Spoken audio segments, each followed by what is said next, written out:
Charge, ready for the fight. No more hearts and steadfast pride. Detroit spirit, we wear it white. Feel the drive, hear the crowds embrace. Locked on Detroit Lions will rise. With a heart full of dreams and the fire in our eyes. From the past to the future, we'll claim our own. In the home of the brave, we'll proudly have grown. In the city, where the roar meets the night, the Lions charge, ready for the fight. No more hearts and steadfast pride. Detroit spirit, we wear it white. Feel the drive, hear the crowds embrace. Rocked on Detroit Lions will rise. Rocked on Detroit Lions will rise. With a heart full of dreams and the fire in our eyes. From the past to the future, we'll claim our own. In the home of the brave, we'll proudly have grown. With every game, All right, it is Legal Tampering Monday. like who highs and lows. Brad Holmes going to get this team reloaded for 2026. Starts at noon today. Together we roar, together we draw. Rocked on Detroit Lions will rise. With a heart full of dreams and the fire in our eyes. From the past to the future, we'll claim our own. In the home of the brave, we'll proudly have grown. So let's lift our voices, let's turn it up loud. For the love of the Lions, we'll always be proud.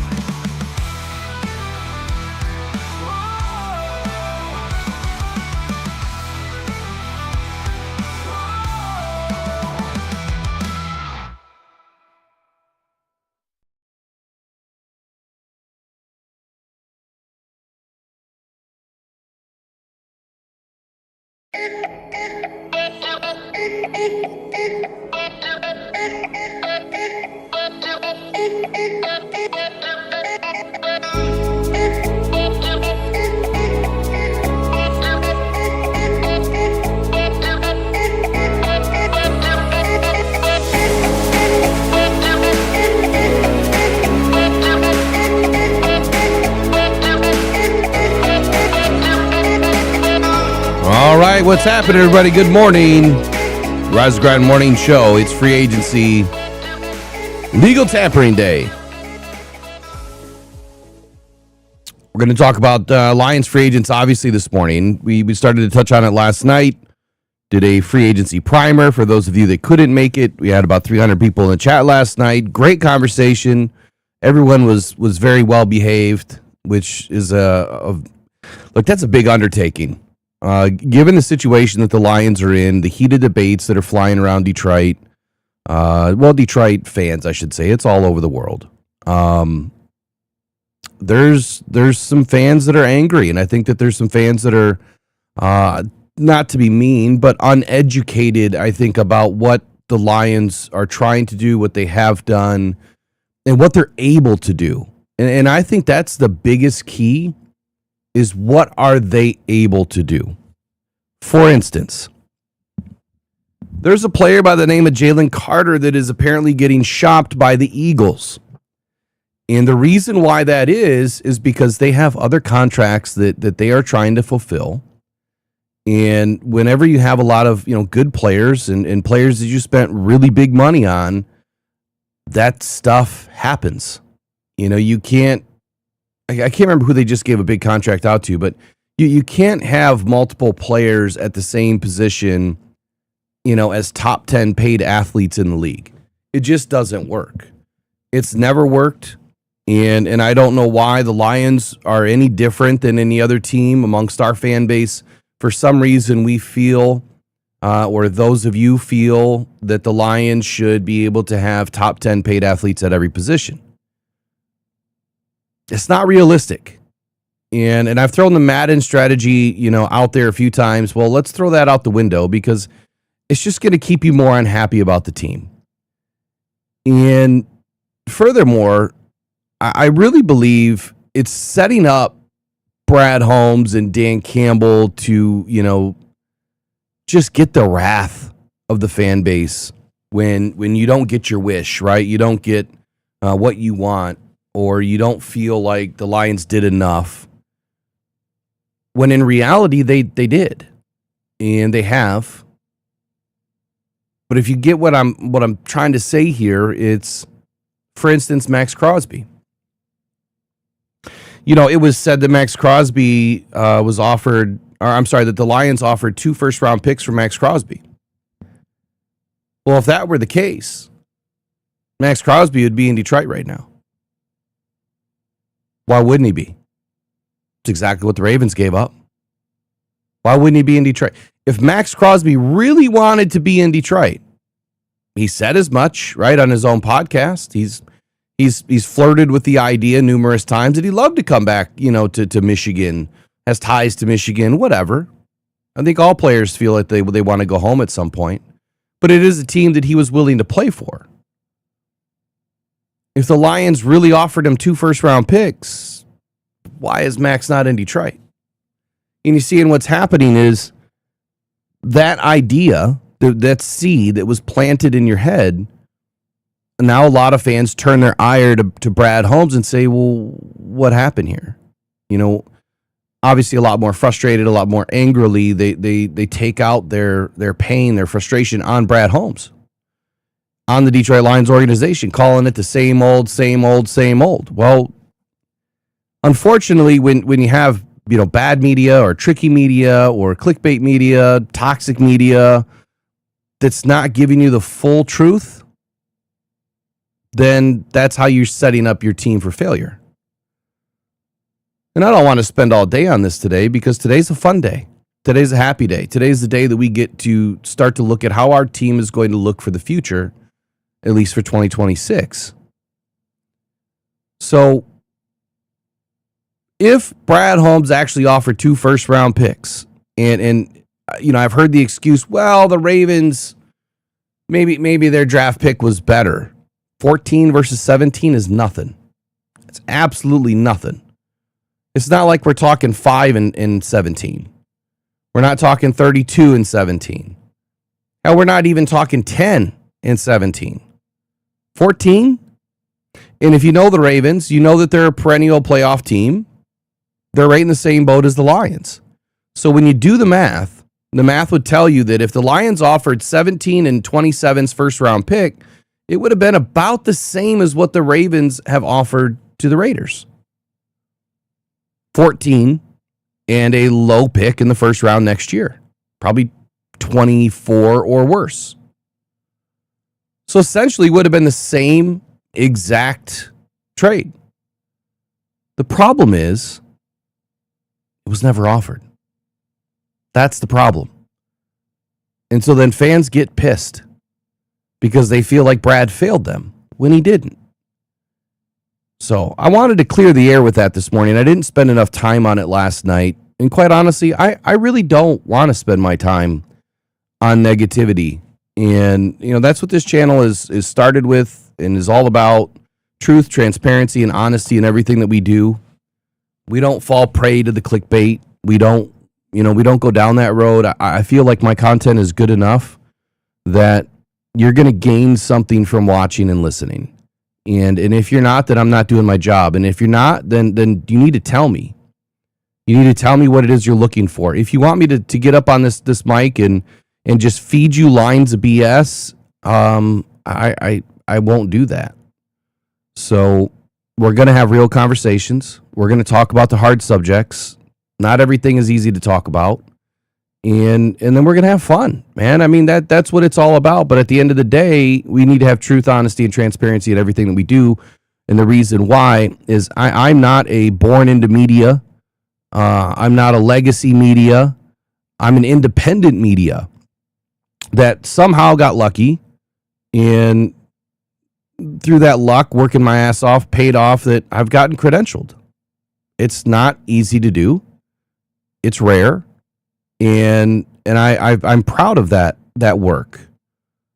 I don't want to ruin it by putting out fake media or putting out things that are untrue just to get clicks, because I'll be totally honest with you, I don't need this channel to survive financially. That this channel does not make me anything like what this channel makes. I could spend it a month in yeah, it's, you know what I mean? Like it's no big deal.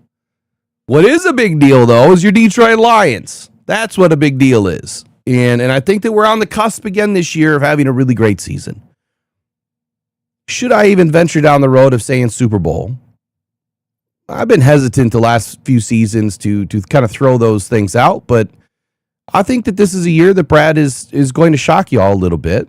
And I don't mean that he's doing anything different in free agency that he's hasn't done before, or anything in the draft that he hasn't done before. I mean, he's made multiple moves in every draft. Moved up, moved down. He's done whatever he needed to do, could do, afforded to do to make things happen for your team. And I think that when you look back at 2021, starting fresh, you got rid of everybody. You were pretty much down to your offensive line, a couple of a safety, a punter, a long snapper. Like that's all they brought over from the 2020 team. So yeah, 21 was going to be rough. But the fact that Brad hit on his first two drafts, where everyone pretty much started that he drafted, there's a couple of players that didn't. Like I think Jamar Jefferson was one, and there was a couple others in there. But he had players playing in premium positions, and they played pretty well. Like Malcolm Rodriguez shocked the world too. What he did in 2020, 21, I believe, or 22, whatever it was, 21. There was a reason why that happened. And I think that that's also the reason why a lot of fans are jaded, because you look at those two instances and you say, well, that's what Brad Holmes is supposed to do. No, he's not. Like that is an outlier. That's what we call it. That's an outlier. That is an exception to the rule. What Brad did in the first few drafts is crazy. You don't see that very often. Hardly ever. And I'll throw the terms out, or I'll throw the percentages out again. A 73% hit rate, or 78, it's either 73 or 78, either way, it's crazy good, is godly in this business, right? The fact that he's hit on that many draft picks, I do not care about the losers, right? And I call them losers, not like they're losers as football player, like losers meaning you lost that player. You lost that draft pick. You lost the battle, whatever. I'm not calling a player a loser. So my newest motto for 26 is, it's judge me by my losers because I have so few. Straight out of Wolf of Wall Street, by the way. The same should be said for Brad. Judge him by his losers because he really has so few. He's done an exceptional job with very little money in 21 and 22. No money. Matter of fact, we started both of those years off, somewhere in the range of negative 30 to negative 65 million, I believe, in dead cap alone. Teams can't operate like that. And you're talking, a salary cap back then that was, 130 million, 150 million? 179 million? I mean, super low. Super, super low. So he didn't have but a bunch of dead weight, dead cap, bad contracts that he inherited, and flipped it around inside 2 seasons to put us into an NFC Championship game in year 3. So that jaded fans. And you're probably wondering, why the hell are we talking about this on Free Agency Frenzy Monday? Right? Well, the reason why is I'm trying to set up and paint the picture for y'all that y'all just need to relax a little bit. Chomping at the bit because we're not hearing about, the restructures. Look, it's done. Just because you haven't heard about it. I mean, I put out the tweet the other day that, the little tricklings of information that I get every once in a while from my guy has bared fruit. They're done. The restructuring, how much? I've heard north of 50. But that doesn't mean that they need to rush to the podium and say, hey, we just restructured this contract. It doesn't do you any bit of justice when you're trying to negotiate, right? High-level negotiations mean you keep all your cards. You don't go tell the world, I got all this money freed up. Every GM in the league knows a simple conversion of Jared Goff's contract is $40.3 million. That's the floor of what Brad Holmes is going to open up, right? But you don't go running around telling everybody that. So why? When you go into Monday at noon and you take your 5 phone calls, I think they can have 5 interviews now. 5 phone calls, 5 interviews with free agents. I think it's the first year we've ever been able to do that. Well, that changes the game a little bit because now you're operating from the plus side of things, right? You're operating out in front where you're holding all the chips, you're holding all the cards, and you know that you can get these deals done. Wednesday at 4 o'clock, it'll all be known, right? It'll all be known. But there's another thing that I think people are missing too, and that's Brad doesn't have a frickin' choice. They have to do restructures. The number that we looked at last night, the Lions were right around about $5.5 million or whatever over the cap. That is the number including Taylor Decker's contract. So the moves that they've made thus far, they're operating with peanuts still. And it's not enough to do anything. Like your rookies are $12.5, $13 million this year, depending on how many places they move up or what they decide to do.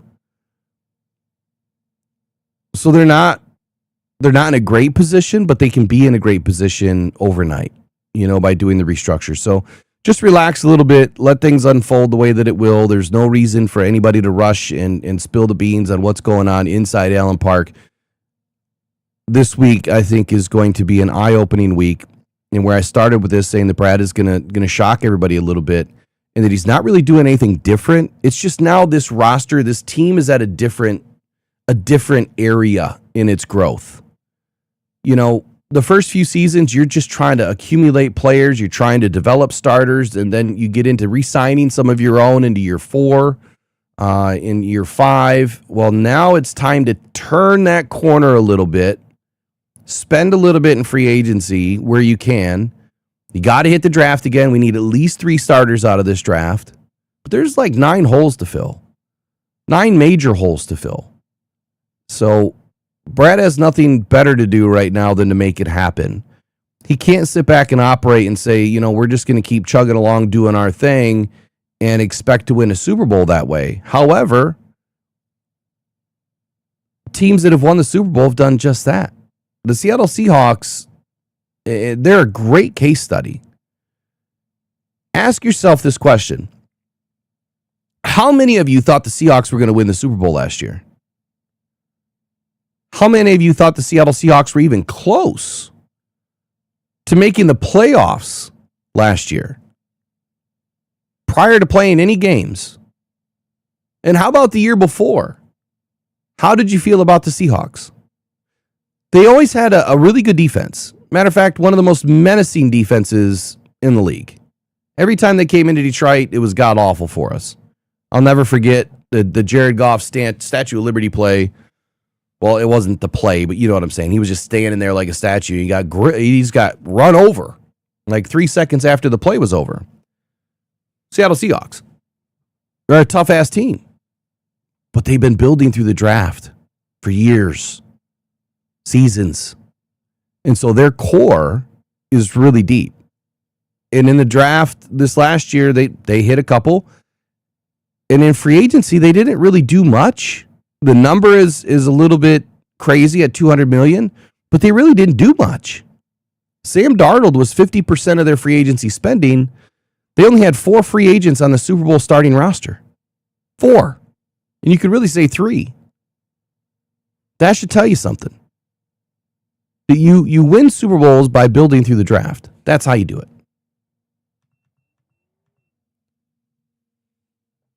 So where I'll finish with the Seahawks is this. Nobody thought that they were sniffing playoffs or Super Bowl or anything. Nobody. And then all of a sudden they jump out and win it with Sam Darnold? It's a little bit of a slap in the face of the Lions that have an elite roster. The difference is they drafted, they developed, they kept their own, they made the right moves when they could, and they stayed healthy. That's the biggest key to all of this, is that they stayed healthy. The teams that win in the end are two things. The refs helped them get there, right? Chiefs. How about them Chiefs? Or they're healthy. The Seahawks are pretty damn healthy. They lost Charbonnet, going into the Super Bowl, but prior to that, man, they had the 1-2 punch, and everyone was healthy.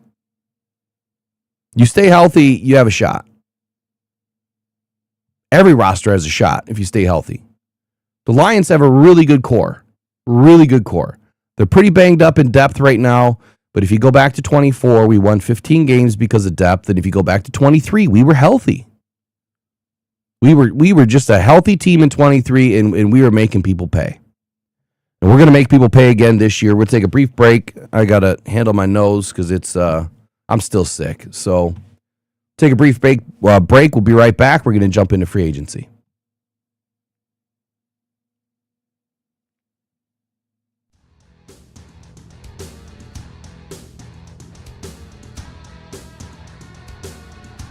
Throwing middle, caught inside the 5. Jameer Gibbs to the end zone. Touchdown, Detroit Lions. 14 yards on the strike. Goff to Gibbs. You can't cover that man one-on-one. You just can't do it. Nice job. Jared takes the snap, back looking, throwing middle. Got Amon-Ra inside the 2, to the 1, to the end zone. Touchdown, Detroit Lions. Amon-Ra, St. Brown. Pressured by Hutchinson, he goes down again.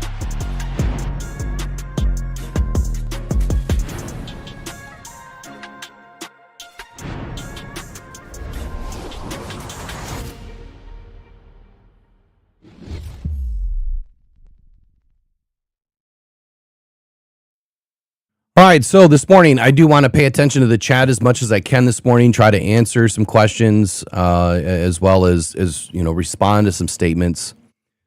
And I'm going to do that right now. There's a couple in here, and just remember, I'm not trying to pick on you.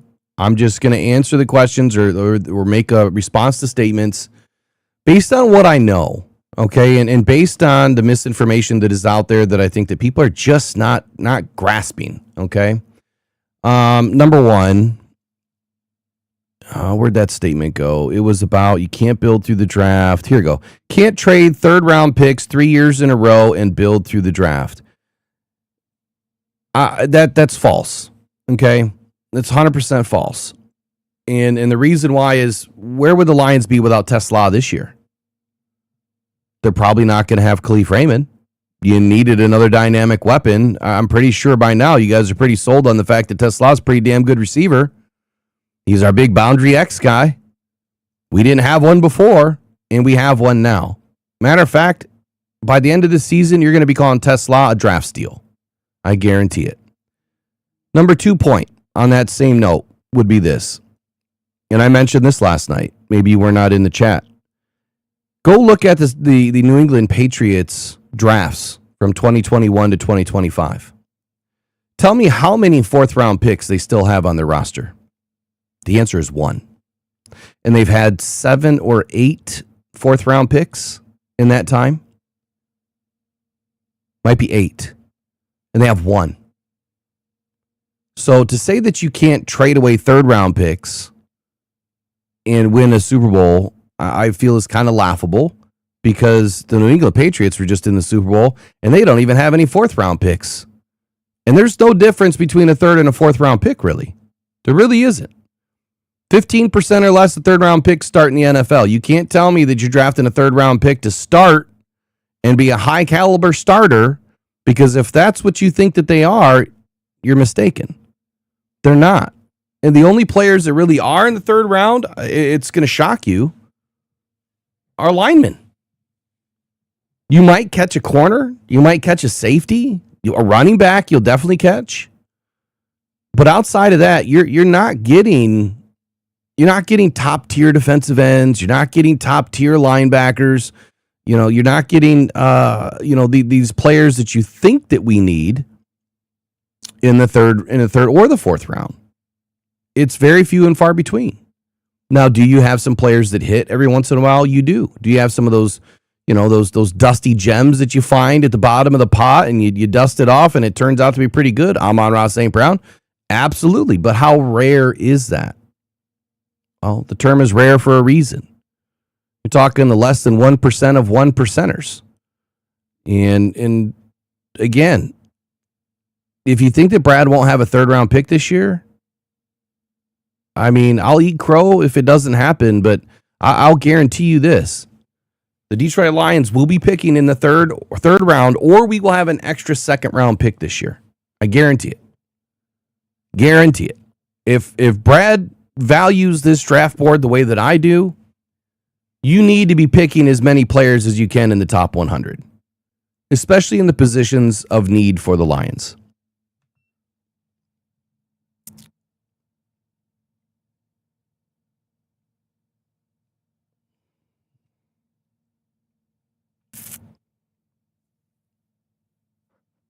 John Desage says nobody's complaining about missed fourth rounders. No, we're talking about third round picks, which is essentially a fourth round pick. When you look at what the Lions traded, go back and look at the number that we traded, right? You trade comp picks, and comp picks at the very end of the third round are early fourth round picks. That's what they are. That's what we traded. So I mean, I don't know how to make it any more clear.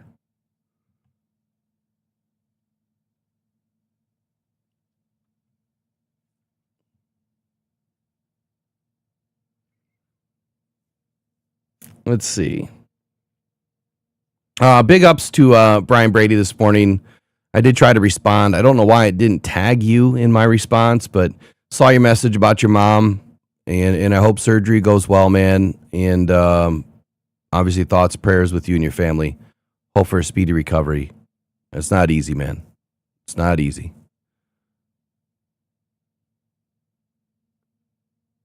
All right, make sure you guys start dropping your free agency wish list, your realistic options in the chat. So everyone has a wish list, right? And in free agency, there's a lot of wishes. There's a lot of wants. And I would say that it's pretty sparse in free agency if you think that you're just going to go out there and load up your team. I think that Brad he drafts for the best player available. In free agency, he's always utilized to fill those holes. So let's talk about the holes that we have. We'll just start at the top. I mean, at quarterback right now, we have one. You need three. The Lions need to do something possibly in free agency. It could be in the draft. I could see the Lions spending a fifth round pick, maybe a sixth round pick on a quarterback. I think past the fifth round, you're going to be pretty lucky to get somebody that is competent. I feel like, Drew Aller, if he falls further than where he is now, I think he's a good fit. Peyton, the guy that they already brought in, he's prototypical, and I feel like he could be a good fit too. Strong arm, bright kid.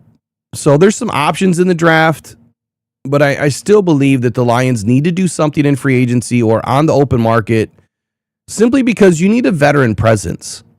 With your quarterback, you need someone that has the experience, that has seen the field in the NFL. And so I don't think that Brad is going to sway too far from that idea. I think his overall goal is to have a vet quarterback in the room with Jared Goff, someone that sees the field, like I said. And then if you bring in another guy that you can park on the practice squad, they can give you different looks. That's always helpful. They still have Malik Cunningham, I believe, under a futures contract. He was a former quarterback. So he can also do some things, right? He can also do some things to help out the Lions, in practice. But that's practice, right? We need someone that can fill in for Jared Goff, if something crazy were to happen. So look for something. I would look for something in free agency. Who that is, that's the bigger question. Let's take a look at what availability the Lions have right now for quarterbacks. I should probably start with Eric's favorite. I just saw Eric's name in the chat. Let me make sure that this scene is all good here.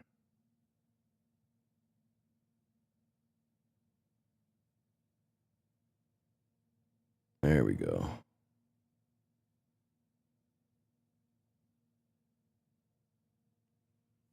All right, free agency quarterbacks right now. The list is not, I mean, it's not great, right? Aaron Rodgers. I know Eric would love to have Aaron Rodgers in Detroit. You all would love it too, wouldn't you? Just kidding. Not going to happen. Russell Wilson, no way. Too old, too small for me. He just, schematically different type of quarterback.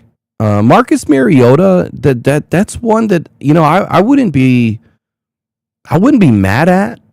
He's been around for a long time, and anytime Marcus Mariota has come in, I think he's done a hell of a job, to be honest with you. He's a smart dude. He's been around the old watering hole a few times, right? He's visited the Gatorade jug just a couple of times in the league for 11 seasons.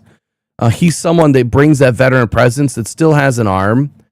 Can still go out there and play. He may not be as mobile as he once was, but I do believe Marcus Mariota makes some sense. Now, at $8 million, probably not. If his market value is truly 4.8, 4.9, that just might be a number that the Lions have to eat.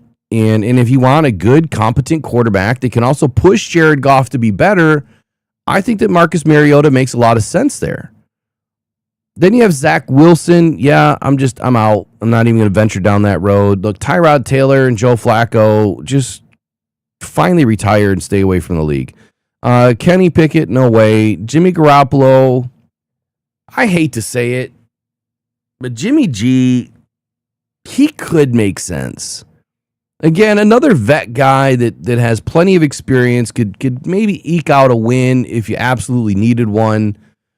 And he's not expensive. You're in that $2 to $4 million range for Jimmy G. It could work. It could work. Stylistically, I would say that the offenses that he's been around would be very similar to what Drew Petzing's going to bring into Detroit. Case Keenum is another one that I'm probably not wasting any time there with that one. Trey Lance. Look, if you can get Trey Lance for under $2-3 million, pull the trigger, man. You've got to get something like that done. So those are probably the three off the top that I really like. We know that Malik Willis is going to get a bag, so we're out on that. I don't see my guy in here, though. David Mills. Hold on, just got a text. Got a guest coming on here.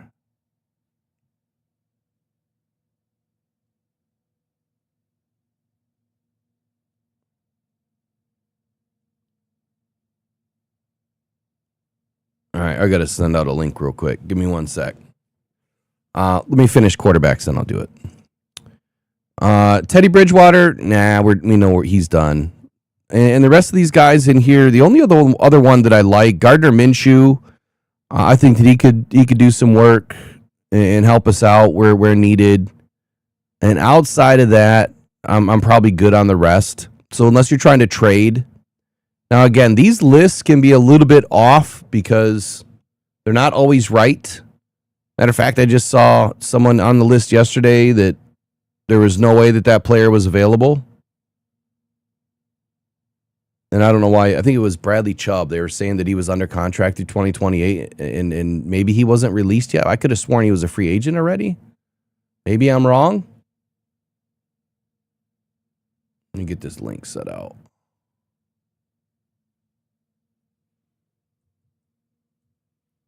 I got my big tall screens going right now, so it's like I'm looking up sky high. Every time I write articles, that's what I do. By the way, we got a lot of articles dropping. If you have not subscribed to DetroitFootballJournal.com, it's free. It's literally free. All you do is put in your email, and you'll get an email update whenever I drop a new article. I have 42 pending articles ready to drop right now. The free agency stuff. I didn't do a lot with free agency this year. As a matter of fact, I didn't do anything. But what I am doing is more of the draft work this year than I've done in previous years. So if you're more interested in the draft work, and we'll of course touch on everything, but subscribe to Detroit Football Journal. It's a great way to support the channel. You don't have to do a paid account. Just subscribe to the free account, and I'm going to give you an upgraded comp account anyway. And that is to kind of get you in and interested in what I'm doing, see what I'm doing behind the scenes. And then if you want to continue on with a paid subscription after the fact, you're more than welcome to do that. We would appreciate it.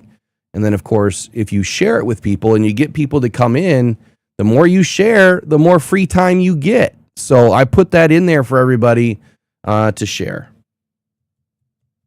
Our goal is growth, not money.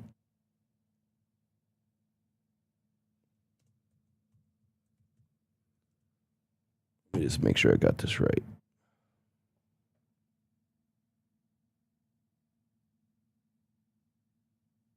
I can't remember the damn password.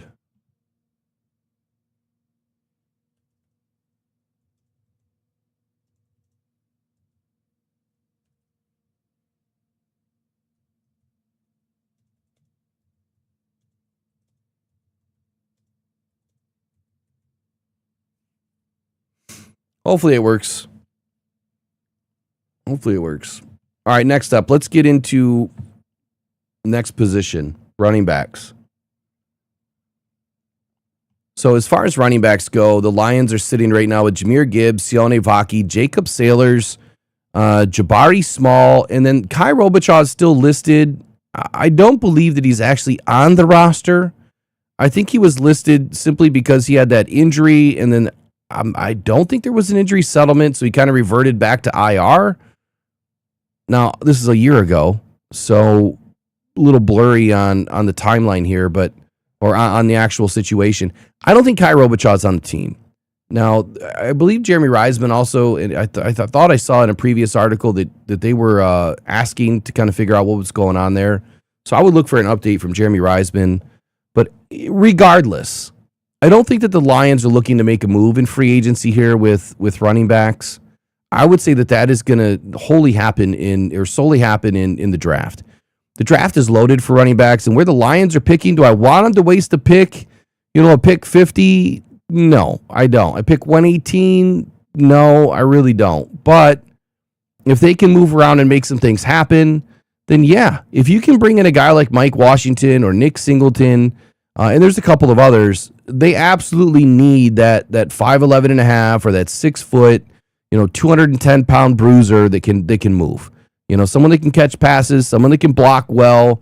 And so if you're doing some workup for the draft this year, which I will include running backs. I don't have very many running backs in my top 50.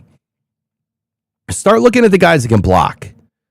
I think that's where the Lions are trying to get back to. They need a blocker. They don't need a guy that can go out there and just tote the rock and run routes. They need someone that can block that also has a threat of being a damn good running back. And as good as David Montgomery was in the pass game and on the ground, it's not a good blocker. And big liability in the blocking department for David Montgomery. It's just not his cup of tea. It's not a negative against him. It's just not what he's good at.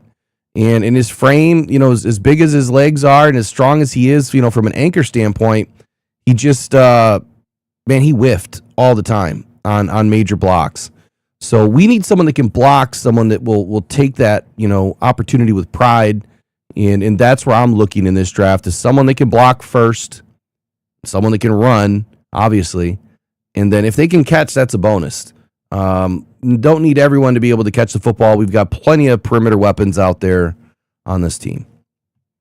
So I would not be looking to free agency. I could be surprised, but let's take a look at the running backs that are available right now.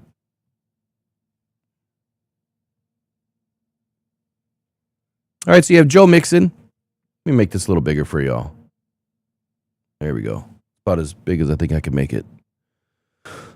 Joe Mixon, hard pass. It's going to be too much money. You're not going to get rid of somebody like David Montgomery and then turn around and replace that salary. I want to say that the biggest reason why the Lions made the moves that they did was more so the salary concerns, right?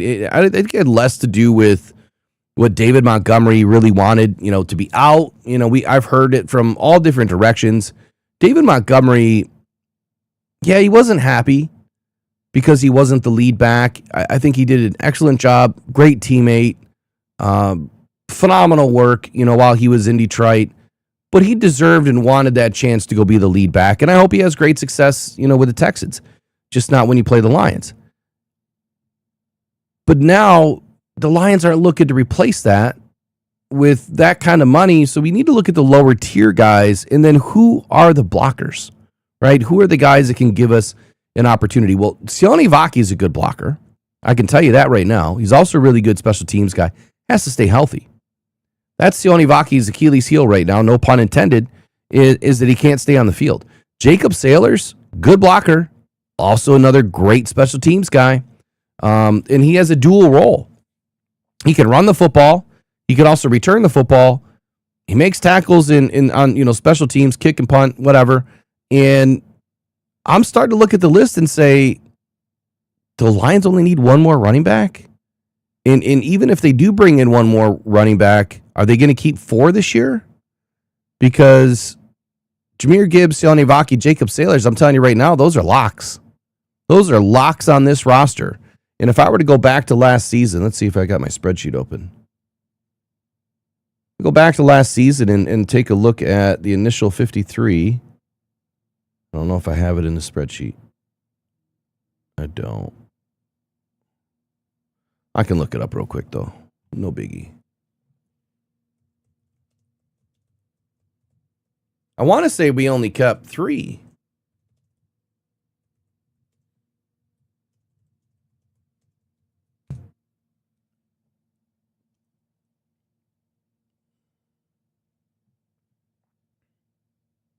So right around 9 o'clock, all 22 is going to be joining us this morning. It's like birthday, Christmas, and everything else for this dude. So we're going to be talking about Max Crosby and the Ravens being the big winners. So he'll be joining us this morning for a little audio input. He's got some other things he'll share at some point. We've been working behind the scenes together on a few things. It's been a great partnership so far with Mr. Coach D there. All right, so last year we had 4. So we did have Jahmyr Gibbs, David Montgomery, Craig Reynolds, and Sione Vaki. So okay. That makes me feel a little bit better. It makes me feel a little bit better. Obviously, the hard out on Kai Robichaud, he's not even on the roster from what I understand. But Jabari Small, I can't say that, he could be a good practice squad guy, and that's fine. The Lions are going to add another player, but I think that's coming from the draft. I would not look towards free agency here. But even if they did, who is the guy that could offer the Lions something? Khalil Herbert's kind of interesting. It could be a really cheap option. I don't remember what his injury history is right now. But Khalil Herbert is, in that $2 million range, at least according to his previous. Let's take a look at him. Where'd he go? He's all the way down here. There we go. Let's see what his mark. Yeah, $1.4 million. Injuries. Fairly minor. Last season, he only had 50 snaps for the Jets. What the hell happened out there? Why did he only have 50 snaps for the Jets? This guy went from running his ass off, being a pretty good back for Chicago and Cincinnati. Like when he breaks, man, he breaks. Where's his yardage? Yeah, back in 23 and 22, he was putting up 50, 56 yards a game. That's good consistency, especially as a role player. If you're getting 50, 56 yards a game as a role player behind Jahmyr Gibbs, that's great. His utilization in the pass game, he had 20 receptions in 23, 10 in 24, only 1 last year.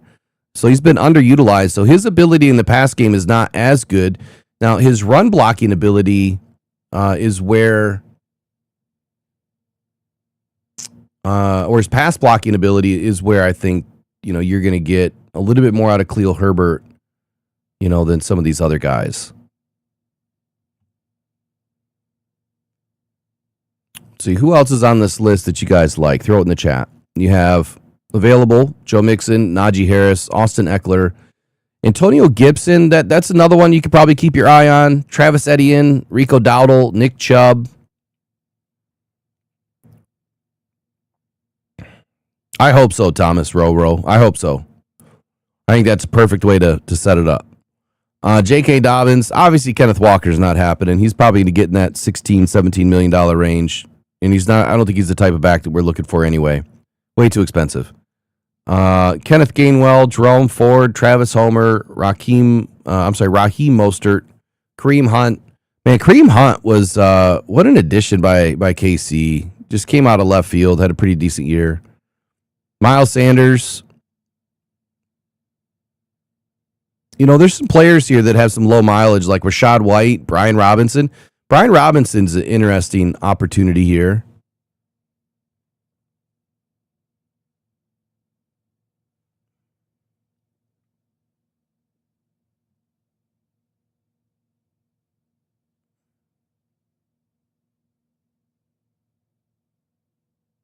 So last year, 190 snaps. He was averaging 23.5 yards per game. The season before, though, 57.1 yards per game. Had 8 touchdowns, 25 receptions. The year before that, in 2023, he knocked down 43 receptions, 48.89 yards per game, 5 TDs on the ground. Brian Robinson can be a really good role player for this squad. And his mileage is not terrible.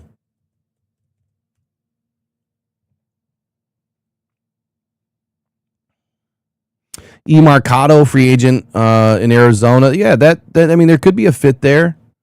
I don't know as much about Mercado. I know that when Arizona kind of got down into the dumps of the roster because of all the injuries after Connor was injured, Mercado had, pretty big, or much bigger role, I should say.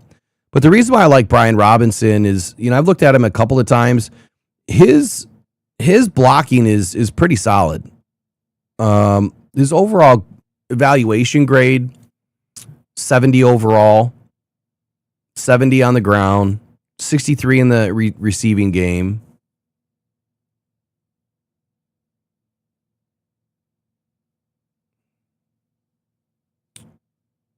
Can be an explosive runner.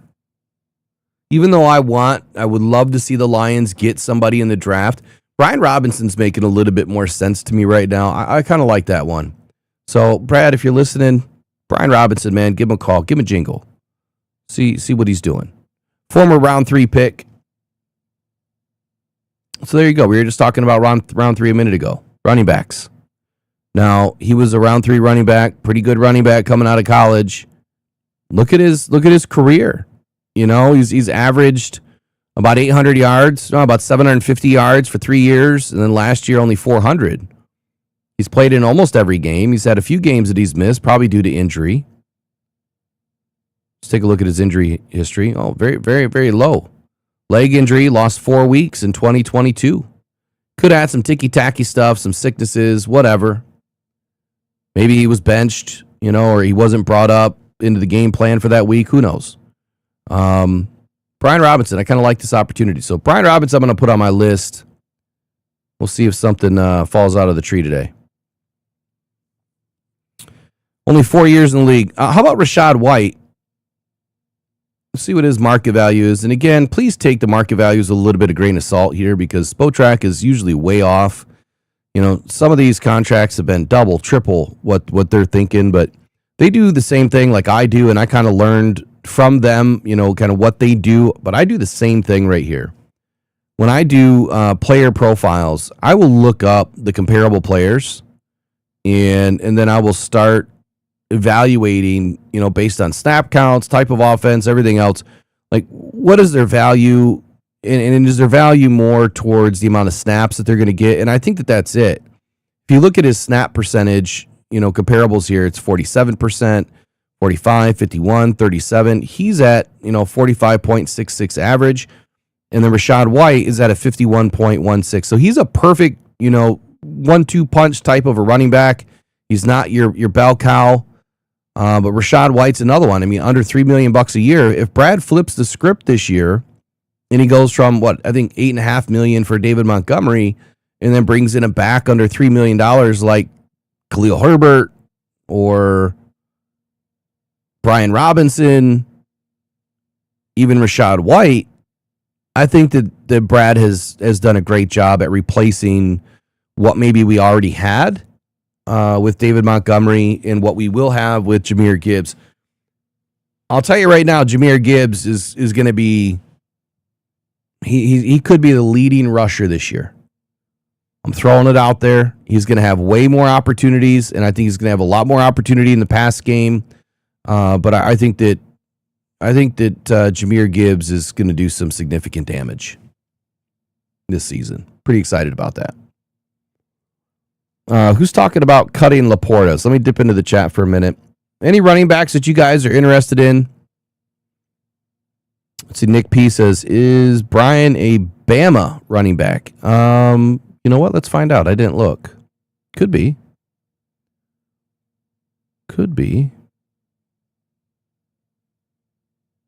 That sounds right, though, doesn't it?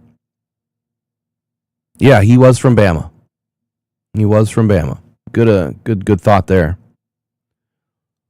His back injury. Okay, but again, who's saying that we're cutting Laporta? Who the hell said that?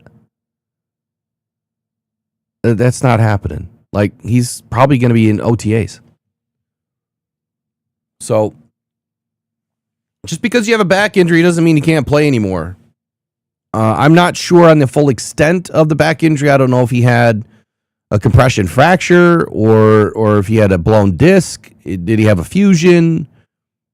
Laminectomy? Well, I don't know what he had. No clue. Has not really been released yet. Probably will never be released. It's a back injury. But as far as we know, he's good. And the difference between athletes and yourself, if you're not in the gym every day, if you're not, practicing every day on something, when you have a back injury, it's much different as an older adult or even a younger adult. If you're not playing a sport every day, those muscles and that start to get tense and you start to get stiff. It's a lot different for these guys. They can play through, a back injury like that or even a fusion where they can stay pretty loose. In my case, man, my fusion, it tightened me up and it, I don't even play golf anymore. I went from a 330-yard driver to, driving sports cars. Like that's not a fair trade. I'd rather be on the golf course. I might play again someday, but I'm going to need some alternate therapy.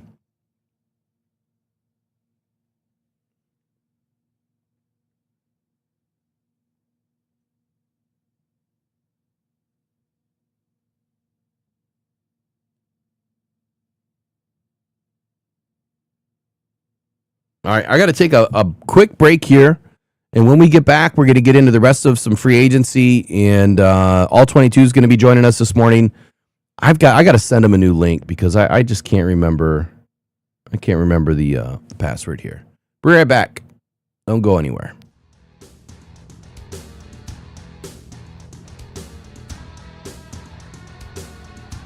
Throwing middle, caught inside the 5. Jahmyr Gibbs to the end zone. Touchdown, Detroit Lions. 14 yards on the strike. Goff to Gibbs. You can't cover that man one-on-one. You just can't do it. Nice job. Jared takes the snap, back looking, throwing middle. Got Amon-Ra inside the 2, to the 1, to the end zone. Touchdown, Detroit Lions. Amon-Ra St. Brown. Amon-Ra St. Brown. Nice job.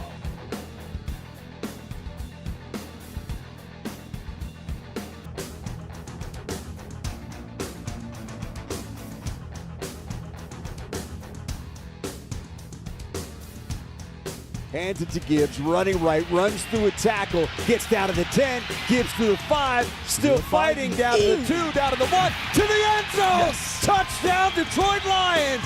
He did not quit! Nice job.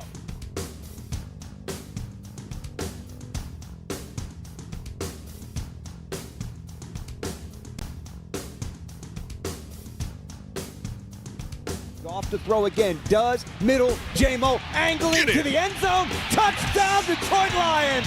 J-Mo flips into the end zone for 6. Nice job.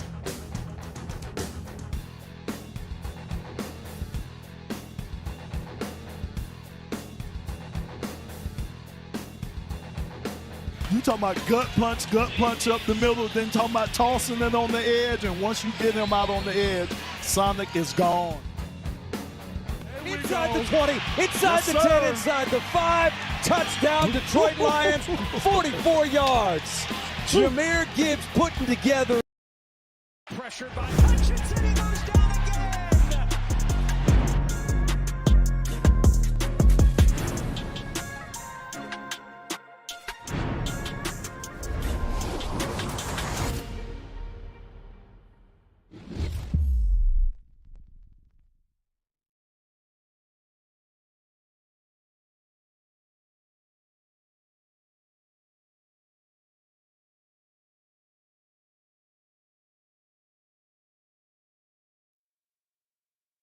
All right, I'm back. We'll be visiting here with all 22 in just a few moments.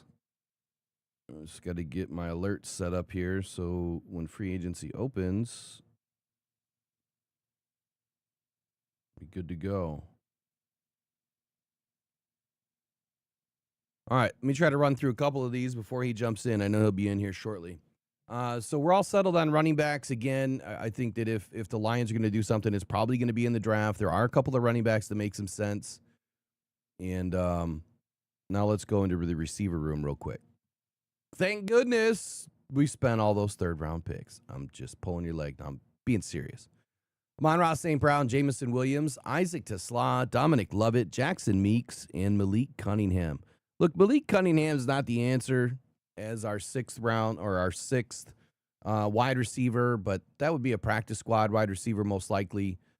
Jackson Meeks and Dominic Lovett, they have a lot of work to do this year. Now, I know that Dan and Brad both valued those receivers, and both of them, you know, in their moments and throughout training camp and in preseason, like they had their moments. They played pretty well.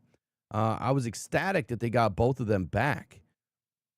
But are they going to crack this year's roster? Well, Dominic Lovett or Jackson Meeks, if either one of them can do punt return or kick return, they have a better opportunity. I'm not 100% sold that the Lions are not going to look for somebody else. I just don't think it's going to be in free agency. To be honest with you, I can't see where the Lions are willing to spend, you know, a boatload of money here on a receiver. And I know that there's been the conversation of trading, you know, like Jamison Williams, you know, getting some draft picks. If they did something crazy like that, then yeah, I would say that, I would say that then there's an opportunity. But for right now, I don't see the Lions spending a boatload of money. Here's the number one reason why Khalif Raymond is more than likely gone this year. You're looking at a $5.3 million cap hit in 2026, and that is just too rich. All right, that's just too rich for this roster right now. The Lions need to save as much as they can wherever they can. And Khalif Raymond, when you take a look at what he's done over the last many seasons, here's the problem that I have. You can't be paying a receiver $5 million and you're getting an average 300 snaps out of the guy a year. That's that you're talking about 1/5 or at least a quarter, probably a quarter of the offense. Well, I guess the snap percentage is right there. 32% last year, 18% the year before. You also had injury that year, 30% the year before that. Well, in 22, 21, and 20, he played a lot more in 23, 22, and 21. I'm sorry, he played a lot more in 22 and 21 because we didn't have any other receivers. So that's where his value was when we first brought him in was, hey, we needed more snaps out of him because we didn't have anybody in that room. But now the room is pretty full. And you've got your starting three in Amon-Ra St. Brown, Jamison Williams, and Isaac Tesla. I think at a very minimum, Dominic Lovett, Jackson Meeks, and Malik Cunningham are going to battle it out for a roster spot, and then obviously practice squad. It could be the draft. This is a loaded receiver draft. You could find the Lions in a fourth round. Maybe they're moving up into the fourth round, and they could find themselves, back in action with another receiver here this year. I would be hesitant to say that a receiver would. I see it back there. One sec. That a receiver would be on the docket here in free agency, but if it were to happen, I mean, there are some opportunities like with Greg Dortz. When you think about Drew Petzing and you go back and you think, okay, what players, would he want to bring along with him? Well, Greg Dortch was injured last year, so he wasn't able to finish his season. Zay Jones was injured last year. I believe he wasn't able to finish this whole season. So those are two players that I would keep your eyes on simply because they have familiarity within the system. And they're going to be cheaper options. You're talking 3.2, 1.5, 2.5 million in that range. And they're receivers that I think can lend some credibility to this offense and be those, fourth, fifth options, for the Lions. Let me get Derek all up in here real quick. He's always eating something. What are you eating over there? Chewing gum.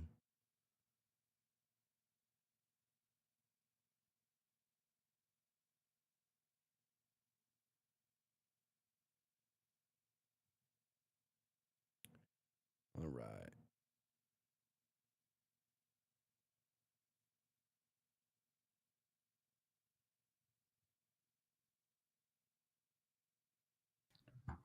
All right, we got you, man. Good morning.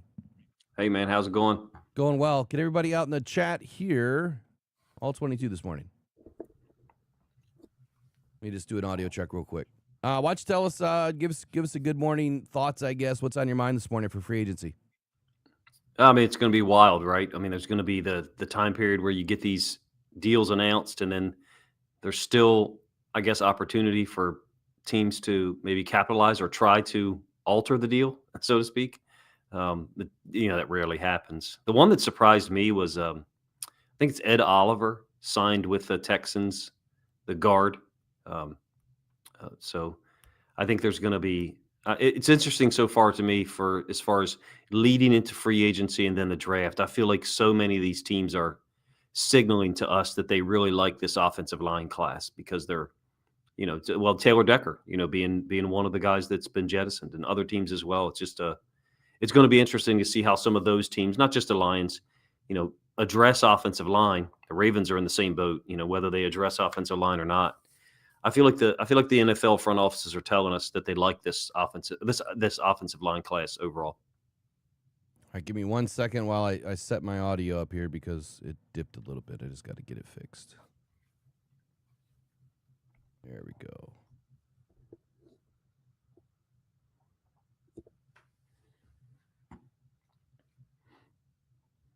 So while I'm fixing this, talk about Taylor Decker for a minute. I guess what are your thoughts here on why that happened? I mean, do you have any speculation at all? Have you heard anything at all as to why things broke down so quickly? I mean, while the price point was obviously I don't want to say too high because the cap is going up and things are, what would have been considered too high for certain players 2 or 3 years ago is kind of not looked at the same now that the cap just continues to go up exponentially.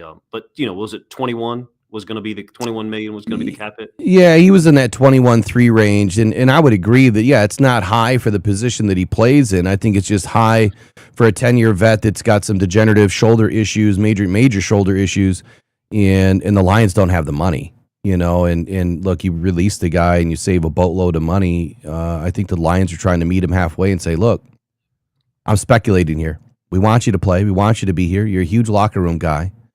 But if we release you, we're going to save this amount of money. Why don't we just meet in the middle, call it $10 million for the year, and then we don't have to do anything. And apparently, if that conversation happened in that fashion, well, he took he took it personal.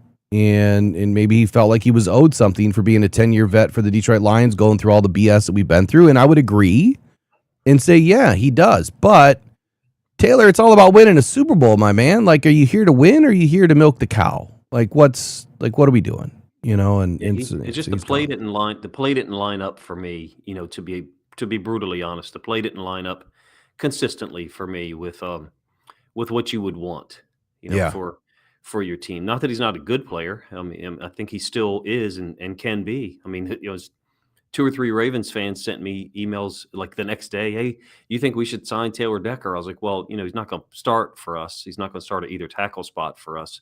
So, I just don't know that, what his market will look like. Certainly he'll be on an NFL roster if he wants to be. It wouldn't surprise me if Taylor Decker does what some of these edge rushers do, like Jadeveon Clowney, Kyle Van Noy, and others, and kind of wait the process out and pick a spot late in the game. But who knows? Hopefully he makes a lot of money this year. It'd be great if, for some reason he's able to come back to Detroit, but because it leaves a big hole. It certainly does, for as far as the draft goes. Okay, so you just opened up the can of worms for me.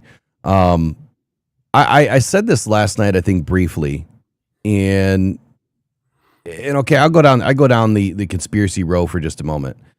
So did this whole thing, was the whole thing that just happened with Decker, was it on purpose so that the Lions could release him, open up all this money because he's in a contract, and as opposed to retiring, because if he retires, the contract is still, valid if he were to come back. But by releasing him, well, they opened up all the money. Taylor, just stay healthy, go to work, and if we need you, or if we're making a great run, we're going to bring you back anyway. So just go stay healthy, and we'll see you back in the playoffs. And it'd be great if that was it'd be great if the connections there in Detroit were so strong that was the case. That would be rare, at the end, at the professional level of sports. I mean, in the interim, if someone was to lose their left tackle and call him and offer $16 million, he's gone. What are you going to do? Tell him to turn it down? No. Yeah. So, it's an interesting theory or thought examination. It certainly makes 17 look different for the Lions. The need for tackle, it makes it look different. I mean, you got some guys at 50 that possibly could still be there, but I don't know that it's going to be anyone who's going to come in and give you what Decker could theoretically if he was healthy. Okay, so now you open up another can of worms for me, because I'm having heartburn. You know that I've been working hard on all these profiles and started dropping a few. I'm having heartburn with this draft. Coming into it, there's a couple of things that I felt were going to happen right away, and that's the edge class is really deep, but I thought we were going to have a lot of guys that were going to undermeasure, and they have, which changes things a little bit. Are they outside linebacker now? Can they play outside linebacker? Are they speed end versus, big end? Where do they fit? And I feel like there's very few true 4-3 defensive ends in this draft. And I also view this draft that there's very few true left tackles in this draft. Do you agree or disagree? And then I guess who would you say maybe your top 3-4 left tackles in this draft that could start on a team day one? I mean, that could be the case as far as the left tackle thing. I do like the depth of the outside linebacker position a lot. Mm-hmm. Last year's group, I thought, had the depth of outside linebacker went, to a certain distance or degree.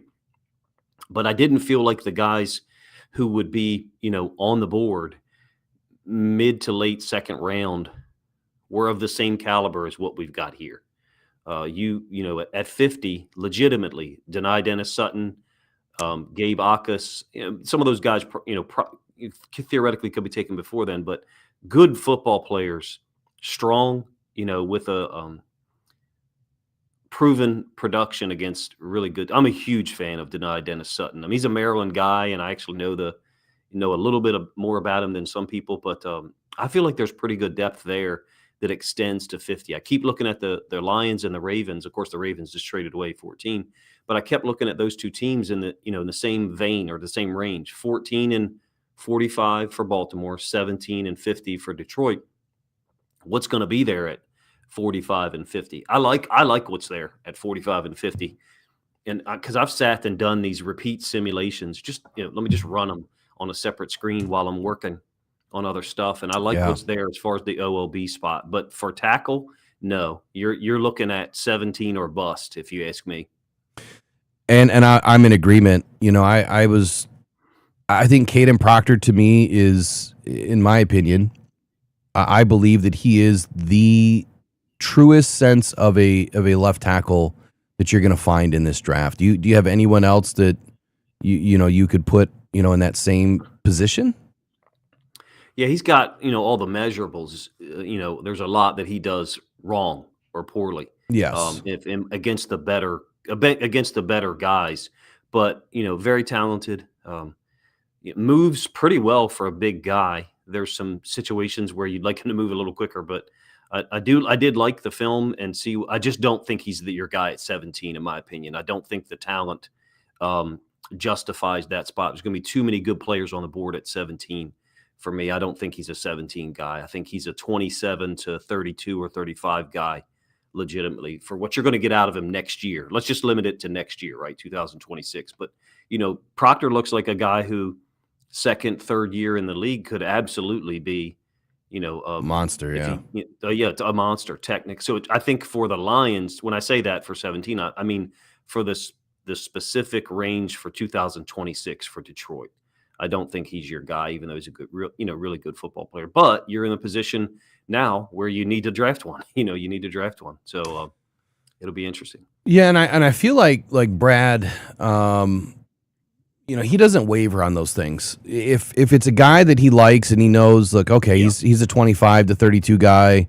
I don't think Caden goes out of the first round, at least right now. I think he's done something, in this. Well, you'll find out when I release number 17, but I think he's done something in Indy that really helped scouts and GMs alike to understand who he is as a player. You mentioned like the speed. Yeah, he lost a little bit to Cassius Howell. And I want to say that his playing weight around that time was closer to 370 than 350. And so when I spoke to Caden Proctor, I found him in the hallway. I was coming back from a meeting, found him in the hallway, stopped him. He graciously gave me 3 minutes of his time. And I just asked him a few questions. And he said that he weighed in at 348 the day before and had to weigh in again. And we weighed in at 352 a couple of days later.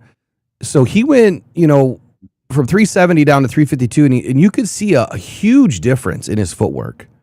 And that's his biggest thing. He's got giant feet, giant mitts, big wingspan.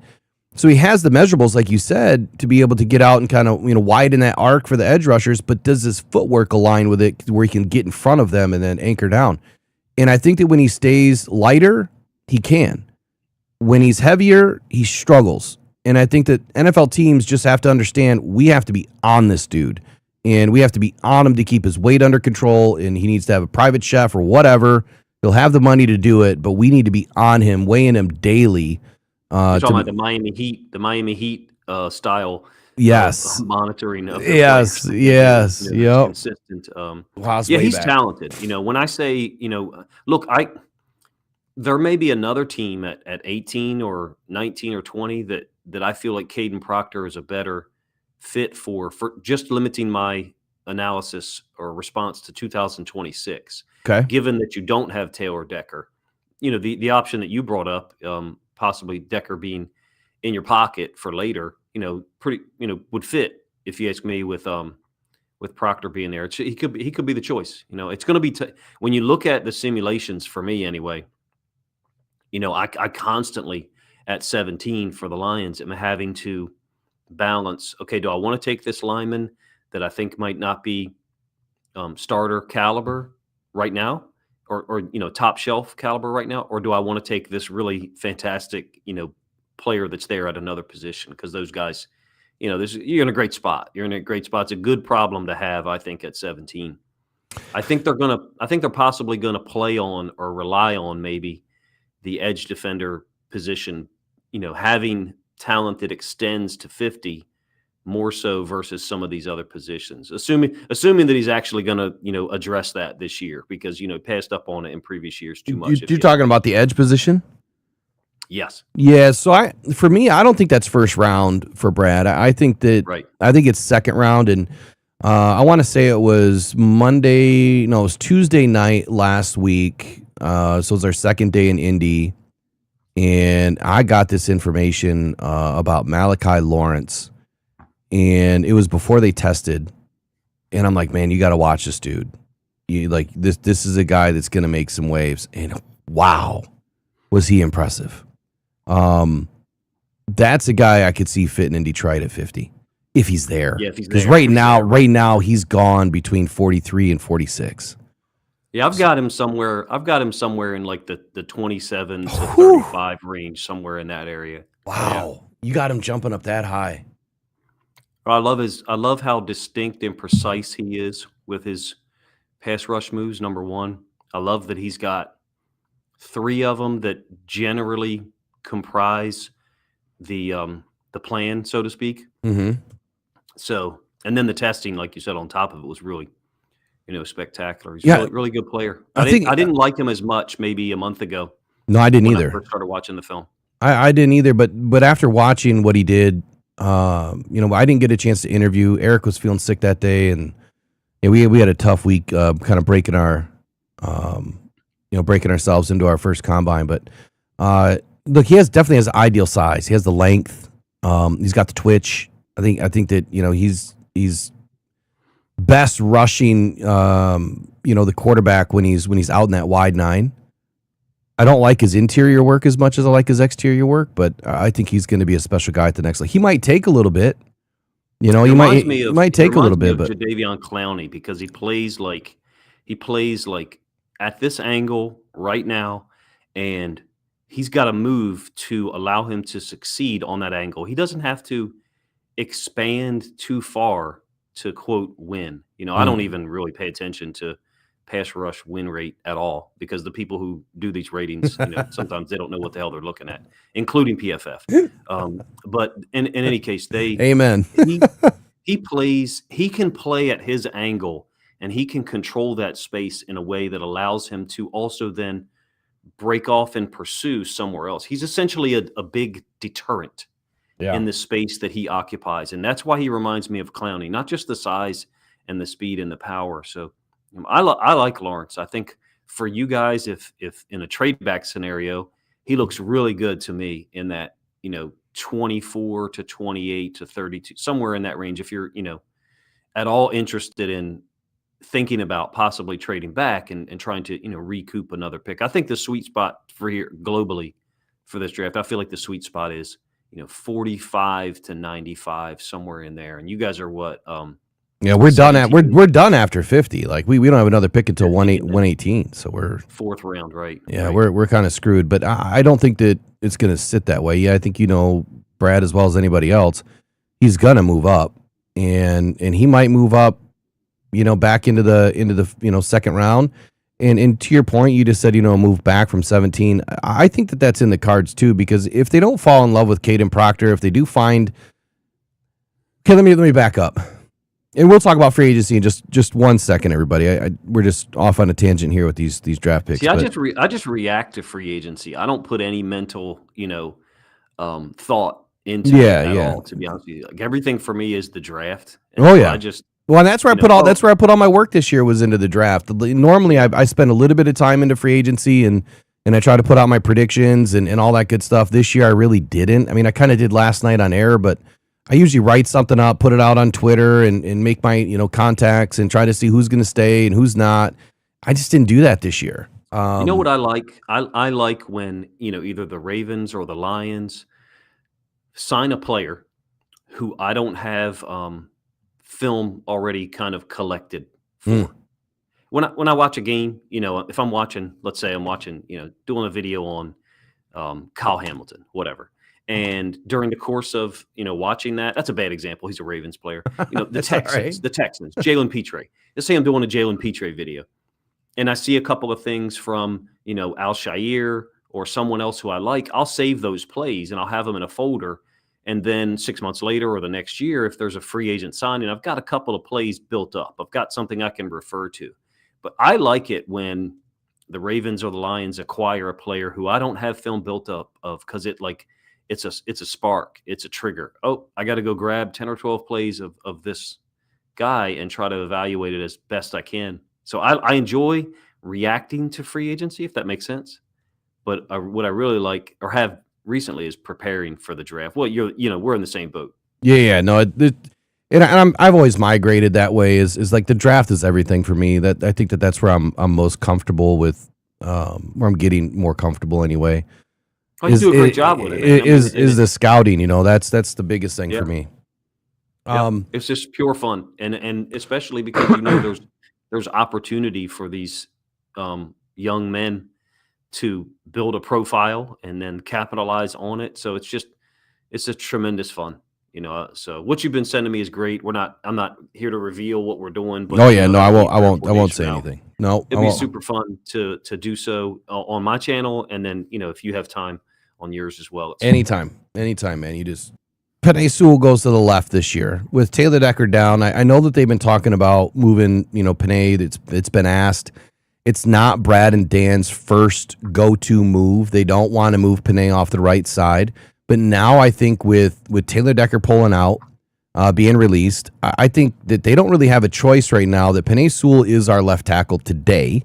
I've never thought that Giovanni Manu was going to be the starter at left tackle. I think they brought him in to be that swing tackle of the future to kind of replace Dan Skipper. And I think that that's where he still fits. He could also play right tackle, and I think he would be okay. Honestly, I said this last night, like, stop looking at left tackles for a moment. If we move past Caden Proctor, start looking at the right tackles. The Monroe Freeling right tackle. I think he could play great over there. He doesn't have the size, right now, I think, to play the left side. Or the bulk. I think he's way too thin, and he needs 20 pounds. But I think all the other tools are there. The elite RAS score and everything else. Everything else I put together in my second mock-up of the guy. But so if you think about pass pro, right? Yeah, really good in pass pro. His run game is terrible. But I'm starting to look at players like Emmanuel Pregnon that, and Maxi Hanachor. Like, Max is raw as they all come, but he is unique.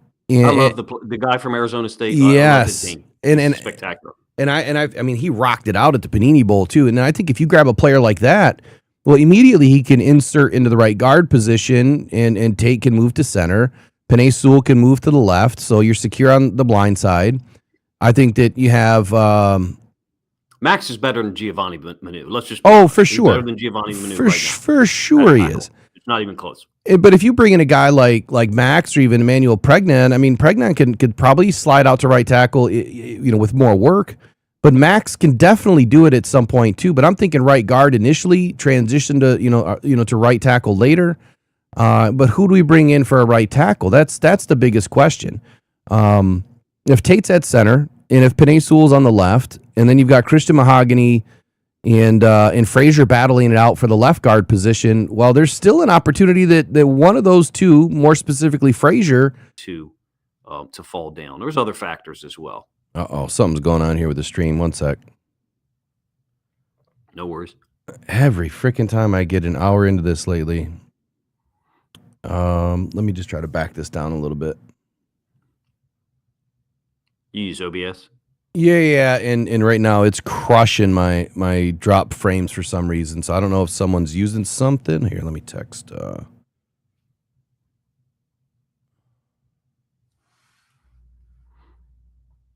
I use OBS for pretty much everything. Yeah, someone might be running some crypto mining right now.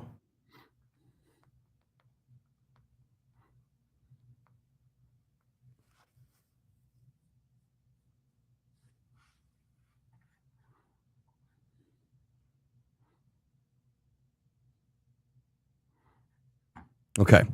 I think we're okay for right now. If I get another problem, I'll have to back it down. But where were we? You mentioned Mahogany. Yeah. So under discussed. I think that's a great term there to be used for him, because, man, did our run game suffer when he came out, or the Lions, I should say, the Lions game, run game suffered quite a bit. So I think that he's the odds-on favorite to be at the left guard position, and I think that there's a lot more upside to Miles Frazier. And matter of fact, I'm willing to like see. him too. Yeah, I'm willing to see what he can do at the right side. But I'm gonna go with what I've always said this year. Brad Holmes would be irresponsible to not bring in competition at every position not named Penei Sewell or Absolutely. Tate You guys are Ratledge. 100% correct. What you just said perfectly encapsulates. You are 2 years behind the Ravens. Actually, the ironic thing is, not only are you 2 years behind the Ravens as far as the dynamic, the issue that you're describing, but it also involves Kevin Zeitler because when he left Baltimore in 2023, we tried to plug in a absolutely unathletic, inexperienced guy in Daniel Falele. And it was a failure from the beginning, and everyone could see it except John Harbaugh. Everyone. And we didn't address the position on the other side, left guard either, when Ben Powers left. So, and they didn't bring in competition. That's the whole point, which was, what set me off for a moment. I think Brad Holmes will not fall into that same trap that Eric DeCosta and John Harbaugh did, which is we're going to rely on the phrase that they used was, we like our guys. That's great. We like our guys, but this is a right now league type of league, and you have to bring in some competition to create depth. That 17-game season, man, is a unique thing. I say that oftentimes I feel like at some point NFL teams are going to treat it like a 20-game season, because in reality, if you want to be saying to ourselves, if we don't think the Lions have to take some young edge defender with physical talent in this draft, either at 17 or 50, or in a trade back scenario, some other pick, they cannot wait until the 4th round to address it this year. Well, they have to for many reasons, but more importantly, I started building this proprietary system and it's based on what I call roster roulette. I've never heard anyone else refer to it that way. All it means is, it's your roster gymnastics, right? It's how you look at the future, and you're looking, not just next year, but 4, 5, 6, 7 years down the road.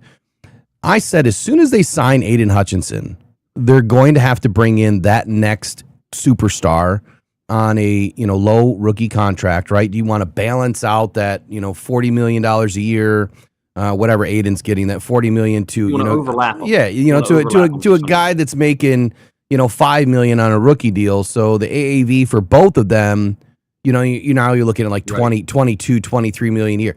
That is culpable, right? That's culpable. El-Kadi Muhammad, he's a free agent. He played extremely well last year. I think he's going to be 30, 31 this season. Do you think that there's an opportunity for him to come back? The Lions' edge position right now is Aiden Hutchinson, Josh Paschal, Tyler Lacey, Ahmed Hassanin. 3 of those names I'm okay with. Josh Paschal, I think, is done. I don't think he's even going to make it to OTAs, to be honest with you. So yeah, they need to bring in 3 players at a minimum. Muhammad is. I really like Muhammad. Start with the positives. I really like Muhammad as an interior rusher on obvious passing downs. Yep. When he's maul those guards. When he's kicked down to that 3 technique, specifically on the opposite side of Hutchinson, I really liked the combo of Hutchinson and McNeil. As an interior rusher, or even a couple of times, I think it was Lacey or Lopez. The reality is, and some Lions fans are not going to like hearing this, the defensive line depth, you shouldn't, DJ Reader is not a pass rush guy. He was not a pass rush guy when he came to Detroit. So you ideally, let me rephrase that. Ideally, you would not want to have him on the field on 3rd and 8. That's not what his skill set was for. So the fact that he was on the field in some of those situations, to me, kind of illustrated that you were at least one man down. Regardless of what player you want to name, they have to address the position by the time we get through pick 50, right? With some young talent that can play out there who's, more refined and ready to go than maybe a Hassanin, who I do like. I like Hassanin. I like his, if they fix his stance a little bit, that'll help with the get off. But to your point, Muhammad, would I like to have him back? Yes, at the right price point. I feel like he could be a guy that plays 35, 38 snaps a game strategically. I love his effort. Guy plays hard and gets after the football, but I just don't think that Muhammad is your answer at the other edge rusher position. Long term. No. I wish him, I hope he makes a lot of money. I hope he gets paid in Detroit somehow. You guys are in the same boat as the Ravens. You need a new contract for Goff, just like we do with Lamar. Yeah, I mean, so I'm less concerned about Goff's deal. I especially once they're going to restructure it. From what I understood the other day, the information that I got, they're not really restructure. I mean, they're going to convert, and when you convert it and you spread it out over the next many years, yeah, that money doesn't go away. I think it's like close to $14 million a year they're going to add every year. It makes that $70 million cap hit, back down to a reasonable $40 million. And let's just be honest. A great quarterback, a top 5 quarterback in this league should cost you more than 40 some odd $million a year. I mean, same thing they did with Mahomes. Yeah, in Kansas City. Same thing they did. Yeah, it's no different. And I'm sorry, I don't want anybody else than Jared Goff right now, especially in the if you want to consider a window, which I don't believe that there's anything as a window in this league, and for many reasons, I'll explain why in just a second. Trying to do something on the background here. I think to your point about, Muhammad versus another edge rusher being drafted, you may be in a position where salary-wise you can't match what Muhammad gets offered. No. The only thing that I will offer there as a edge defender, extending to, I think it possibly extends here to the end of the second round. Last year, I didn't think that the depth extended as far. Now, the Ravens got very fortunate, obviously, to get Mike Green. That was a unique situation. He, quote, shouldn't have been there from a talent standpoint. But I believe that this year's draft for edge defender extends beyond the Lions pick at 50. So as far as the market for Muhammad goes, it'll be interesting to see what happens, because some of these teams might be saying, hey, we're going to hedge our bets towards the draft, as opposed to paying, was he 31, 32? Yeah, I think he's right in that 30-31 wheelhouse. And I would agree. Like, if he's going to get $7 to $8 million or even more per year, I just don't see where the Lions can afford it. If it's a 1 year deal and you have a couple of void years behind it, yeah, it makes sense to bring someone back that can play at a high level. But then you have to look at the rotation. I mean, he had 11 sacks on like 35% of the snap load.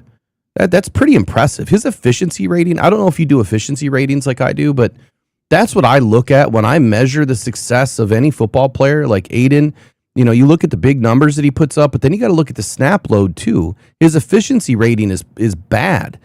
If you look at DPR though, yeah, Muhammad's a DPR. And if you look, designated pass rusher. Yeah, so exactly. He was more that third round guy, or third down guy, or longer passing downs, right?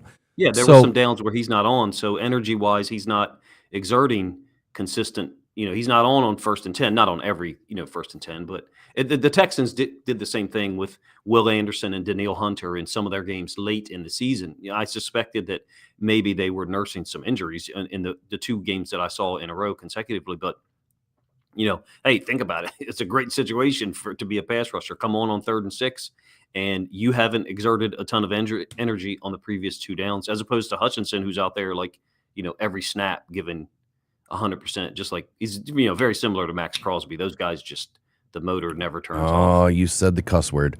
Quick update here. First deal of the day. Minkah Fitzpatrick is going to be going to the Jets. And it looks like a 7th round pick is going to be sent to the Dolphins for Minkah Fitzpatrick. So did the Lions miss out on an opportunity here? Minkah solves a lot of problems. I know that the fans are kind of excited to see Kirby Joseph running around on a basketball court last night, but that doesn't mean the dude's healthy. It's a difference between running around in jeans and then putting on football pads. Did the Lions miss out here? Do you think that they should have went after Minkah Fitzpatrick for a 7th round pick? And then I guess you have to consider the cap consideration here too, right? It wouldn't surprise me if the Lions are going to be in on some type of veteran safety that gives you, more than you got last year once both of those guys went down. Just a horrible, situation for Branch and Joseph to both miss so much time at the end of last year, A, and then B, have such question marks as far as 2026 goes. We wouldn't expect Branch back until late, if at all. So I do expect Detroit to look at some type of veteran safety who could come in on a low salary deal. I think the Minkah contract probably is what would be prohibitive for Detroit. Well, here's my guy. We'll talk about Jalen Hawkins for just a brief second, and then I want to rip the Band-Aid off and talk about the other option here in free agency. That Patriots guy, right? Yeah, Jalen Hawkins, man, had insane season last year. 2 sacks, 1 forced fumble, 4 interceptions. Just a damn good season for this kid. Now, he's been in the league now going on his 7th season. He's going to command, a little bit of a bag here. His market value, according to SpotTrack, is $8.3 million. That is money well spent. If Brad can bring this guy in on a 3 for 25, you better do it, because Jalen Hawkins is a guy that has great run fits. I think that over the top, he's going to be, one of your better safeties that are available. And I think that if Kirby is healthy, well, then great. Now you got 3 good safeties when Brian Branch is fully healthy. I think that Brian Branch this year, as much as I hope that he can come back and, play to his ability, I have to be honest with the situation. After the research that I did it's pretty eye-opening that most players, when they come back from a major injury, they lose about 20 to 25% of their output and 20 to 25% of their power. And if you look at Ali McNeil, it's evident that happened. If you look at DJ Reader, in his comeback, it was evident, right? In his second season was a little bit better. Maybe not as many sacks, but he was a better player. But you can look at any player and go and evaluate how they did. The only one that really outperformed for me last season was Aiden Hutchinson coming back from a major injury. But anything with a tendon, or major muscle, man, they take a minute. And it depends on when that injury happened. And for Brian Branch, that injury happened, close to the end of December, if I'm not mistaken? Yeah, that's why I say 2026. Yeah, for me, it's tough. I think you have to plan on Branch being a late arrival, if at all. But he's so spectacular with he's so great at everything he does. First of all, Hawkins, the Patriots defense, very interesting. Good find, I think, by you. But they played a really high-level brand of defense and didn't, get a ton of credit for it. Played a weak schedule, their playoff run, all of those things that people talked about and focused on. Look, the Patriots didn't give up more than 210 passing yards for 12 weeks in a row in the NFL. That's a ridiculous statistical marker. Their safety play was exceptional. Those guys moved around a lot. So Hawkins is not just a free safety or just a strong safety. He played a little bit of everything in New England. He's a good find. I got another one for you that's cheaper. I just did a video on him, and he's a little older than Jalen Hawkins. You know anything about Tony Jefferson? I don't. Before you say that, though, quick breaking news. Rashawn Gary, Cowboys, in deep talks on a deal for Packers standout edge. Rashawn Gary, according to Tom Pelissero and Ian Rappaport, former first-round edge, could land in Dallas. Interesting. Please send them away from Green Bay. Mm-hmm. Cowboys can't get enough of those. They just like to stack edge rushers. Last year, their roster, they were like 5 deep there, and a lot of them were good players. All of them were good players.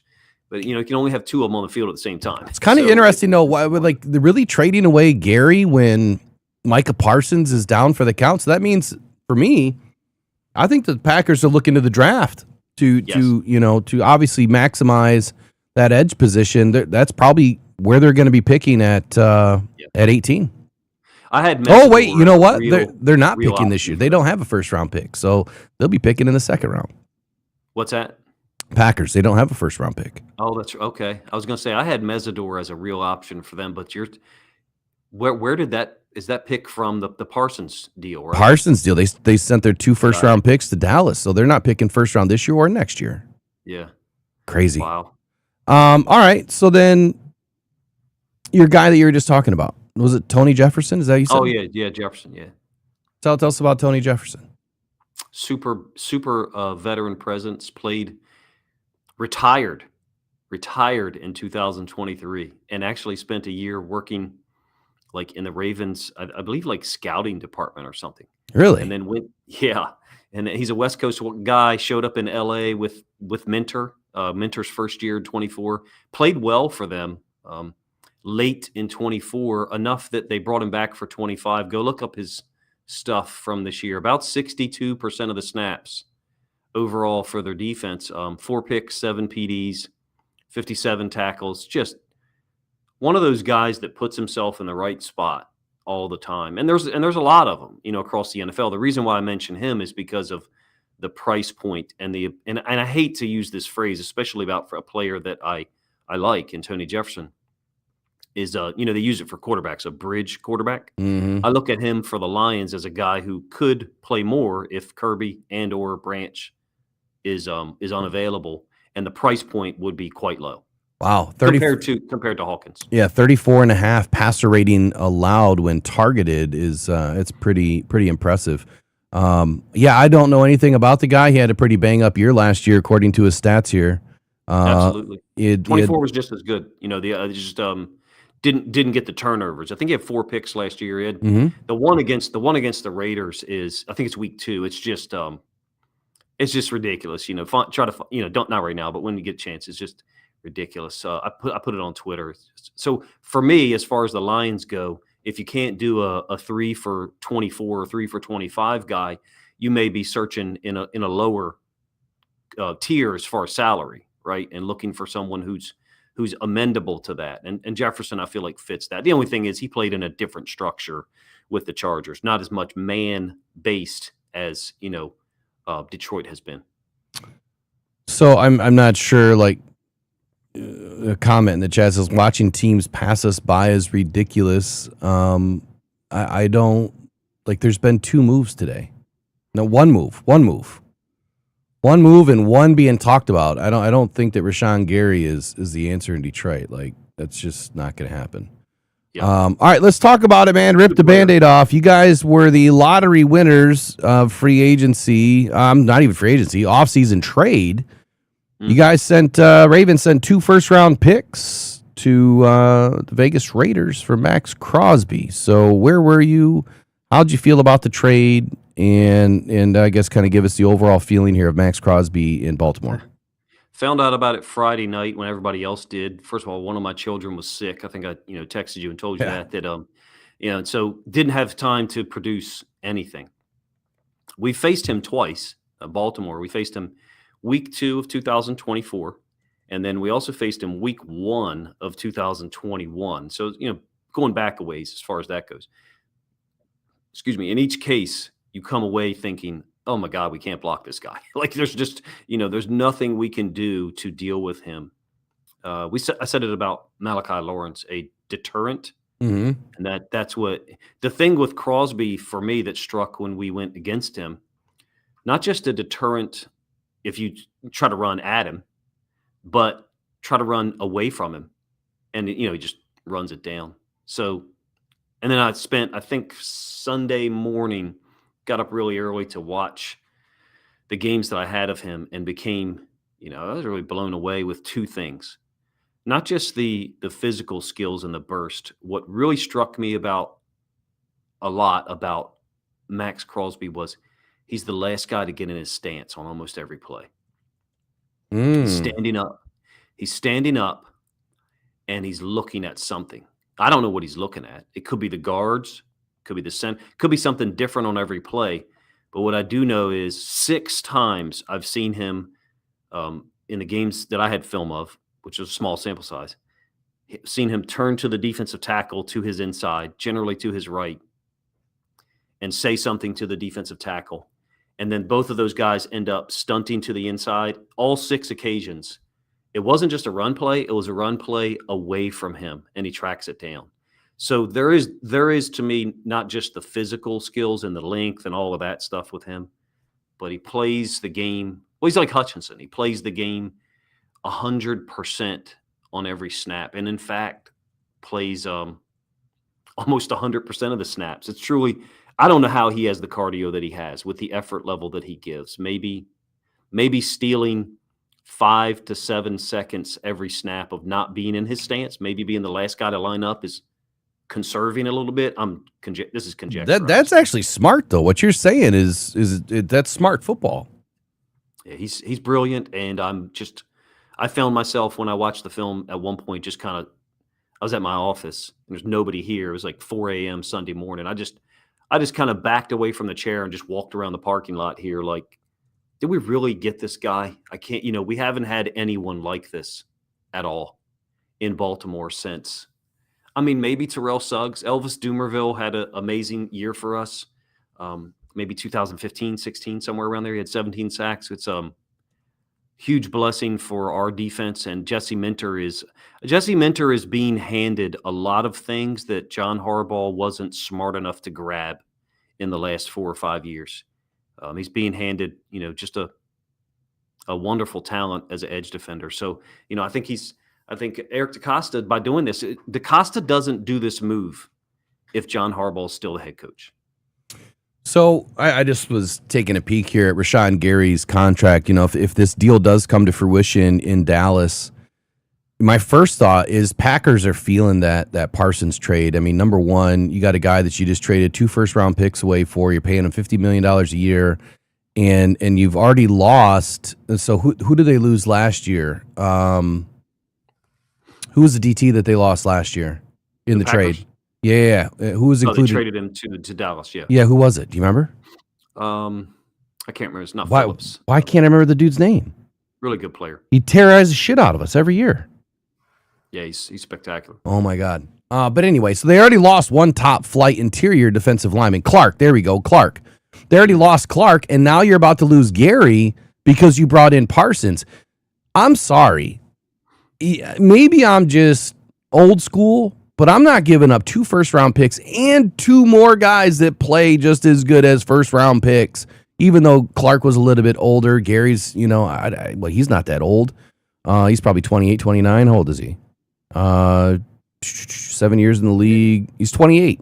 So you're giving up massive draft cap. You're not getting but a 7th-round pick back for Gary is what it looks like, day 3 pick.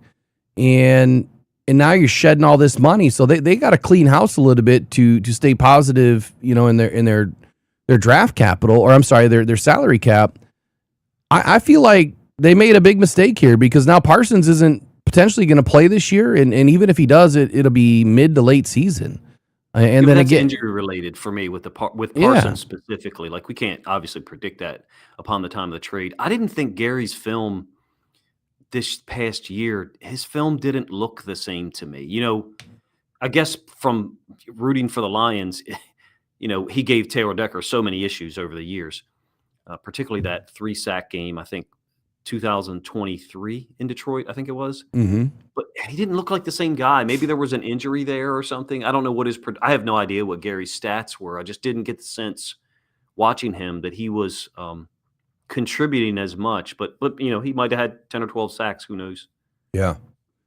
So Max Crosby, you guys are the big winners of the lottery. How does it reshape your defense in Baltimore? I mean, are you at any concern at all? I think you mentioned in a text to me, and maybe I read it wrong, that new contract. Did you feel like there's going to be a new contract for Max Crosby in Baltimore?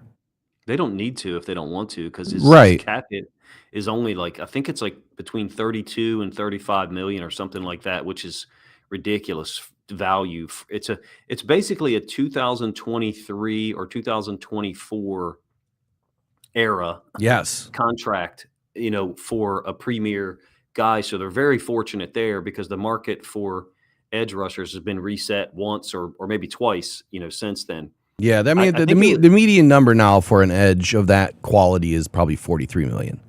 Yeah, so we're under that. That felt good, but he's 32.5 this year. What's that? 32.5. Yeah. Well, there's a pretty easy way they get his cap hit for 26 to 7.7 million. Oh yeah, convert it.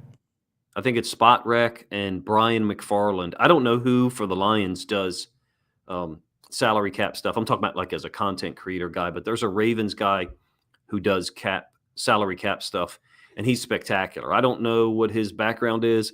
I just know that he is as good as anyone and has oftentimes been ahead of other, accredited national, people who talk about the salary cap things. Brian McFarland, I think he's on Twitter. I forget what the handle is.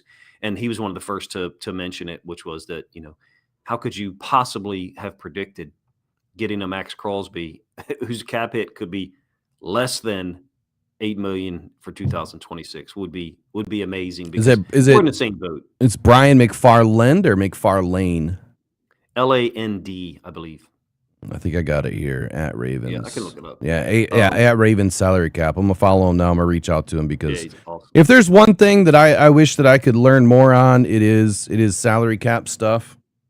I actually reached out to him about a year ago and asked him, "Hey, would you be interested in looking at Lions stuff?" And I think he briefly did, and maybe he sent me a reply that was, with whatever time he had. But yeah, I was trying to do you guys a favor because, like I said, everyone for the Ravens, as soon as the Crosby trade comes through, is asking him, "Hey, how does this fit for, Lamar's potential new contract?" Lamar is different from Goff in that Lamar is going to be a new contract. Already? I feel like he just signed one. He did, and he's got $72 million cap hit for this year. So Holy shit! Yeah, so they're going to do a new contract for him. Well, I mean, so yeah, bringing these guys in though, I mean, it's just like the same thing with the Lions' current situation is if you just convert.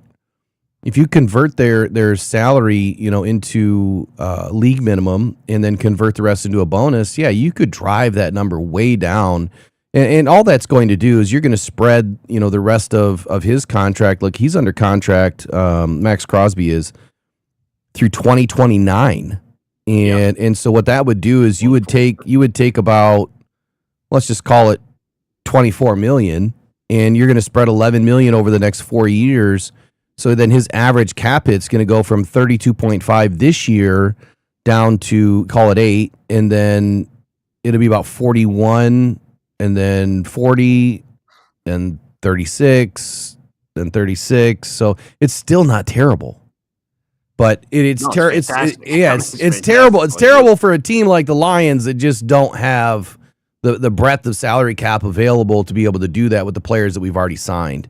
But it'll change when that'll change though. We have to expect that. If it doesn't, then that's obviously a huge negative. I mean, Mahomes just did it slightly different way. The Lamar thing is not going to be a restructure. Lamar is going to be a new contract, and actually, there's a lot of people who are pretty sure it's already happened. It just won't be announced till Wednesday.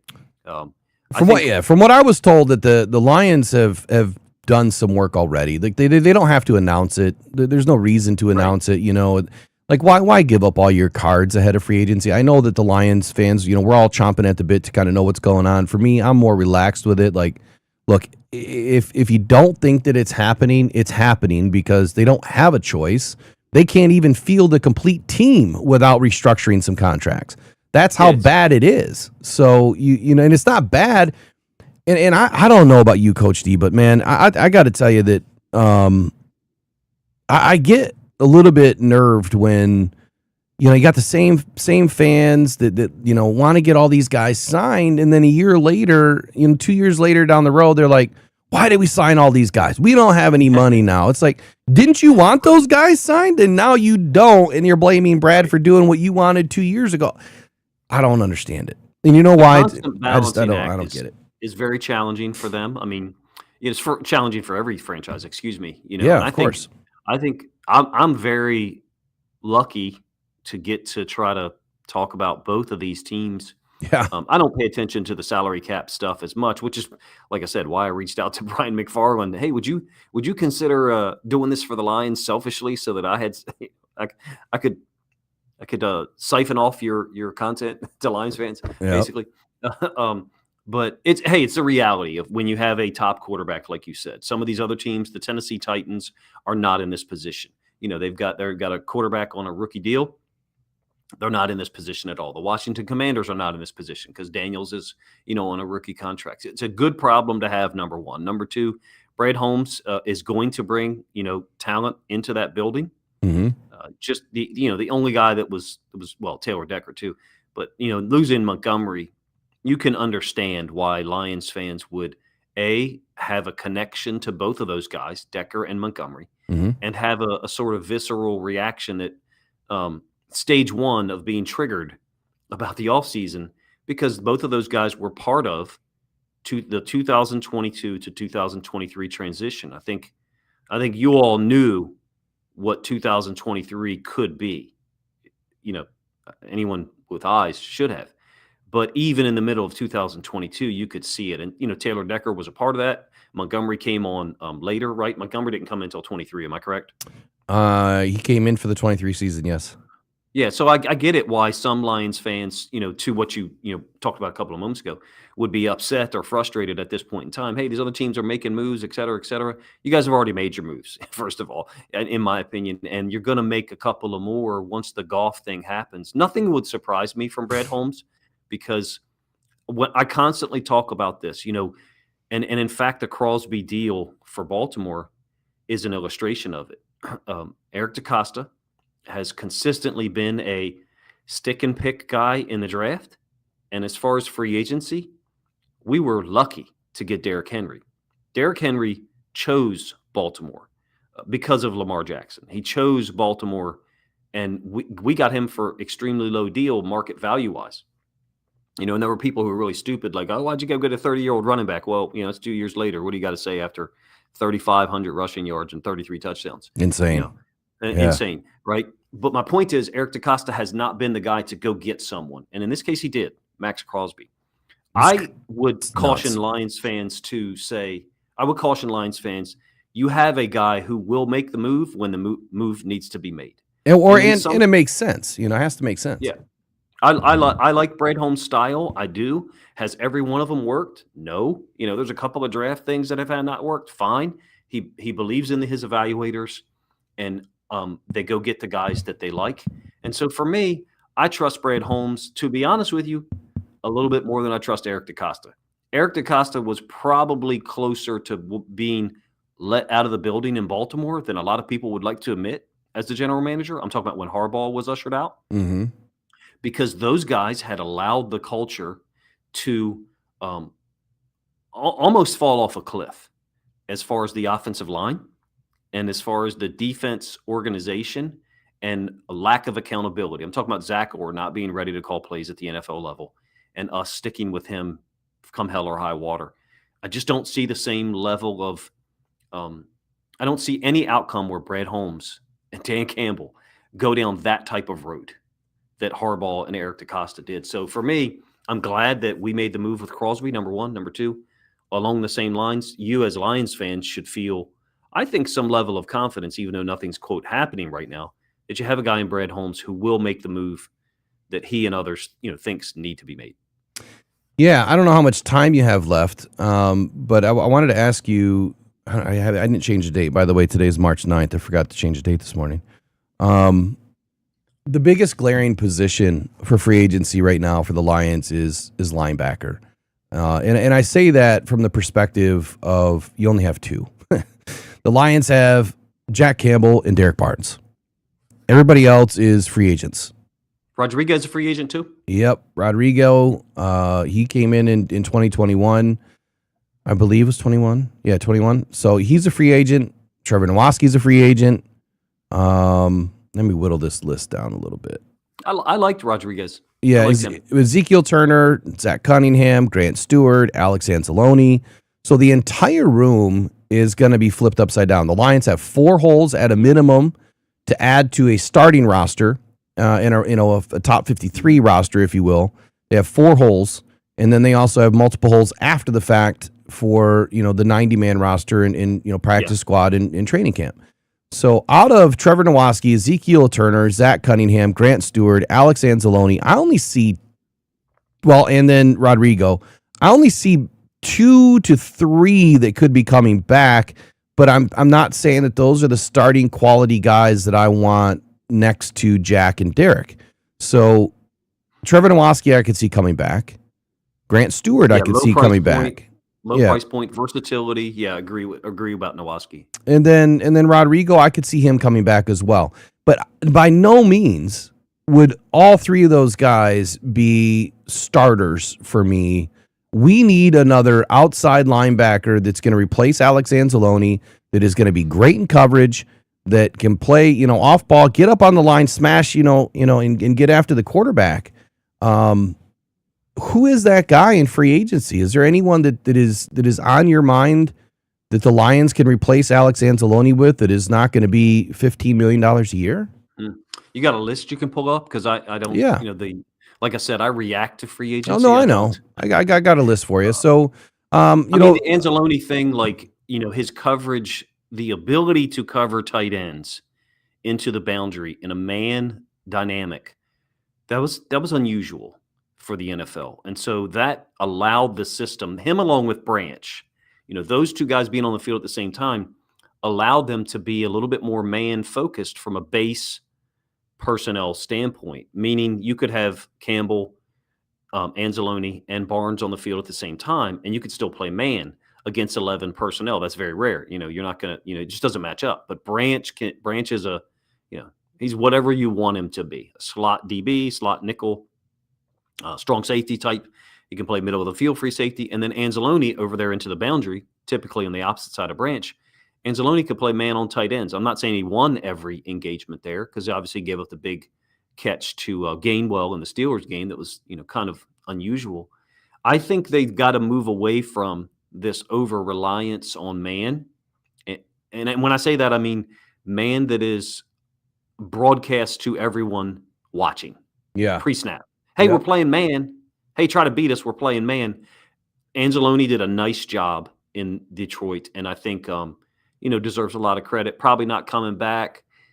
Obviously, it might be a good thing overall, and I don't mean because he wasn't effective. I mean it might be a good thing because it removes some of that some of the reliance in coverage on man that he gave you. Derek, you're not going to ask Derek Barnes to play a tight end man-to-man into the boundary and just say, oh, we're going to live with it. Go ahead and throw it over there to him. We'll live with it. That's not going to happen with Derek Barnes as the will linebacker. So, I don't want to say addition by subtraction. That's not what I'm inferring here. But what I'm saying is they trusted Anzalone so much to play man. And in my opinion, at times it made them too predictable yeah. defensively. And over the course of the season in 2025, I felt like that kind of played out. And also the time to throw factor. I mean, they were one of the worst in the league at time to throw. I think it was 30th or 31st. I know Muhammad had a ton of sacks. They got to get better with the pass rush and be a little bit less predictable coverage-wise, and maybe finding a versatile outside linebacker is a part of that. Let me pick your brain for just a second on time to throw, because I view it a little bit differently, and I know that you're a lot more well versed in this stuff than I am. But the issue that I have with time to throw is I kind of look at what offenses were the Lions going up against more so last season than in seasons past, and it felt like we played the spy game a lot more last year than we have Absolutely. And I think that elevates that time to throw. So when you look at the average, it's kind of like a false negative or false positive, however you want to look at it. And so 3.01 or something like that. yeah, right? and I would say that if we didn't have as much spy defense going on, then that time to throw probably would have been a little bit less. It still doesn't mean that I wonder if you could parse that out. Like, no, I don't know. That's a good point. Yeah. So the other question with that though would be, or I guess the statement would be, your front four still has to be better, and your linebackers need to do their job, and the front four has to be able to let those linebackers be clean, and that just was not happening last year. I mean, you could say injuries or whatever is a cause, but the biggest problem that I had is, my God, man, the DBs. Once they're down and you're missing all sorts of players, you would have expected that time to throw would have been shorter. But they played pretty well, and they played pretty well to be able to stiffen up and not allow the quarterback to have open lanes all the time. Yeah, and Rock Ya-Sin was a revelation. And I think way that he extended that too. So performed was awesome. yeah, I hope he's back. He is back. That's a great. I hope he's back. I hope he's back. Yeah. Yeah, I agree. I agree with you about the whole spy thing. I noticed it with Detroit earlier in 2025. Obviously, it was week 3 in Baltimore that it showed up a lot, right? Mhm. The 3-man rush with a spy. I call it 3+1.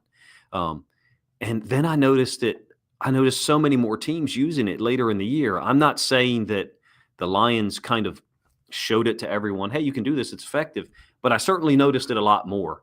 And then after that week 3 game, it was a unique way to do it that Detroit did. It worked. But if you could parse that out, if someone could parse that out, hey, let's get rid of the 3+1, and then what's the time to throw look like? I still don't think it would be league average, in my opinion. If it is 3.01, and I might be wrong there, I thought I saw 3.01 for Detroit. My guess is if you could take out the 3+1 spy, you're probably looking at like 2.85 or something like that. It probably would bring it down to your point, but I still don't feel like the pass rush talent there, other than Aiden Hutchinson, is good enough. Yeah, no, they need some help there, and I think the interior pass rush is going to be more beneficial to them this year than it has in seasons past. I think Tyreek Williams will take that next big step, and I would not put it past them for the Lions to go out and find another interior defender, whether it's in the draft or in free agency, that has pass rush upside. I think that's a very valuable point, to your point earlier about Ahmed Hassanin, kicking him inside as a 3-tech and letting him maul those guards and use that slippery, body that he has to kind of wedge in between and get in towards the quarterback.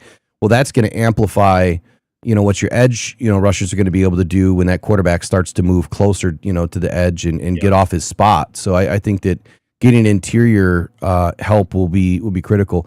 As far as linebackers available, I'm just gonna you can stop. I'm gonna just run down some names. You can just stop when you think of one that may fit.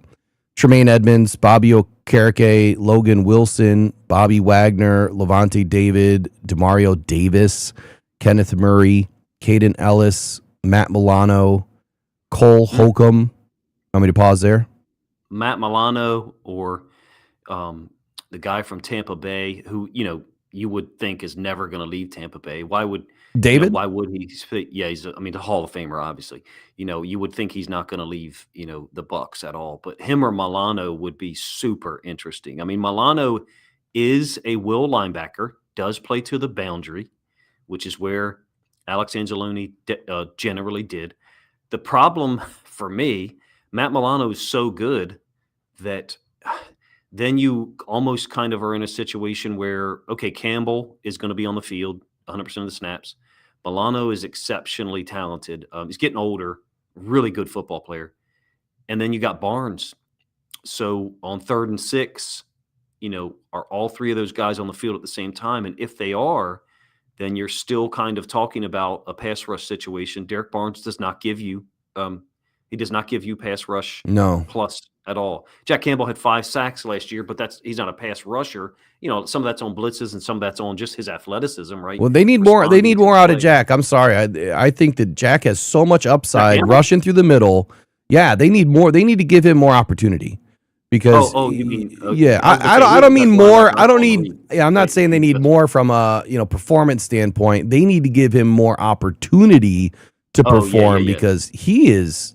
I mean, he's vicious coming through the center of that offensive line. Whatever he does well. Agreed. Yes. You mean like some more designed blitzes? Yes. Yeah. I mean, a little bit more unpredictability, but I call it safe blitzes. And so, Kelvin Shepherd and the Lions, even before that with Aaron Glenn, there was kind of this like we're either at 100 or we're at 0. What I mean is we're either bringing 6 or we're kind of rushing 3 or 4. And some of these teams, the Seahawks are exceptional at it, obviously. But Jesse Minter is in the same boat.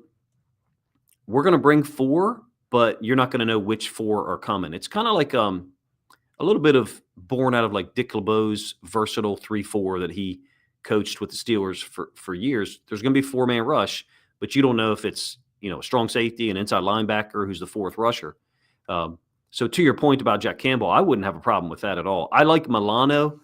Realistically, depending on what the salary would be, as a guy who fits there as a will linebacker with Campbell set to the field, you guys would be shocked at how athletic and effective Milano is. But I know his injuries have been an issue. So Jack Sanborn is a name that was sticking out to me, but I believe that Sanborn is no, I thought he's a Sam. Yeah, he can move up on the line a little bit, but he's not a will. I mean, right. I'm just referring to a 2-linebacker structure when there's 11 personnel on the field on 3rd and 6. He's you're going to have one Mike set to the field, Campbell, and so the other guy's got to be a will. Barnes fits there as the will, and I like Barnes. You guys obviously know that. I've done, I think, 3 or 4 videos on. I'm not high on Barnes at all. Well, he's not a pass rush guy. If you're thinking of him as a pass rush guy, he's not going to give you that. Well, I want a coverage guy. I want a coverage guy. I want a guy that can handle and erase these tight ends and be able to stay with, the running backs, at least in the intermediate zones.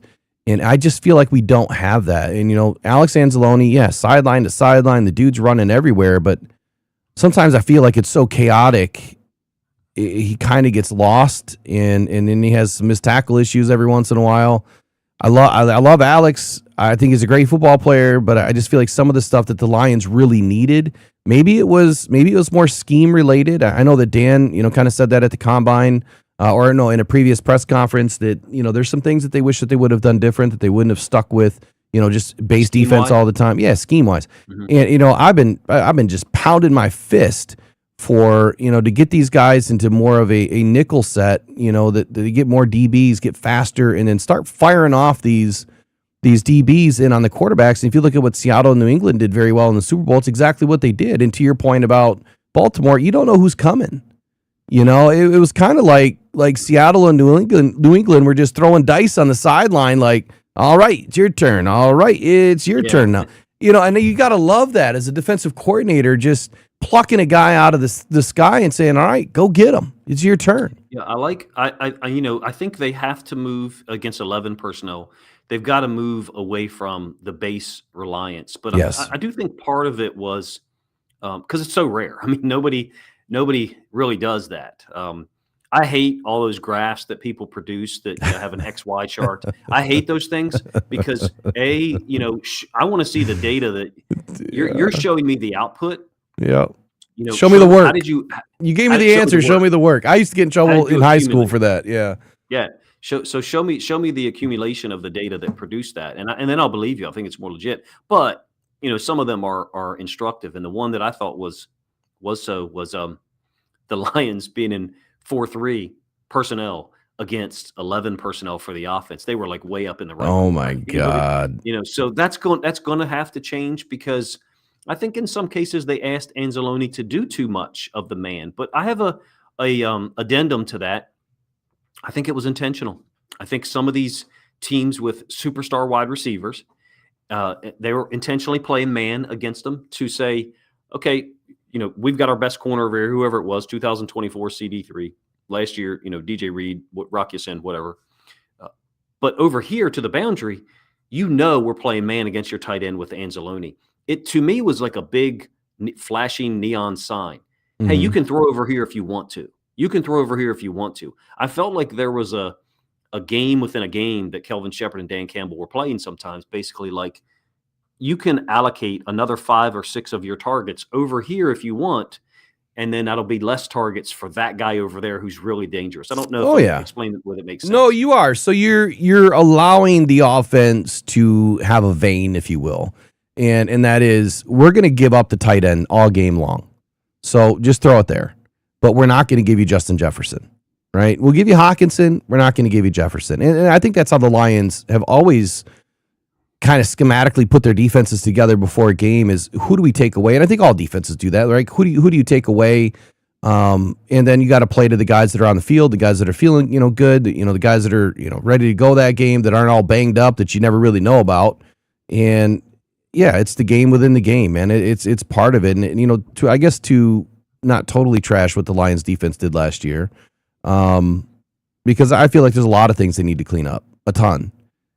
I think a lot of what they're involved in was personnel-wise. When you start losing guys that you depend on, like Brian Branch, you depend on him in that robber role. You depend on him to come up and slam the box shut. You don't have your surveyor of the field with Kirby Joseph out there, ball hawking balls out in the center field.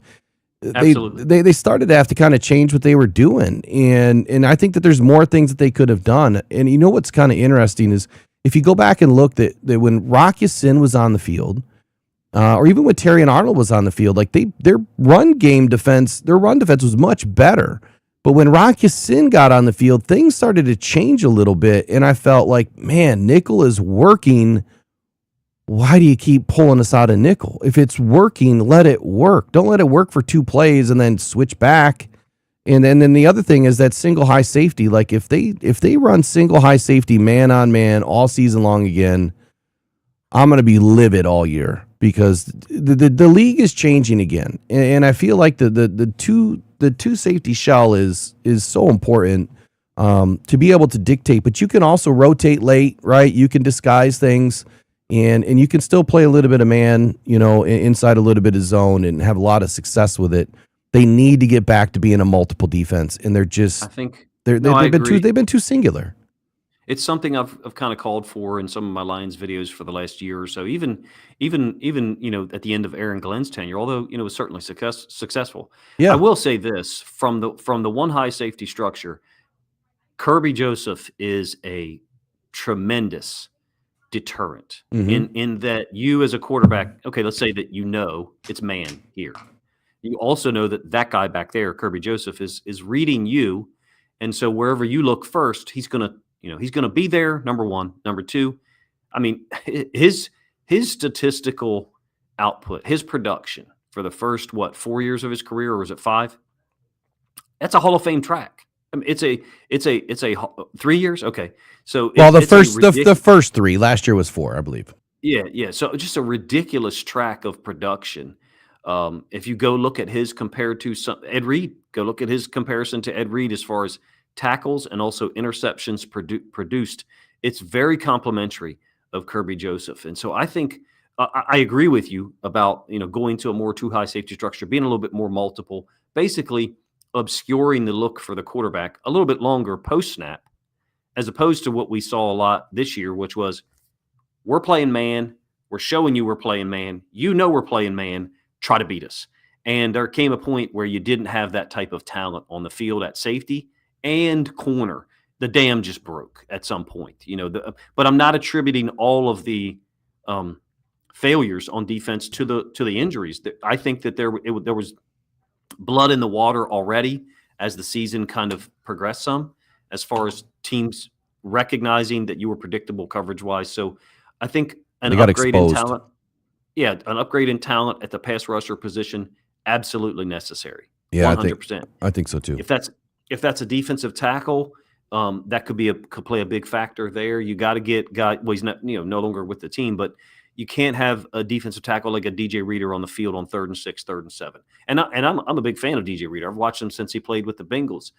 He's had a fantastic career, but he's not your guy to get at the quarterback. There's going to be some, to be honest with you, in this draft. There's going to be some available. I think the guy that I like as a pass rush guy is I think it's Grayson Halton. I don't exactly know where he's going to be, but he's a 3 technique, gets after the quarterback. Could fit with the Tyleik Williams as well and Lee McNeil, but I don't think you're that far away, Will and Lions fans here, from having a better defensive performance statistically, for 2026. No, I think we're going to have a great year. I'm going to leave you with a name, and I don't know if you caught on to this name. I posted it on Twitter right after watching. DeMonte Capehart, Clemson. Yeah. Holy cow, watch this guy's tape. He is so vicious, thrashing guards all over the place, and then he disappears. But then he comes back, and then he's kind of one of those guys. He's kind of off on, off on, off on. It's like a dimmer switch. Well, it's Clemson.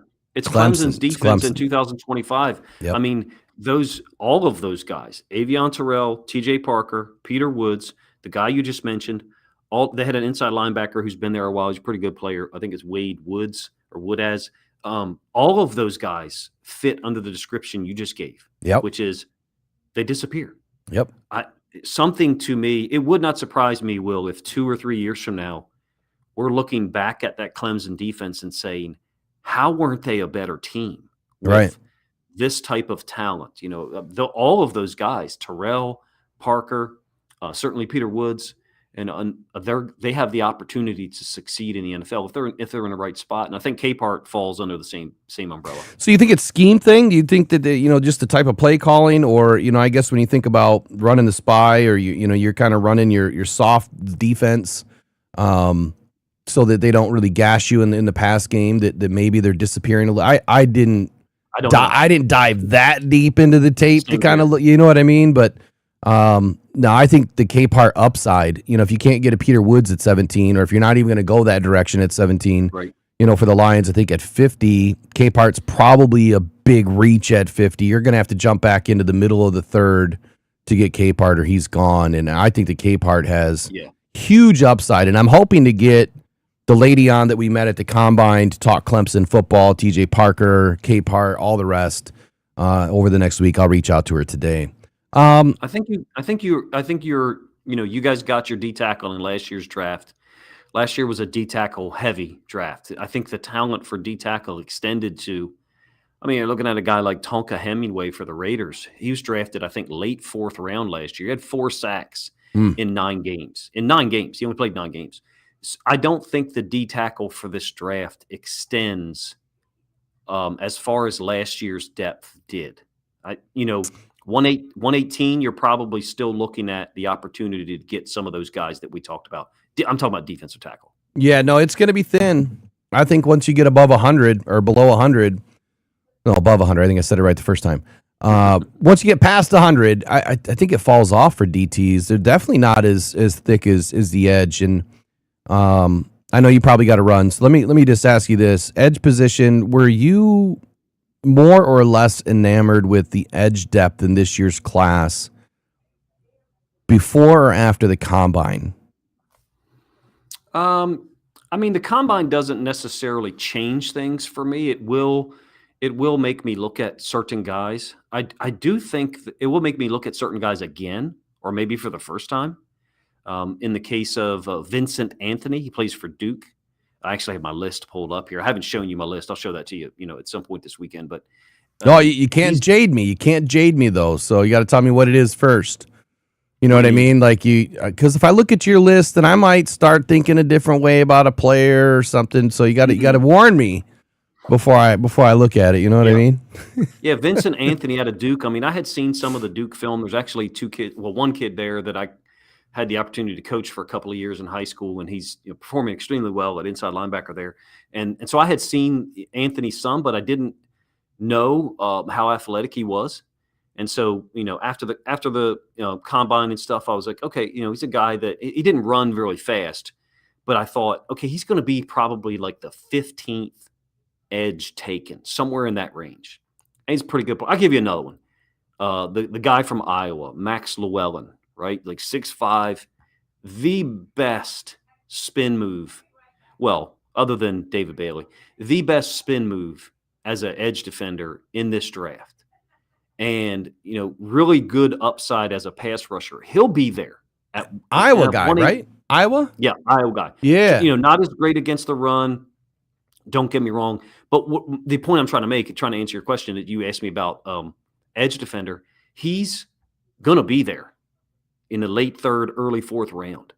You start to do your math. You're talking about, for me right now, I've got him as this is not ranking, okay? But right now I have him at 19 for edge defenders and Vincent Anthony at 20. So to me, the depth that you've got here, look, deny Dennis Sutton, who's a player that I like a lot. Oh, yeah. I've got him at in the 12 to 14 range. Now this includes Sonny Styles. Hold on, 12 to 14 what? The 12th or 14th edge defender taken. What? Really?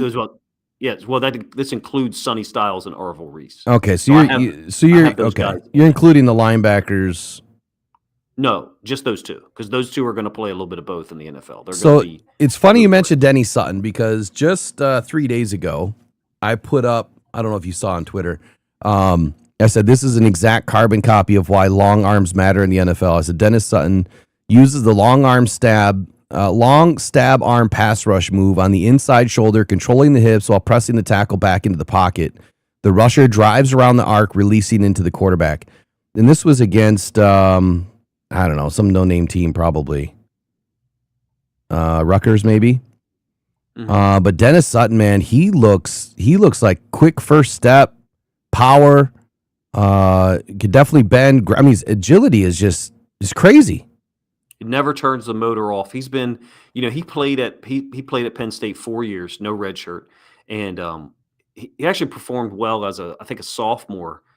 They have a guy that was their defensive coordinator named Manny Diaz. He's the head coach at Duke now. Runs a really aggressive system defensively, and so I know a little bit about Manny Diaz, but Dennis Sutton. Look, I think he's underrated in this draft. It wouldn't surprise me if he's a guy that gets picked like middle of the 2nd round. It wouldn't surprise me if, just because of the depth at other positions, safety, corner, that he goes a little further. I think there's better depth at offensive line this draft as well. there's a big hole, I guess, at quarterback. But that's not going to change the numbers or the math. And what I mean is like the projections. If there was 2 more really good quarterbacks in this draft besides Mendoza, that wouldn't really change, where these guys last on the board. I think to your question or to your point from earlier, the edge defender position has a lot of depth here and a lot of different options. It's kind of like, what's your flavor? Even a guy who I'm not a big fan of personally, LT Overton from Alabama. I'm not a huge fan of him. He's a big I'm not edge, either. very strong, reads and reacts well. So he doesn't deviate from the block that he's getting. There's no guessing with LT Overton. He plays very fundamental. He's number 17 ranked player in the nation when he came out of high school, by the way. He's a huge recruit, 5-star. So he's a guy that, to me, I could see being there later than people think, later than people project. I just don't know that he'll be there at 118, to be honest with you. You're talking about trying to figure out how can the Lions address offensive line and edge defender with having a hole there in their draft at round 3, right? Yeah, it's a big hole, but you know what? I'm not gonna make the excuse that we traded too many 3rd-round picks for Isaac Tesla, because I think when you go and look at the Lions roster right now, Isaac Tesla, Jameson Williams, and Amon-Ra St. Brown, that is one of the best wide receiver rooms in the league. And yeah, we don't have that true like slot burner, but we do have an outside burner.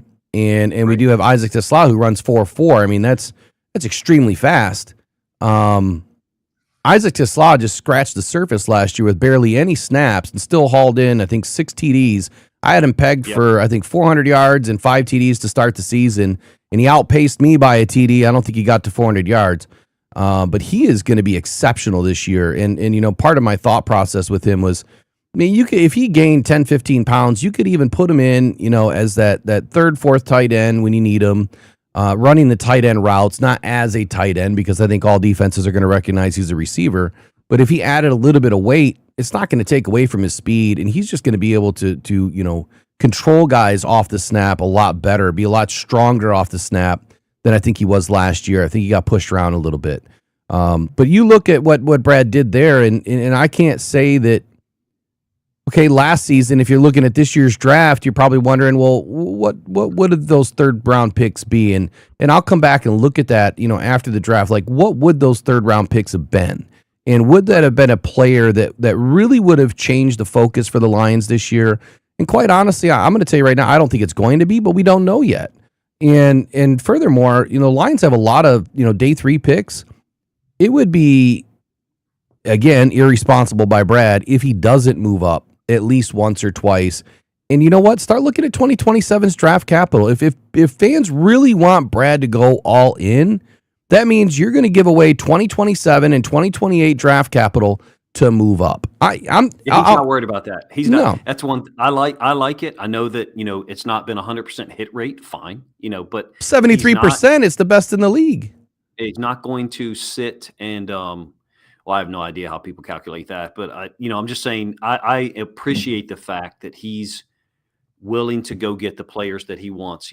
For me last year, when I firmly believe he jumped in front of us to get Tate Radledge, they correctly, the rest of the league, including the Lions, correctly calculated our film and said, hey, the Ravens right guard sucks and can't play, so they need a right guard. Now, Mike Green ended up being there for us, but in my opinion, the Lions' calculation was the Ravens are going right guard. We're picking one spot after them. We can't let Tate Radledge end up there. That's what I think. I could be wrong. That's Brad Holmes. Mm-hmm. If you reverse the order, and you guys were picking one spot in front of us, Eric DeCosta would never have traded up 5 picks. Never. Wow. I'll tell you that. Now, having said that, that's an indication that there's a change in mentality or his feet are to the fire a little bit. Our owner came out and said that the offensive line and the pass rush needed to be addressed. And, you guys have got a fantastic owner. So do the Ravens. They're different personalities, obviously. Steve Bisciotti's like It's like a gangster from a movie with Ray Liotta when he comes down and says our pass rush needs, or when he comes up, excuse me, from Florida and says our pass rush needs to be improved. And then we trade for Max Crosby, 2 first-round picks a couple of months later. To me, I see a correlation that Eric DeCosta got the message.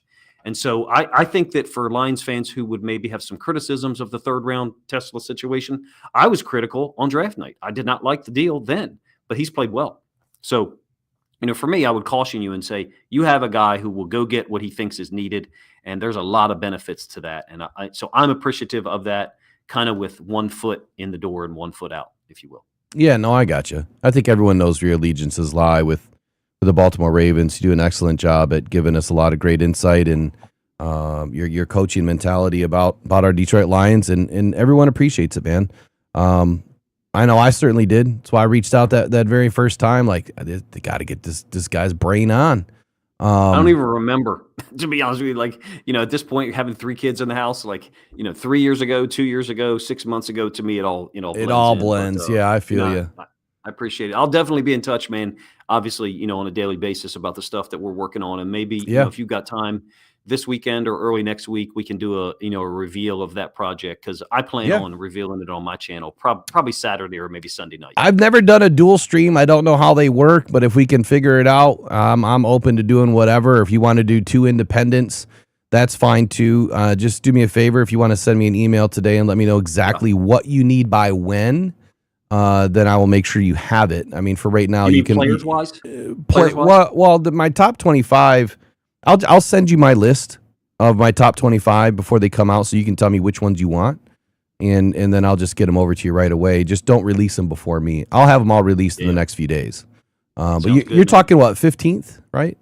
15th? 14, 15 somewhere is when, I plan on, doing a show about it on my channel. Yeah. All right. So I've got plenty of time to get all my top 25 out. So great work, man. Appreciate your thoughts as always, and wish you nothing but the best. Health, thanks, wealth, man. Glad you're getting back to full health. All right, buddy. We'll see you. Take care. Talk to you later. All 22. Thank you.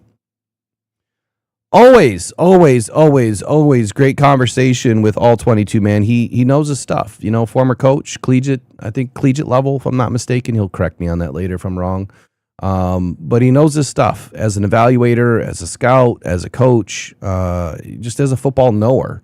The guy is a wealth of knowledge.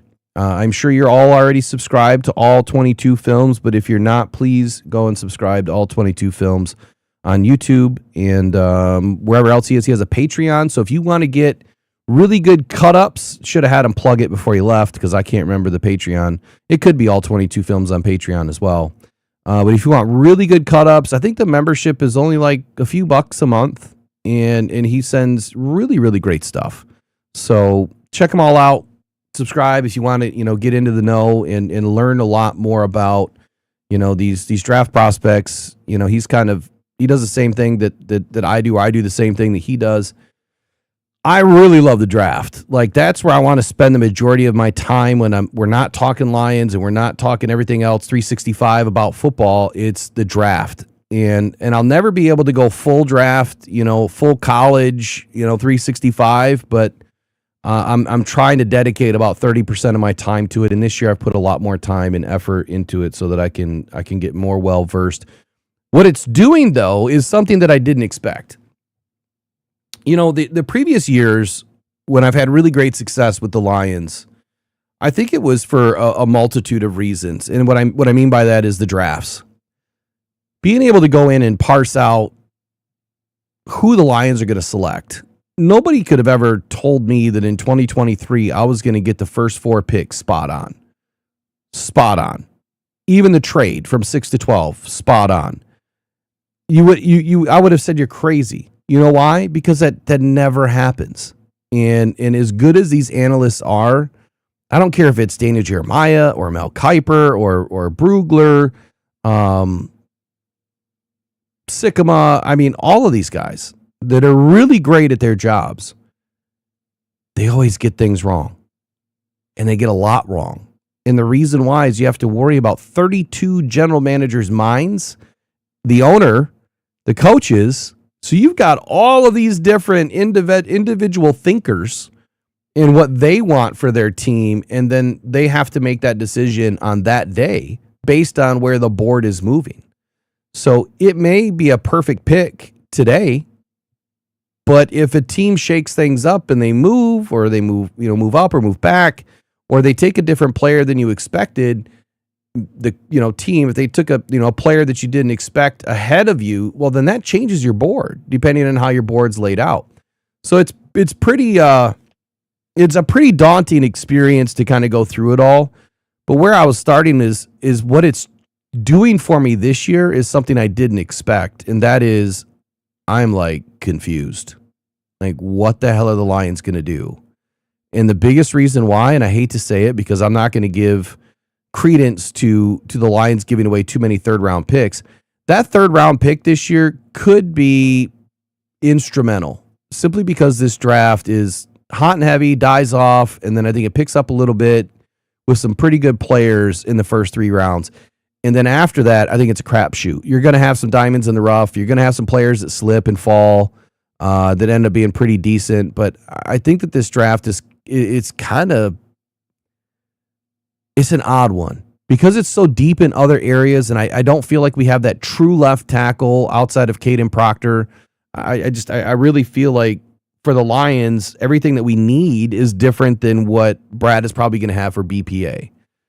And so BPA is where I'm trying to go this year and trying to diagnose and figure out where these players are going to line up. It's just all over the place because the receiver class is so deep. The edge class is now turned into a linebacker class or a 3-4, edge, linebacker. And it's not what we've seen in previous classes. In 2023, I think you could kind of figure out who the players were and where they belong. This year, I think it's a lot different. Defensive tackle is another one where I think you've got some really good prospects early. It dies off, and then it picks back up for a couple of late bloomers. And this is why I try to peddle the right information, and that is don't ever put a player in a box by saying he's a third-round pick, he should start. He's a third-round pick, he should be a very good football player. It's not the case. It's never been the case. And just simple research will tell you that. Like, all you got to do is go look at past drafts for teams and then go look at who's still on their team from those drafts and then go look at their stats and how they've performed, and I think it'll start to open up your eyes a little bit more. A lot of fans don't have that time. Right? They don't have the wherewithal, to spend the money on all the different, subscriptions. I have like $300 worth of subscriptions simply because I want the information. And all of that information is not available to everybody. The most valuable information is the information that I don't pay for. And those, are good contacts and resources that I have within college and, the league. I've added a couple into the league now this year. Where I've really leaned on one primarily throughout my time doing this, but now being credentialed and having more access, it's giving me more opportunity. And it's not with local guys, right? It's not with the local, the people that cover the Lions. It's with resources, real resources, and scouts and former executives that can give me really good information. All right, let's do our check on what's happened recently. So right now, Tyquan Thornton looks like the latest move. Let me get this changed here.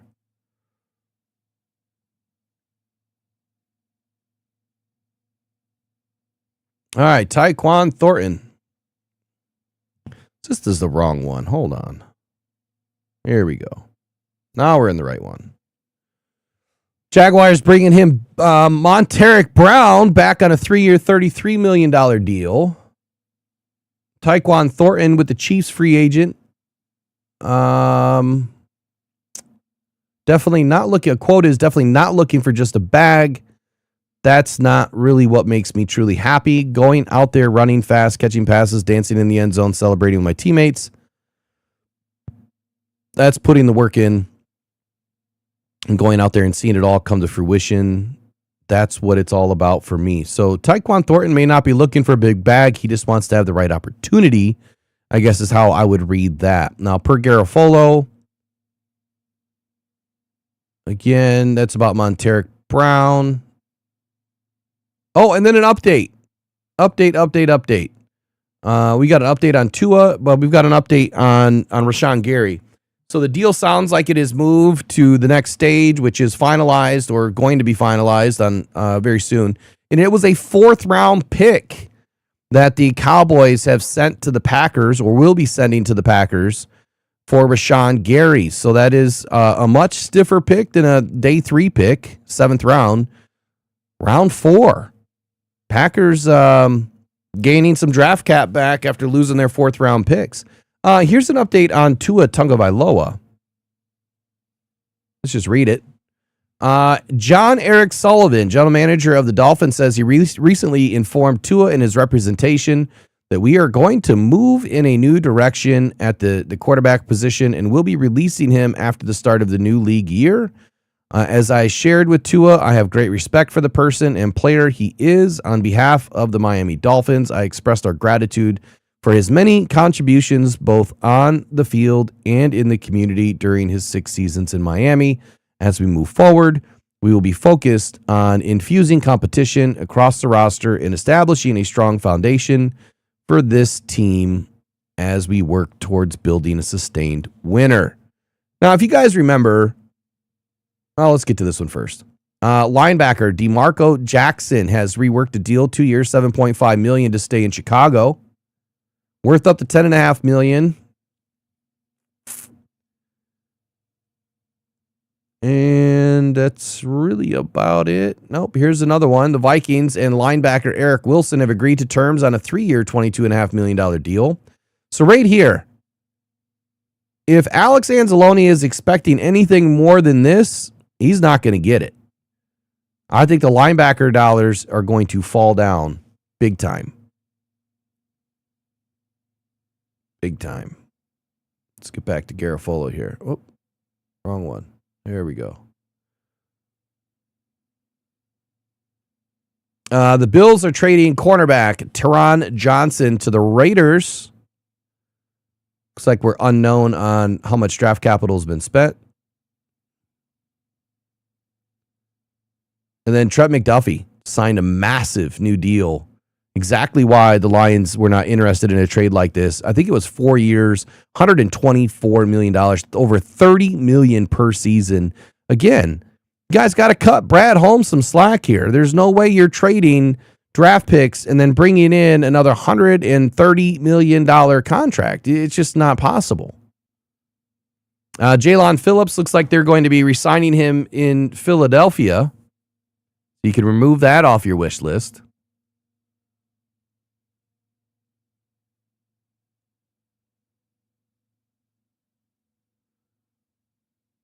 And kicker Blake Groupie, whatever his last name is, looks like he's signing a one-year deal worth $1.4 million with the Colts.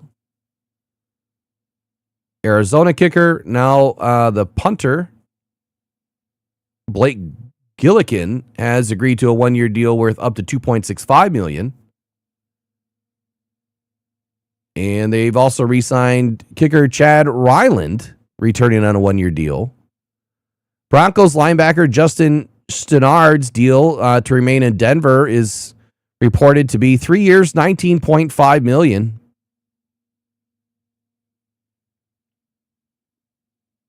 And still looks like James Conner is a cut candidate. Is that still accurate? I don't know if that's still accurate. I thought that there was a trade worked out for him. Khalil Mack expected to re-sign with the Chargers. That was yesterday. Let's go to Jordan Schultz. Jordan Schultz says Daniil Hardy has agreed to a deal with the Bears worth $6 million over 2 years. Former 7th round pick, Hardy has had over 20 special teams tackles in the past season. Quarterback Sam Ehlinger is re-signing with the Broncos, 1 year, $2 million. Packers are definitely close to finalizing that Gary deal like we talked about. Now, this is one to keep your eye on here. Jedrick Was it Jedrick Wilson? Is that how you say his first name? Jedrick Willis? Jedrick Wills, excuse me. Offensive tackle, former Brown, sat out all last year to fully recover from a knee injury. He's only been in the league about 4 or 5 seasons now and should be fully healthy, but this dude's an absolute monster. If the Lions can get, take a crack at bringing him in, I think that would do wonders for the Lions offensive line this year. It is one to keep your eye on. And then Tua Tagovailoa is obviously getting cut. Jake Moody re-signing with the Commanders.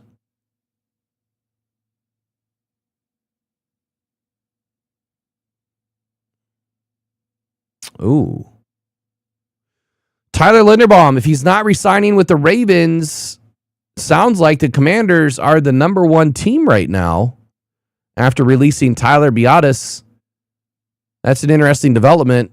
You can potentially remove that from your list for your Detroit Lions. Daniil Hunter, they finalized a 1-year deal with $40.1 million on March 5th. Let's get up to Ian Rappaport. Looks like the Texans and defensive tackle Sheldon Rankins have agreed to a new 2-year deal.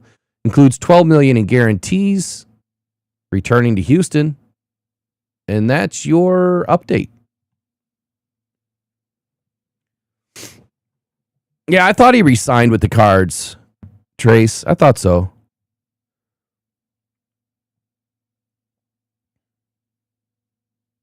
I could be wrong. But if you're correct on that, then I'll take you at your word. You're pretty good with that stuff. So not a whole lot happening. Excuse me for one moment. I just got to address my my cold, and I'll be right back.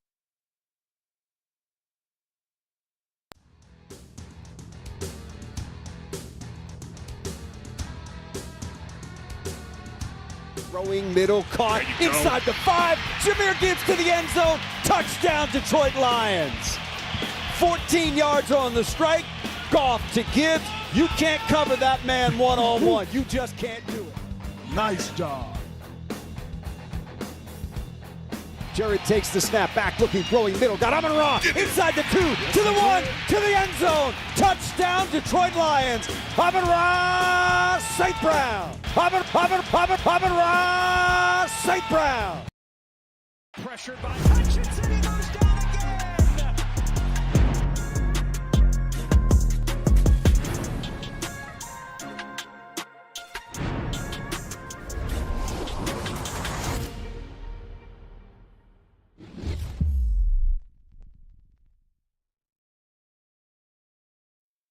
All right, again, I want to appreciate all of you for joining me again today. Almost another record in the chat. We've had two days here in a row with up to 300 people in the chat. We've got a couple hundred watching right now. If you guys haven't, please follow me on Twitter at Will Rock Jr. I will have a new Twitter. It's at DFJ something or other. I just haven't done anything with it. But that's where DFJ Sports is going to live, Detroit Football Journal. And then DetroitFootballJournal.com. So everything that All 22 and I were just discussing, there's a new project it is going to be releasing here in about a week. It's an amazing project. I'm super excited about the fact that I was invited to participate with it. So I can't thank him enough for even thinking of me. And, through all the articles that I've written and the workups, the snapshots, the profiles, somebody noticed. And it asked me to participate. So I'm super, super excited and appreciative to be included. And I hope that y'all are going to support it too. It'll be released sometime next week. He'll let you guys know when that is. And then we'll do a release here with it as well. But DetroitFootballJournal.com right now. You can sign up and pay for an account if you'd like to, if you want to support the channel and support the work that I do. Otherwise, you can sign up for free. Just stick in your email, hit the free account, and then I'm going to go ahead and upgrade you anyway for free. I'll comp your account for up to 6 months. We're going to be doing that between now through at least through free agency. And then it'll be shifting to probably 3 months and then no months. So a little bit of time left. And then if you share it with other people, you get other people to join in. Again, I'll upgrade them for free. Don't worry, it takes about a week or so, and then I go in and I look at everybody who's signed up, and then I'll upgrade you guys. But we've gained a massive amount of following. I am now in the top 70 rising sports writers on Substack. Can't thank them enough for including me in the conversation. And hey, we're growing. That's all that matters. We're growing. We're doing the right things. Interesting day so far. Not a whole lot happening for the Lions. And it's as expected. It's not even noon yet. Let me address a couple of things in the chat. Brian Brady, I think I discussed this earlier. So your question, why hasn't Goff been restructured before free agency? Well, that's where the confusion, I think, lies. Okay. The problem is he has been. You just don't know it yet. Brad doesn't have to release anything until 4:00 on Wednesday. So the Lions can't do anything this year without restructuring. And the information that I got the other night, I posted it on Twitter, is that, here, let me just go to my Twitter and read it because I was just being funny with it. And it went stupid viral for, I don't know why. It was just a regular old post. I never do anything. As soon as I got rid of the blue check mark, I don't know. It seems like things actually got better. Latest report, I have been told the Lions have been quietly productive with contract restructures, trade talks, and free agency homework. The Lions are working on multiple free agent targets to reshape this team for 2026. Per sources, outside linebacker should be included in that, and cornerback and safety should also be included in that, have been talked about heavily. Now, what restructures mean, or conversions of contracts, is that they're going to convert that base salary to a signing bonus. It's not like that money disappears. That money is still going to be spread throughout the remaining years of the contract.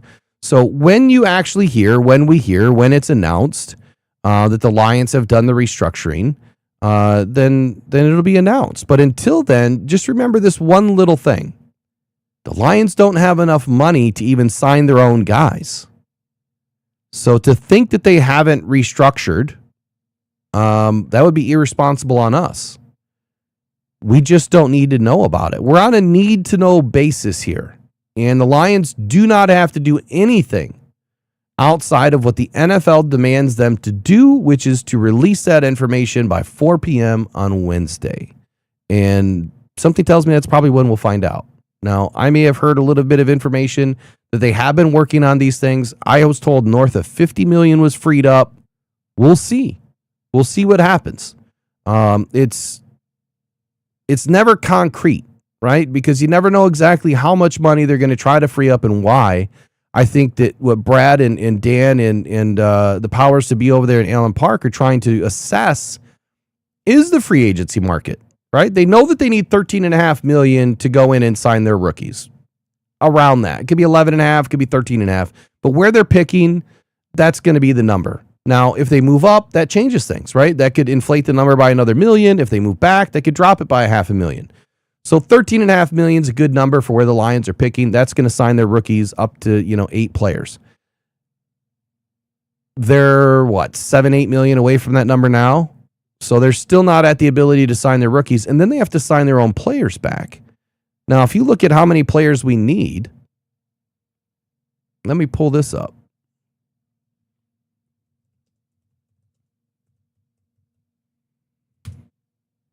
I'll try to do this on the fly. I hate doing this because it can get me in trouble.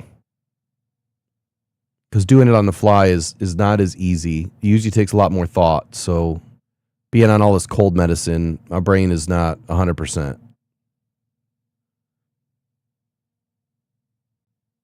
Let me get this up here.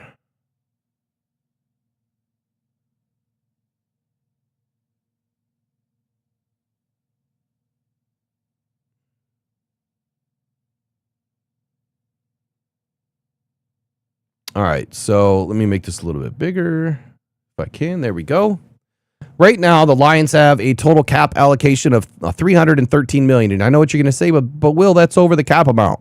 Well, this is the effective cap, all right? Their top 51 cap space, they have $5.6 million in the bank right now. That's all they have. Now, does this include the rollover money? I don't know.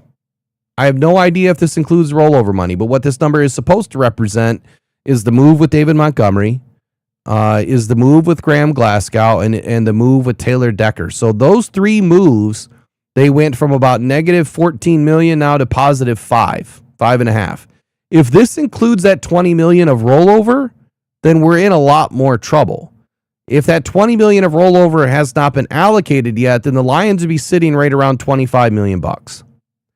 Or it might have been 16 million in rollover money. Either way, it would be about 20 million bucks that they would have. After you sign your rookies at 13.5 million, you'd be left with roughly $7 million. While looking at this cap table, the Lions have 49 players under contract right now. Now, the top 51 are the only ones that really matter, but they still need money to go and sign their players, right? So 49 minus 90, right? Actually, we'll go 49 minus 90 is 41 players that they need to sign between now and training camp, or now and OTAs, really. And that'll happen through the draft. Let's say they add 8 players. Well, now they only need 33 more. That's a lot of players they're going to have to bring in through free agency and everywhere else. How are they going to get there? All right, that's the question. Well, they're going to sign a lot of UDFAs, probably 10. And they're going to have to bring back a large majority of the free agents that they have available right now. But if you look at a vet minimum deal, let's just go to the very bottom of this. You know, you're looking at about $885,000 a year per player. Now, those aren't fully guaranteed numbers, but those are base salaries. Now, from a cap hit perspective, you know, you're still talking $885,000. So if you've got 41 players that you need to sign, that's $36.3 million. At a minimum is what they need. So you had that 36 million plus that 13.5. You're talking 49.5 million, hence the number that I was given. North of 50 million is where the Lions should be operating. So just because we haven't heard it doesn't mean that it hasn't been done.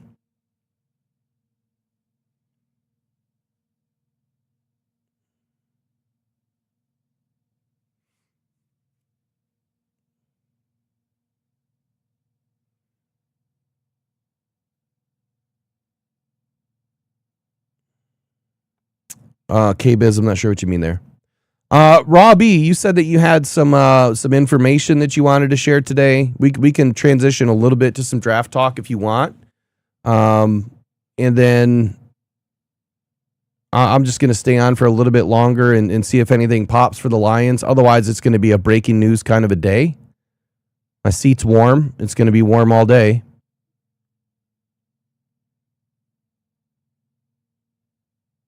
So just let me know in the chat or text me if you would like to call in.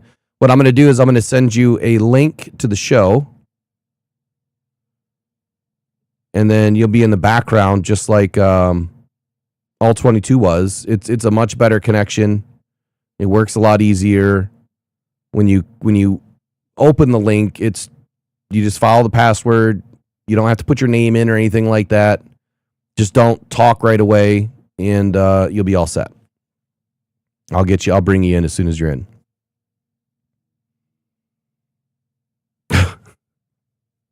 All right, I got you. I'm gonna throw it in the mod chat. Actually, you know what? Do me a favor, Raw. I'm gonna send you a text back. It'll be easier this way. I forgot I can't send anything to Voxer.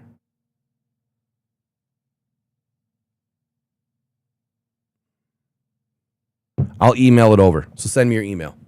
All right. So anyway, good after. Well, it's still morning. Good morning, everyone. Let's continue our conversation here. As soon as I get Raw B all set, I'll be right back. Give me 1 minute or less.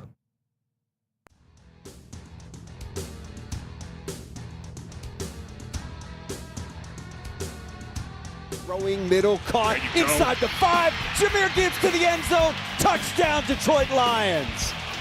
14 yards on the strike. Goff to Gibbs. You can't cover that man one-on-one. You just can't do it. Nice job. Jared takes the snap, back looking, throwing middle, got Amon-Ra, inside the 2, to the 1, to the end zone. Touchdown, Detroit Lions. Amon-Ra St. Brown. Amon-Ra St. Brown. Nice job.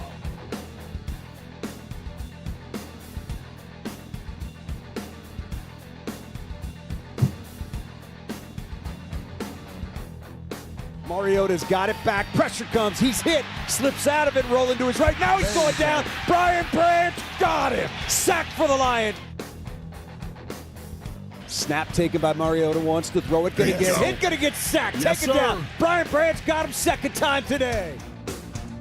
Nice job.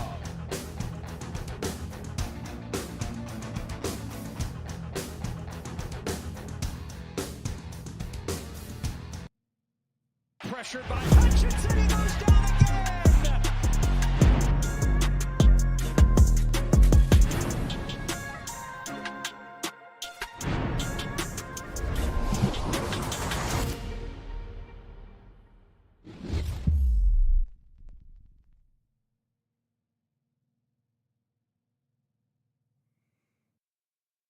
All right, while we're waiting for Raw B to get in.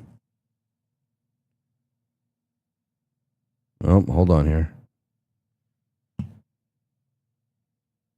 Let's see if we got an update.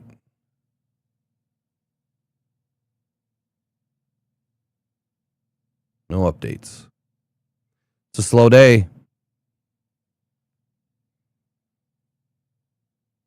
Oh, that's right. Hold on, Nick. I forgot you. No, I sent it to the email.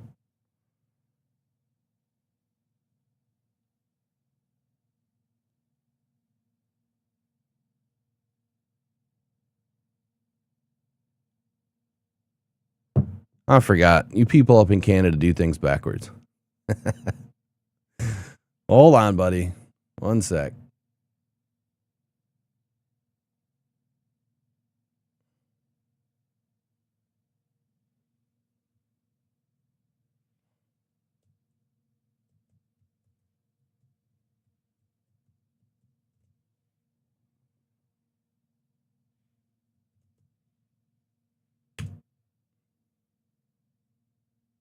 There you go. On the way.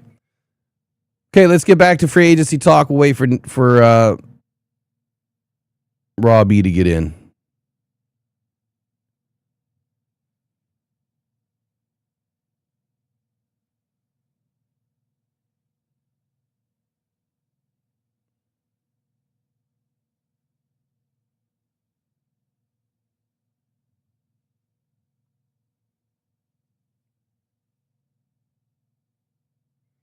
All right, so let's take a look here at what Tim Twentyman put out. No, I'm sorry, not Tim Twentyman. Jeremy Reisman put out a depth chart pre-free agency. Take a glance at what he's got going on here. We've already talked about quarterback. We talked about running back. We talked about wide receiver. Tight end. So on tight end, he has four tight ends. Sam Laporta obviously being the number one, Brock Wright being number two, Horton, and then Thomas Gordon. The Lions obviously in a major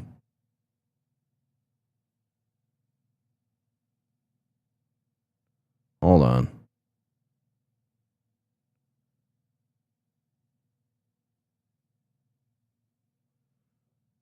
Lions are obviously in a major conundrum here with the tight end position. You know, I get it that Sam Laporta coming back from a back injury has, concerns. The fans have concerns. The one concern I don't have is if he's been healthy, he's had zero setbacks, there's been zero reported, that he's probably going to be just fine. He's had plenty of time to recover. He's been off for a long time. All right, so, yeah, Robbie, I'll bring you in just a moment. Just make sure you stay muted for a few. I'm less concerned about Sam Laporta. I'm more concerned about the bottom end of this depth chart. So Brock Wright, major need, got to have him. Yeah, I think it's the last year of his deal, which was a 3-year deal a couple years ago. Big time blocker for the Lions. Zach Horton, I'm not impressed with. Thomas Gordon, I'm not impressed with. So I do believe that the Lions are going to be players in free agency for a tight end. And then I also think that, the draft could lend a decent tight end. The question is when, right? At pick 50, I think it's a perfect opportunity, but I also think pick 50 is a better opportunity for a different player, different position. On the offensive line, you have 12 offensive linemen this year.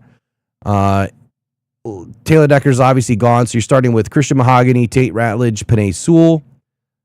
You also have Miles Frazier, now Juice Scruggs, Giovanni Manu, Seth McLaughlin, Mason Miller, I believe. Both of those guys are signed to futures. I believe Michael Neese is signed to a future. Here, let me just pull up their thing here. Okay, Colby Sorsdahl signed.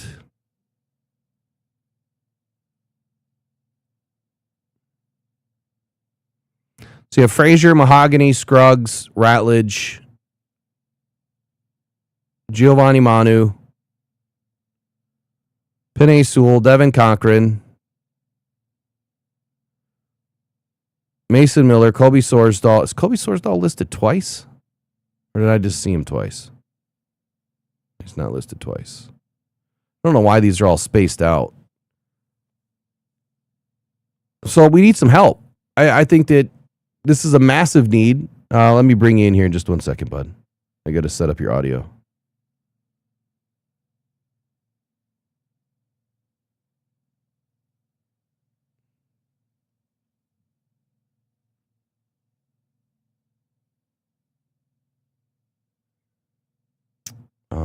I got to switch scenes to do it. 1 sec, guys. I apologize. Give me 1 sec.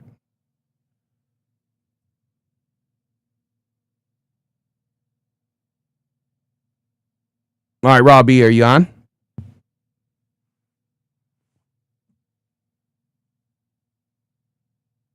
Make sure you're unmuted, bud. Are you? Yes, sir. All right, there you go. Hear me? Yep, give me just 1 second. Now that I can hear you, just give me 1 second. Yep. All right, so I got the offensive line pulled up, or at least I've got our depth chart, our cap table set up. The Lions have some significant issues on the offensive line. I know you want to talk about some of the draft stuff too, but earlier when I was talking with All 22 about the offensive line, it was how are the Lions going to attack this free agency and draft? And immediately what I'm thinking is, the number one move that the Lions don't want to make is taking a right tackle in Penei Sewell and pushing him to the left. But just for this conversation, let's just say that happens. Also for this conversation, let's just say that Tate Ratledge goes to center. I know for a fact, an absolute fact, when Dan Campbell says they're going to bring in competition, they're going to bring in competition. And they're going to leave this whole offensive line into an open competition state. He's emphatically said they want to get back to what they did in 2022 and 2023, which is where you saw a big emphasis placed on competition coming into the building. May the best man win. We don't care what your contract is. We don't care where you were drafted. You need to be the best player. So I've said it, before December, January. I'm not putting Miles Frazier, Mahogany up in that offensive line without a battle. And I say may the best man win the left guard spot, but I'm not totally confident in the fact that the other one can play right guard just yet. However, Miles Frazier could be uniquely gifted enough to play right tackle. I think that the Lions are probably going to address right guard in the draft, and that right guard could potentially play right tackle in the future. Emmanuel Pregnan, Max, Hanachor, I think both of those guys line up well there. And then you have to think about the other option, left tackle. Is there a left tackle in this draft? Well, if it's not Caden Proctor, I just don't see a true left tackle. I think that Monroe Freeling is better as a right tackle. He just doesn't have the size or the girth. He has the length. He has the wingspan. He's got decent footwork. He just doesn't have the anchor in the run game. So I think there's a lot of open opportunity here. And maybe this offensive line draft is not what we think it's going to be. I'm leaning more towards right guard, and I'm also leaning more towards right tackle versus any other position. And of course, center. Like if they can land a Jake Slaughter, great. If they can get a Connor Liu slip into the fifth round, wonderful. Do it. He's not going to play this year, but you're going to stash him on NFI till next year. I think those are great moves. Moves that Lions fans won't like because they're not playing immediately, but it's a 5th-round pick or even a 6th-round pick. If you package a 6th and a 5th and you move up into the 4th and get Connor Lew, it's still a great move. But they also have Seth McLaughlin, who also was the highest rated center coming out of the draft in 2024, who is now sitting on, a futures contract in Detroit, hasn't really played. So there's a lot to wonder here. Like, what are the Lions going to do? What is free agency going to offer them? How do they fix the rest of it in the draft? So that's where I'm going to leave it open to you to talk about the offensive line. What are your thoughts here for 2026? Well, I think I'd just like to circle back around to a player that's already on the roster. I understand not a lot of people have a lot of faith in him. I'm going to speak about Giovanni Manu. And I understand he played Canadian football in university. He started one game in the NFL against a premier edge rusher in Trey Hendrickson. He didn't have a good performance. He got hurt. Out for the rest of the year. That's not a very enticing resume. However, the draft picks that they used to bring him in, he was a 3rd-round pick. Same thing with Jordan Mailata. Jordan Mailata never played a down of football his entire career. Hey, Raw, let me pause you for 1 sec. Are you using a separate mic or anything? No, I'm using my earbuds. Okay, you gotta go straight phone because there's a lot of clipping going on. Yep. You might just have to. We're not doing video, so you can just sit back, relax, catch contact on the couch or your man chair, whatever you got. Put it on speakerphone if you can, or however you want to do it.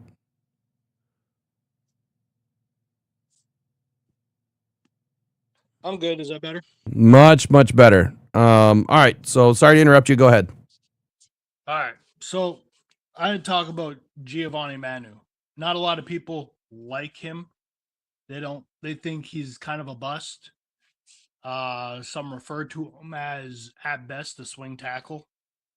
Personally, I don't see that. I see the kid's got tremendous upside. He was a 3rd-round pick who played football. Yes, he played in Canada. It's a different kind of game. However, the Canadian game's primary focus is passing. You need a left tackle that's going to protect the blind side of your quarterback on passing plays. If they can add the running blocking scheme into his game, great. However, I'll circle back to Jordan Mailata, who never played a down of football his entire career. He was a rugby superstar. He got drafted in the 3rd round of the Eagles. He spent 2 years on the practice squad for them getting him into shape. And he's one of the best left tackles in the league. He's big, he's strong, he's got feet like no other left tackle does in the league because of his rugby experience. Jordan Mailata and Giovanni Manu share the same characteristics. They're big, they're strong, they got very quick feet. Okay, so 2 years with hold on. Fraley. Yeah, so hold on. Yep. Let me comment on Manu for just a brief second. I'm not saying that Manu can't be a left tackle, but what I am going to say is I think we're at a different developmental stage, and that is Manu hasn't played but one game, and it did not go well. He played against Trey Hendrickson. That's great. So I get that. So let me finish. Manu, if you're going to get an opportunity to play, you need to come in. You need to play well. Going up against Trey was the best thing that ever happened to him. And that was so he could understand that, okay, this game's a lot faster than I thought. I'm going up against a lot better players than I thought. And so now he gets his world rocked a little bit. And that's a great thing. It's a great thing for development. But when I say the Lions are at a different developmental stage right now, I'll say for Brad Holmes, it would be irresponsible to not put in a guy at left tackle that has an immense amount of experience as a vet. If you can possibly pull that off, that was Taylor Decker. And Taylor Decker at 80% is better than Manu at 100% right now. And if it's not Taylor Decker, is it another vet that could be available, because you don't want to lose that blind side, because if Jared Goff goes down because you lost your blind side, well, then the season's done. So if you bring in a pure left tackle that has been playing in the SEC, Caden Proctor, I think that your blind side is much better protected, even though he's a rookie. I think it would be a better move than Giovanni Manu. But the reason why I like Manu as a swing tackle is because he can go from side to side. He can be that extra blocker at 350 pounds, right? He's a big man. He's fat. He's fast for a big man. He runs sub 540. He's got big hands. The big feet can set and anchor well. Can he catch a pass? You might be able to see this dude, get out there and make some plays on a third down or a fourth down, simply running, the Dan Skipper routes and being that type of a help to this team. And Petzing loves those bigger jumbo, formations, and that's where I think the Manu fits the best today. Now, I think that if we get into training camp and we see that Manu is absolutely manhandling people and he understands the scheme well, then that changes everything. I've always been high on Manu. I'm less high when we have to consider the fact that we're trying to go win a Super Bowl, and I think that the talent level needs to be Super Bowl caliber. With players that have an immense amount of experience. So now that I've said my piece on Manu, go ahead and finish out what you were saying there. I get the expectation for him to be a swing tackle at best. I understand that point of view. Not at best, just right now. Just because of his mobility for his size. However, I'm going to circle back around to, we have one of the best offensive linemen coaches in Hank Fraley in the league. The Eagles got Jordan Mailata to where he was with 2 years on the bench. It wasn't great out the gate. He had some bad footwork. And Jordan Mailata is one of the best left tackles in the league. You can't argue that. It just is what it is. I feel like Giovanni Manu may take a little bit longer to catch on, but he has all the athletic tools. He's just missing technique and hand placements. And that's where he will, once he gets that down and he's able to actually put his hands on these other players that are coming at him, I think you're going to see a different kind of player. Well, I hope so. Your first game in the league, you get a little jittery, you get a little nervous, especially playing across from Trey Hendrickson. Oh, yeah. You get your feet wet, He got his cherry popped his first game. It's unfortunate he got injured, because I would have really liked to see what became of his development after that game.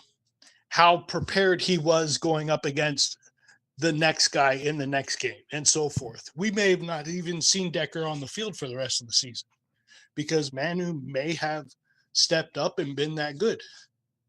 There's always that possibility. But I'm gonna ground myself in a little bit of reality too, and I guess take a cupful of it. And that is when I think of players like Jordan Mailata, that is such an exception to the rule, something that is extremely rare to have happen. For that to happen again, I mean, you'd probably be able to get hit by lightning more than once for that to happen again, right? And so Jordan Mailata, he had former rugby experience where Manu didn't, and that rugby experience is all about mauling and hand placement and physicality. And so Manu didn't play football before that. He was playing football at UBC. I think he just started playing football the year before he went to UBC, or 2 years before that, if I'm not mistaken. He didn't have a ton of experience, but when you consider the difference between Mailata and Manu, I think that we're in two different planets.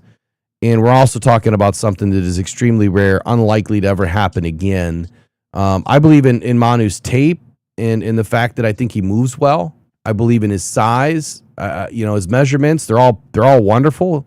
I'm a little bit apprehensive when we talk about his understanding of the game. We got something like flicking. Do you know what that is?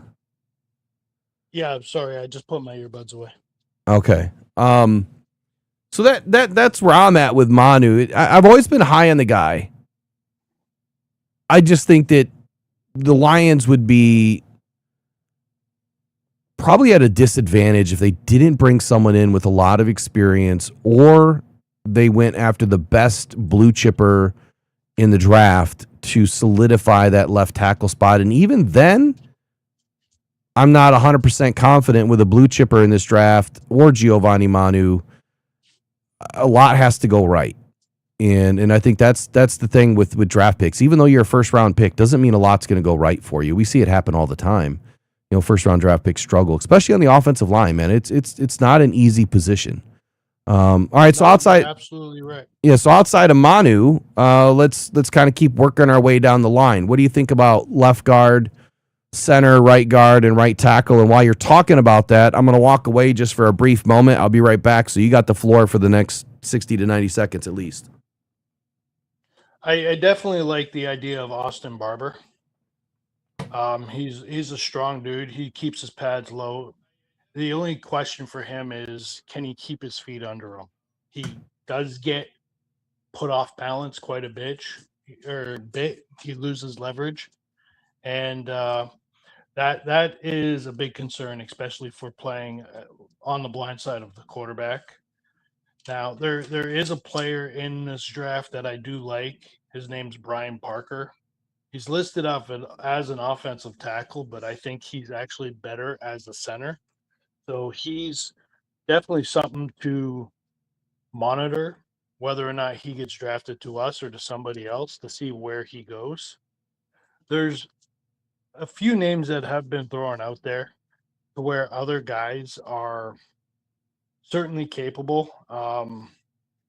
Sam Hatchett, he's listed as an interior offensive lineman / center, but I'm wondering, just due to his athletic ability and his awareness, if he could swing out to tackle as well. That would provide tremendous versatility on the offensive line and could definitely open up some moves. You mentioned Tate Ratledge going to center. I'm not necessarily a big fan of that. To play center, it takes a significant amount of nerves. And I'm not saying the man isn't equipped with those nerves, but you just got a lot going on. I think I'd like to keep him at right tackle where he is. Juice Scruggs, he played college as a center. He got hurt in his rookie year. They replaced him at center, and when he came back, he started playing guard. His natural position is center. Do I think he's the answer for the position? I do not. I think he's the emergency plan, just in case we run into a situation where we did with Graham Glasgow and Frank Ragnow. Then we have a guy who, with experience at center, that can play the position, and we don't have to try and plug and play a guy like Frazier or Ratledge or Mahogany at center. I think Juice Scruggs was a great insurance policy for the center position. So I think, if end all be all, we have a center on the roster, aside from Colonial, that has experience there. I don't think Tate Ratledge does move over there. Yeah, I don't know about Tate Ratledge yet either. I just got to base it on what Brad Holmes said during the combine. So let me go back. You mentioned Brian Parker. Is that what you said? Yes. So Brian Parker is listed as an offensive tackle. Yeah, he's Duke, right? Duke. Due to his versatility, he can play center. Brian. Good No, so power. I just want to make sure we're talking about the same player. Brian Parker at Duke, right? I believe so. Yeah, he is a center. The one I'm talking about was listed as an offensive tackle. Yeah, he might be listed as an offensive lineman or, an IOL, interior offensive lineman. But Brian Parker is a center. And then I think you also mentioned, and I can't see Brian Parker moving anywhere else but center. His arm length is way too short, if I remember correctly. Who was the other one you He does have a mentioned? shorter arm length. Yeah, was it Sam? You say Hatchet or I call him Hecht? Is is that how you pronounce it? Hatchet? I would assume it's Hatchet. Hecht. Yeah. So Sam Hatchet or Hatchet, however you want to pronounce it, he is a center. Yep. And he also has extremely short arms, so I can't see him going anywhere other than center. That's I 6'4". like his size and his athletic ability. He's got very, very good awareness. Yeah, but the arm length at 31 and 5/8, he'll never survive on the outside. It's way too short. His hands are solid at almost 10 inches, but 31 and 5/8 inch arms, he doesn't even meet the minimum threshold of 33 inches. And most scouts that I've spoken with, the minimum threshold in the NFL is 33, and it's closer to 33 and a half for left tackle. It can be a little bit shorter on the right side. And then as you get into the interior, it goes from 33 and a half down to, you'd love to have 33 as a guard, but 32 and a half, even 32, you can get away with it as a guard. Anything under 32, you've got to play center most likely. And then if you're anywhere else below that, you're talking extremely rare guys that if they succeed, it'd be an extremely rare thing to happen. And that's exactly why I built out, my T-taps and my roster roulette plans. But the T-taps, man, it takes all these guys, it lumps them into a very, very long formula, and it starts to spit out some numbers. And so far we've hit at a pretty high level of where these guys belong, where they should play, how well they'll play, where they'll get drafted. And that's where I'm going to live, eat, and breathe for right now. I'm going to base it off of prototypical size. But let's talk about earlier. Let's talk about earlier in the rounds for a moment. So Tate Ratledge, again, that's based on Brad Holmes saying that he's still in the conversation for going to center. They also have Seth McLaughlin. I thought I heard you mention another name that didn't ring any bells. His name was Austin Barber. No. Did you say Cologne? Yeah. We don't have Cologne anymore that I know of. Colon. No? Yeah, I don't think we have him anymore. I thought he was on the roster. I think he's a free agent. Okay. I'm pretty sure he's a free agent. All right, but Austin Barber. Okay, so there's another one. Where do you think he should? If the Lions have an opportunity to get him, where do you think he lines up? I think you're looking at probably near the end of the second round. Yeah, but where's he line up on the offensive line? Where do you think he would play? He would be a left tackle. Oh, we're starting to lose some of your signal there. My voice just cracked. My bad. Parched. Your ball's not dropped yet? What's going on over there? Parched. I think he plays a good left tackle. I like his feet movement. He's got good strength, keeps his pads low. So that could be definitely somebody that you could look at as far as... No, I've looked at Barber. I interviewed Barber. I want to say that he's the one that I had him comment on the long arms, if I'm not mistaken. Do you remember that one? Do you remember that video? You put out a lot of stuff. I can't recall everything you put out. Hold on. I do follow you quite a bit, though. Let me pull him up for just a second, because his combine results, I think a lot of the fairly good. that I did was on the defensive side, though. I did a lot of we'll go to defense next. So yeah, Austin Barber, 6'7", 33 and an 1/8 inch arms, 9 and 5/8 inch hands, 318 pounds. He is someone that could definitely fit. He's listed as a tackle. When you kind of break him down a little bit, let's take a look at what he did last year for the Gators. I mean, playing on that line with Jake Slaughter, they had such a good line. Overall, offensive grade, 83.5. Pass block is a little bit light, 66.7. But his run blocking grade is off the charts, 90.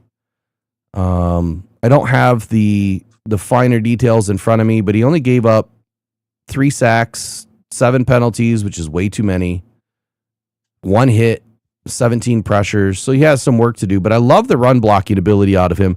Probably more of a right tackle, I would assume. Not a left tackle, just based on his weight. I mean, where do you see him lining up if the Lions are to bring him in? I'm not interested in seeing Penei Sewell move to the left side. Yeah, I'm not interested either. But again, just for this conversation, that's what we're talking, right? I would keep him. I would have him play. I'd bring him in to play left side. Let me pull him up. I got to get the finer details on him. So right now he's projected somewhere into the 5th round. And his gap grade's good, 82.6. Zone grade's good, 87.1. So he's going to fit either run styles that Drew Petzing throws at him. Pass block needs a lot of help. Left tackle, all 3 seasons at Florida, he's averaged about 700 snaps per year. His best year was last year. He's averaged about 3 sacks per season, about 2 hits per season, and about 9 hurries per season. So pretty solid work for Barber. I mean, he could be a later round option for the Lions. But let me ask you the question. I mean, you know as well as I do that like the Lions are in win now mode. There's no more building. We're in a small retooling. Are you comfortable and confident with a rookie on the left side? I am more comfortable with a man that's already been with Hank Fraley for the last 2 years than I am with a rookie. That's just my take on it. But okay, so if we were to, but if the Lions are bring going to in a draft, guy- if they don't do anything in free agency, and if Manu doesn't turn out to be the option, are you comfortable with a rookie? then we just put the best man there, which would happen to be a rookie. Yeah. And see, and I think that's where Penei Sewell moves to the left because the best protector you have on the offensive line is Penei Sewell. And I've never liked it either. You know that. I've said it for time and time and time again that Penei Sewell would never move to the left side as long as they had a competent left tackle over there. There's no reason to move him there because he's done so well on the right side. He has to relearn everything, which he will. He's probably already been taking reps at relearning himself at left tackle. But I think that it provides a significant hole on the right side.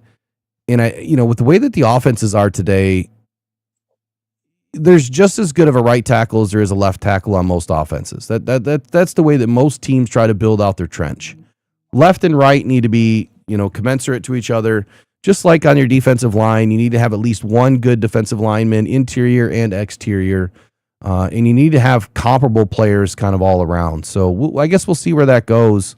Let me do a quick update here and see what's going on in free agency. Travis Kelce's returning to KC for a 14th season.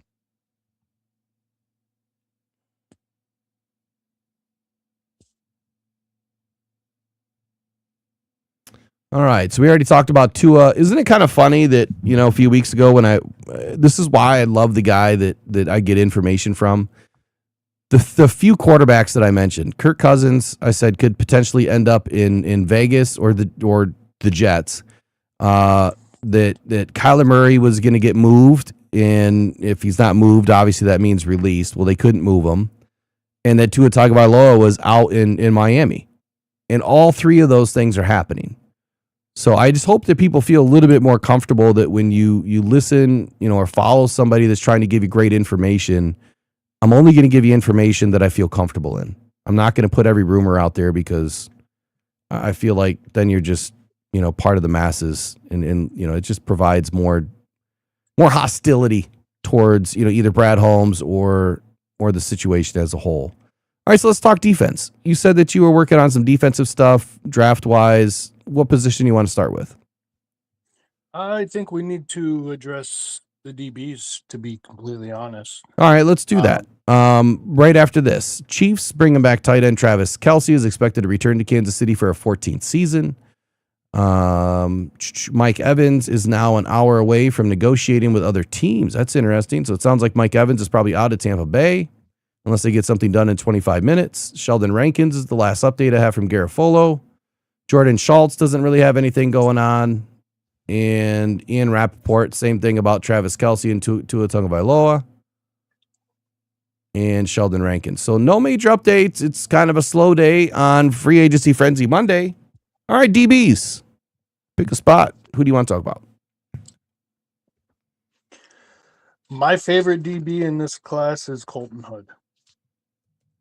Ooh, I like that. He's got extremely long arms, and he's very strong on the press. He's a man cover, and he plays a run very well. I think out of all the DBs in this class, he's probably, or cornerbacks in this class, he's probably the most well-rounded.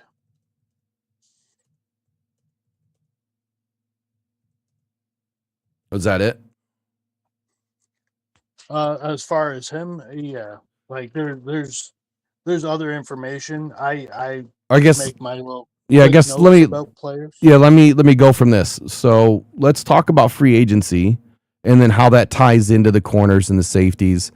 You know, when we look at free agency right now, and what I mean is how that ties into draft prospects and free agency. So when you look at the corners and the safeties right now, we have some major holes. Obviously, you have Terrion Arnold coming back from a shoulder injury. He should be fine. DJ Reed, you know, didn't play extremely well after the hamstring injury, but he'll be back. He should be fine. Ennis Rakestraw doesn't have any really time on task, really doing anything of note, but he'll be back from injury. He should be fine. Khalil Dorsey should be fine. Nick Whiteside. Those are the only 5 corners that we have on our roster right now. In safeties, we have Brian Branch, Kirby Joseph, Thomas Harper, Dan Jackson, and Lauren Strickland. Lauren Strickland has been around for several seasons. He's okay. He's not great. Dan Jackson never got to do anything, got hurt in training camp. Thomas Harper. I like Thomas Harper, but I don't think he's the final answer. And Brian Branch and Kirby Joseph, we know that those are major liabilities right now. So if you're looking at replacing some players here, specifically you mentioned Colton Hood. Now, I looked at Colton Hood, and man, did I think that he was special. Watching him fly around during the combine, let me see if I can throw this up on the screen. I thought he was impressive.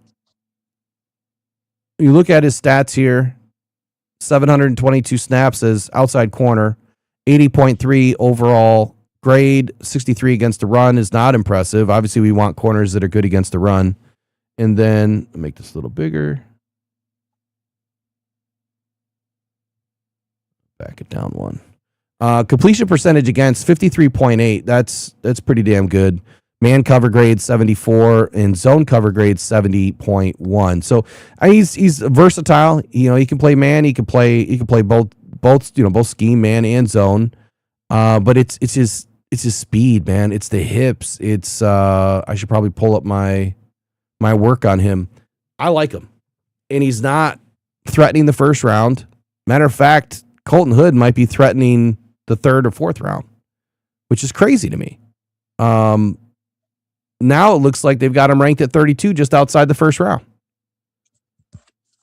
When I did a few mocks yesterday, he was going mid to late 20s, which I would agree with.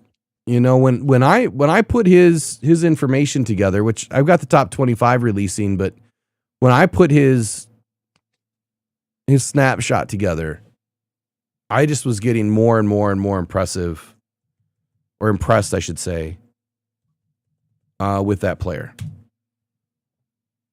He is someone that the Lions could target, you know, in the 2nd round, but he's not going to be there at 50.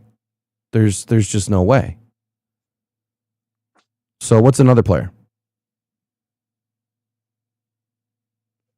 We all know about Rod McCoy, but there's another player I like here, and Thaddeus Dixon. He is a cover 2 corner, cover 2 zone corner. He does possess a liability in the deep game, but he provides sticky coverage in the short yardage situation, which Detroit did struggle with our current DBs. just because the quick pass was getting out and teams were converting first downs, not allowing our pass rush to get there in time. So I do like Thaddeus Dixon. There is another corner I really like as well. So I don't and know. his I name- don't know much about Thaddeus Dixon. Where did he go to school at, and where is he projected? I don't have his school. I just running through some mocks. Oh, they're just mocks. And- Okay. Let me look him up. He looks like he's projected around the 4th or 5th round. Out of North Carolina. That sounds about right. Sorry, I just make notes.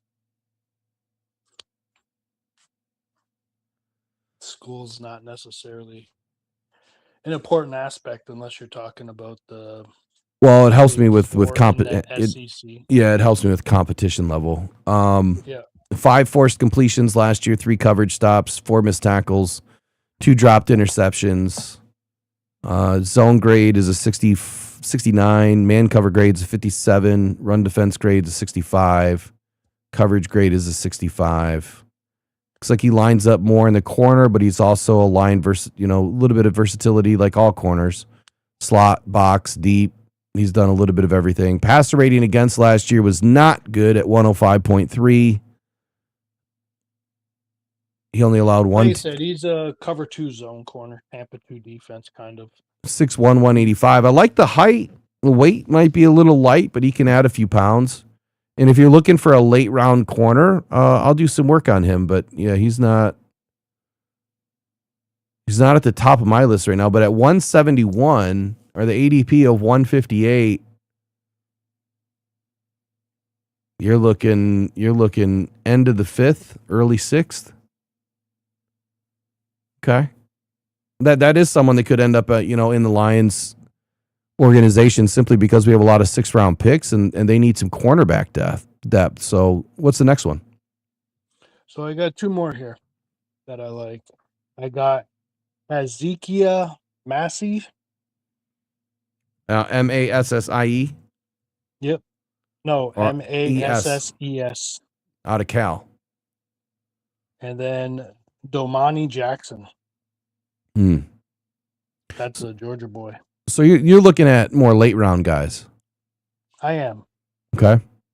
I think we do something a little different than Brad's used to doing in the early rounds.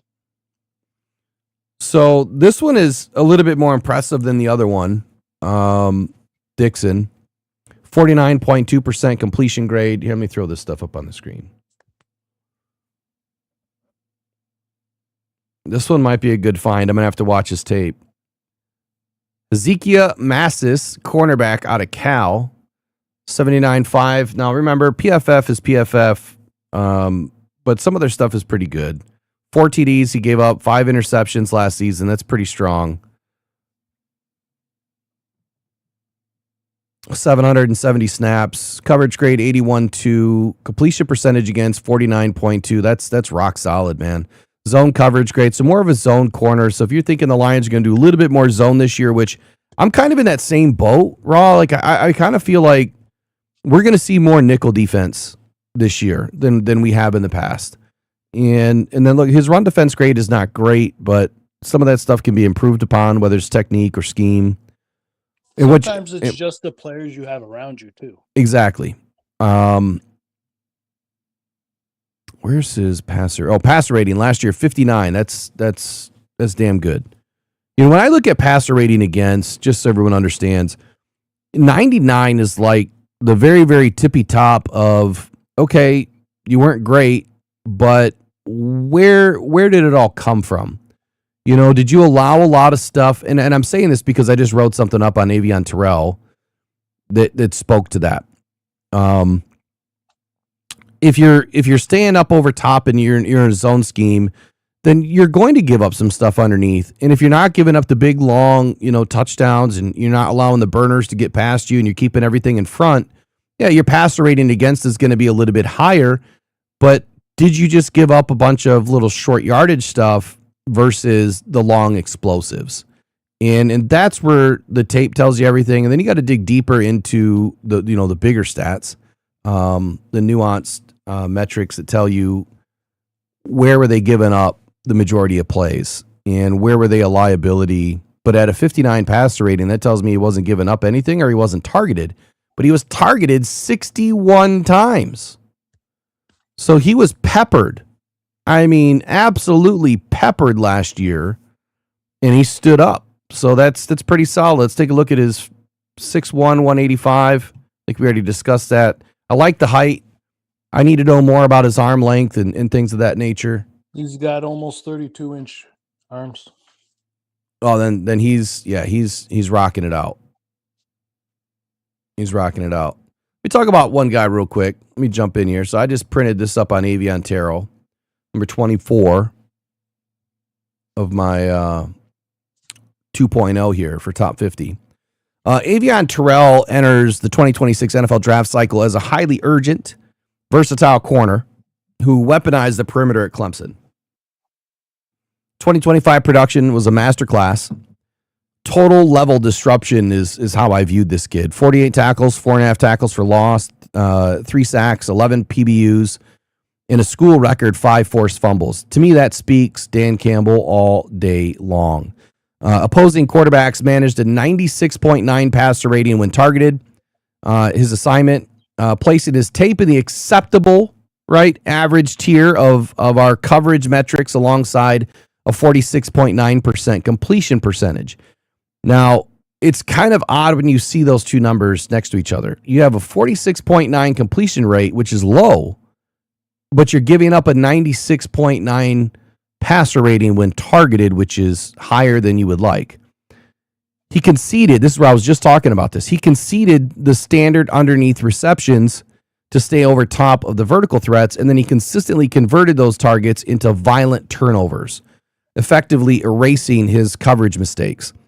Now, when he arrived in Indy, the central evaluation conflict really focused entirely on his size, 180-pound frame. How is he going to survive out on the perimeter? He taped out at 5'11", 30.75 inches. He produced a 102 ape score. Placed him directly in that physical danger zone for outside corners, He's not long enough. He's pretty lean. He lacks the premium extension required to consistently disrupt the release of the larger X receivers at the line of scrimmage. But I think that when you look at the Lions roster and what are we looking to replace, right now we're looking to replace Amik Robertson. And that's where this kind of lends to the credibility factor of, can he play in the slot? He runs 4.38. So he's blazing fast. Yes, he's thin. But on film, he operates as a functional starter who concedes the underneath completions, to securely protect against the vertical threats. He survives the boundary with patient feet, fluid hips, triggers downhill with confidence in the run game. He mirrors routes well. He uses surgical timing to separate receivers from the football. Now, despite all the yardage allowed, though, he's got a very high technical floor. I think that he's very dangerous, even if the raw efficiency suggests that he isn't a perimeter game changer yet. That's okay. Primarily an outside corner, I think that he will comfortably flex inside between the boundary and the slot assignments. He is a high floor specialist, offering immediate value as a versatile day one starter. And the 11.5 missed tackle percentage, it's glaring. It's a problem. But some of that stuff can be cleaned up too. Obviously, the professional play callers at the next level are going to exploit that. They're going to try to isolate him in space to force more missed tackles. The biggest question I have is, will that 180-pound frame hold up to, a full game on the outside? My projection is this, though. He lacks the length, The length index makes me hesitant to lock him in as a perennial boundary corner. But his track-tested athleticism translates seamlessly to that nickel or that star role within multiple front schemes, which the Lions do deploy. He's got a very good click and close, and the ability allows him to really mirror those twitchy slot receivers that give longer, stiffer corners fits. My board reflects a 6-spot jump, which normally you wouldn't see from a player that I feel is kind of losing ground in the outside corner conversation. but I still have 3.0 left to do. The league is starved, though. There's not a lot of sub-package defenders right now who can survive on an island against modern Z receivers.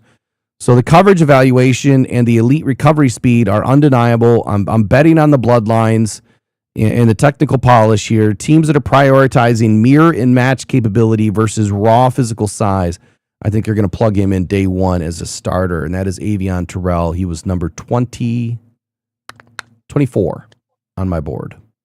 24. So those are the kind of players I'm looking at bringing in, to replace an Amik Robertson. Now, 24 doesn't mean he's going to be taken 24th overall. 24 just means right now I feel like he's a 24th best player in the draft. Who's your other guy? There's one more corner I got here. And his name is Domani Jackson out of Georgia. He's a lot quicker on tape. He's a very strong press corner. And he does have elite burst to challenge these slot corners. He's out of Georgia. All right, so Domani Jackson, Bama, 6'1", 198, or 6'1", 196. Let's see here. He gave up 16 receptions on 21 targets, 1 touchdown, 108.2 passer rating against. Completion percentage is really high at 76.2%. Man coverage grade kind of down in the dumps at 62. Run defense grade 66.4. Coverage grade is okay, 74.4. His zone cover grade is okay at 74. That's borderline elite, borderline in the coverage grade. No dropped interceptions, only 3 missed tackles on the season. Looks like he produced 516 snaps last year. Last year was his best year overall. He's kind of got this big dip. He goes from a rookie or, a freshman. He gave up 129 passer rating against. And then in 24, that dipped all the way down to 63. He was targeted 50 times, had a great season. And then last year, it rose right back up to 108.2. So, little too much ebb and flow for me. But I got to watch his tape. I haven't watched his tape yet. I think that might be more towards the people you have around you. Bama didn't have a particularly great season last year either. No, but he's also ranked like 7th rounder UDFA. So if you're looking again for guys that, you can grab 7th rounder UDFA and you're trying to add some competition, bring in some guys, maybe you strike on a diamond in the rough. He could be one. He could be one. He's got the raw ability and he has the size. Do you know his arm length by chance? I do not, but I do believe it was around 31. Okay. Which, that's decent. I think it hits that threshold that you're looking for, excuse me. All right, let's move on to safety. Do you have any safeties that you like this year? I do. Aside from the one that you've mentioned a few times there, Warren, I am actually quite partial to AJ Halsey. AJ Halsey? Yes, he's he kind of reminds me of Kirby Joseph a lot. It's funny you say that. I like Halsey too. Halsey. Haulce, Halsey, I think is how you pronounce his name. Yeah, he has some elite grades. He's got decent size. He's only 6 foot, but he's 222 pounds. And he's a very good ball hawk. He's definitely thicker than our usual safeties. You know what I need to do? I think he was in my top 50. My first top 50. Let me see if he's in there. Nope, he's not. I thought I had him in there. Guess I don't.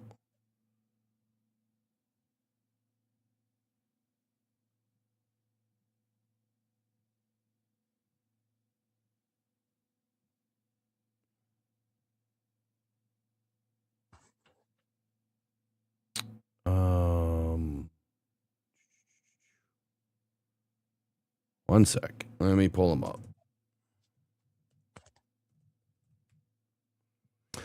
So he impressed at the combine. He was pretty fluid, pretty smooth mover. 6 foot.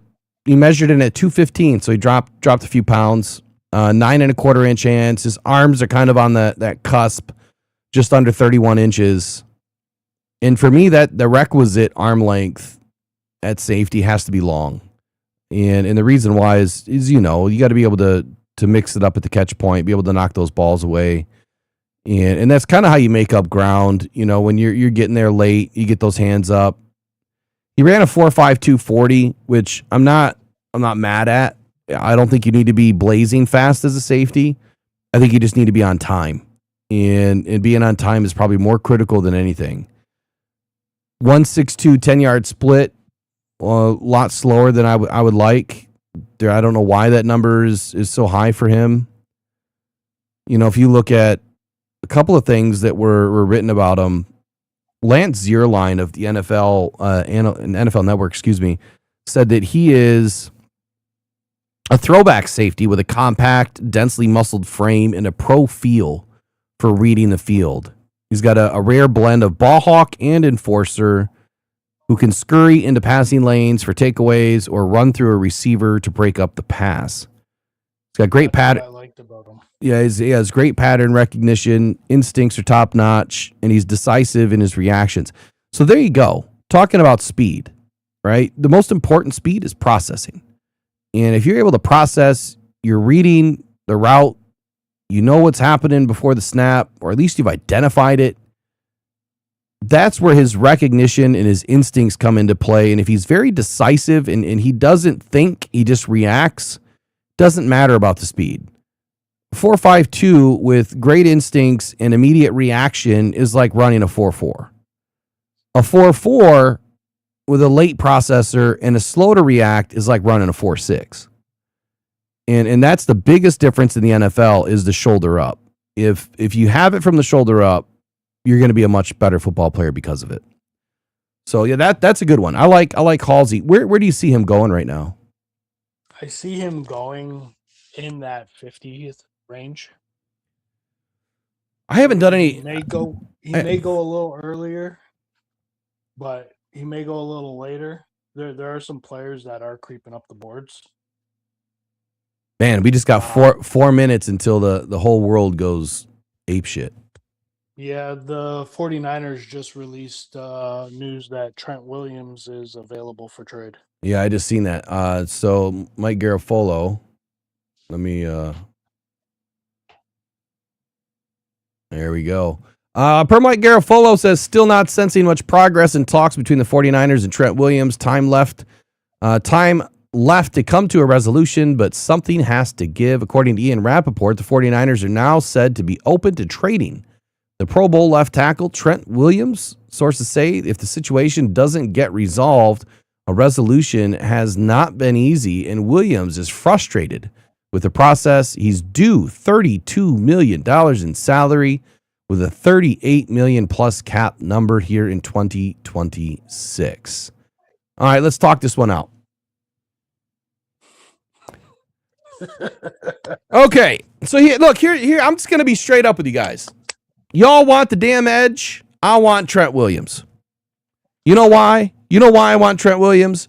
Because if you can imagine Penei Sewell on the right, Trent Williams on the left, Tate Ratledge, I don't care where he is, center or right guard, and Christian Mahogany healthy, you have instantly the best line in the NFL. God willing, they all stay healthy. Jahmyr Gibbs will go for 2,000 yards. The pass game will be insane. I don't want big edge money spent simply because this is where you spend your resources. I get it. Offense or defensive line, you need both, right? But the Lions have more right now on the defensive side of the ball than the defensive line than they do on the offensive line. If this is probably a good exercise. I'm not going to really do it right now, but if you were to go offense versus defense and go player for player, how would you stack that? Okay. Penei Sewell and Aiden, they cancel each other out. I guess we are going to do it. Penei Sewell and Aiden cancel each other out. Ali McNeil and who? Who cancels Ali McNeil out? In my opinion, Ali McNeil's the best defensive player we have. Well, what I'm saying is I'm trying to cancel him out to see who, where we need more resources, right? So Tate Ratledge has not proven enough yet, and we don't have a center, and we don't have a left tackle. So Tate Ratledge and Christian Mahogany, they might cancel Ali McNeil out. You might need a third player in there. You probably do. Based So off what we saw him do in 2024 when everybody was injured on the D-line and he was the only one there. So there you go. So if you need to replace 3 players on the offensive line to make up for what you have on the defensive line in just one player, you got Aiden and Ali McNeil easily take out 4 players. And even if Taylor Decker's there, he still takes them out. So there is more on the defensive line with just Ali McNeil, there's Tyleek Williams and Aiden Hutchinson versus what we have on the offensive line. The resources go to the O-line. What is it going to cost to get Trent Williams? He's got a massive salary. It's not a first-round pick. It's not. There's no way it's a first-round pick. I'd probably say a third this and a future second. I would probably agree with that. I would probably go. Here's what I would do. I would go Trent 20. Williams, 33. He's older. Let me pull him up. Let me pull this dude up.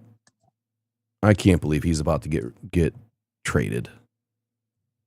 I would say that it's probably unlikely that it happens for the Lions or for Williams to get traded, but if they're open to it now, that's just nuts. But these are the things that seem to happen every freaking year, and nothing happens. If we're making a deal for Trent Williams, we're going all in this year to win a Super Bowl. All right, so Trent Williams is 37 years old. Yeah, no. You maybe a third round pick. Oh, Jesus criminy. Oh, he's 37. And this dude's about to get a bag? Come on. He has injury histories too. The last 2 years he was injured. Hold on. Where's his cap hit this year? At the top, I thought I saw 38. I gotta whittle it back down a little bit.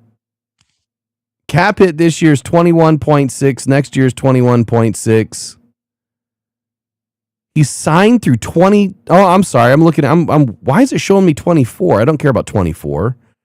This is the last year of his deal. He's owed $38 million. I got breaking news.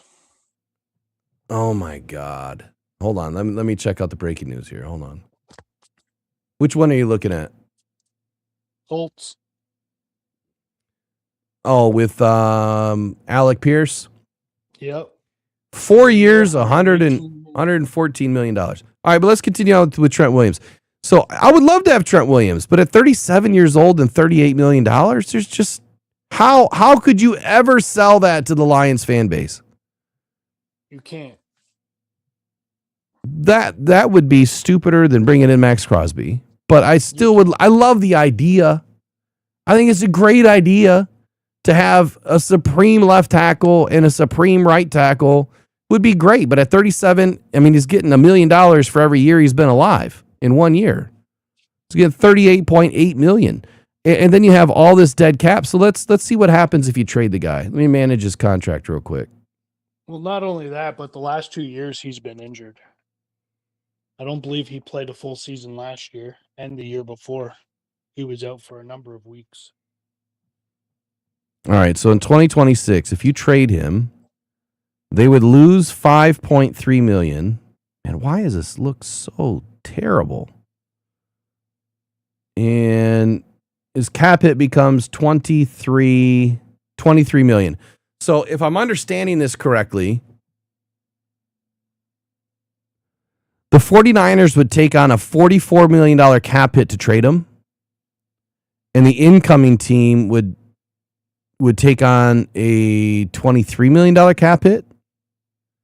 Okay, now that's interesting. Now that is interesting. And this is why. If it's 23 million raw, we just got rid of Decker for 21.3. The only way I see this happening right now is if they release him, well then there could be an opportunity for the Lions to pick him up. I don't see a trade that works here. Even at 23 million, they're going to eat 44 million. They're going to want something back. And that's probably going to be at least a third round pick, and it could be a second round pick. It's too I much. just don't like his injury history. It's too much. Way too I much. have a buddy who's a 49er fan, and his sorry. exact words are, he's great when he's on the field, but when he's not on the field, it's a liability for the rest of the O-line. That's what they always say, man. The best ability is availability. All right, well, we are 6 minutes past the free agency start. It's been a marathon kind of day. Been on for 4 hours straight. Anyone else you want to talk about? I have one linebacker here. Now, he's a project. I want you to pull him Oh, those aren't allowed. You know that, Raw. I want you to pull him up. Put him on the big screen so everyone can look at him. His name is Eric Gentry. Eric Gentry. I believe you mentioned him once, a few months or about a month ago. You're talking linebacker out of USC? I believe so. Not Gums, Maybe right? South Cal? Gentry? Gentry. All right. I want to see your facial expression when you look at some stuff. Uh-oh. What do I need to look up? You got to tell me what I need to... it depends on which thing I open to be able to see certain stats. No, just look at his physicals. Just the combine? Nope. His measurables. His physical measures. 6'6", 225. It's listed 6'7" on NFL. But, Yeah, that's... look at his wingspan. Hold on a sec. Yeah, well, so I can't see that on this. I got to look that up a different way.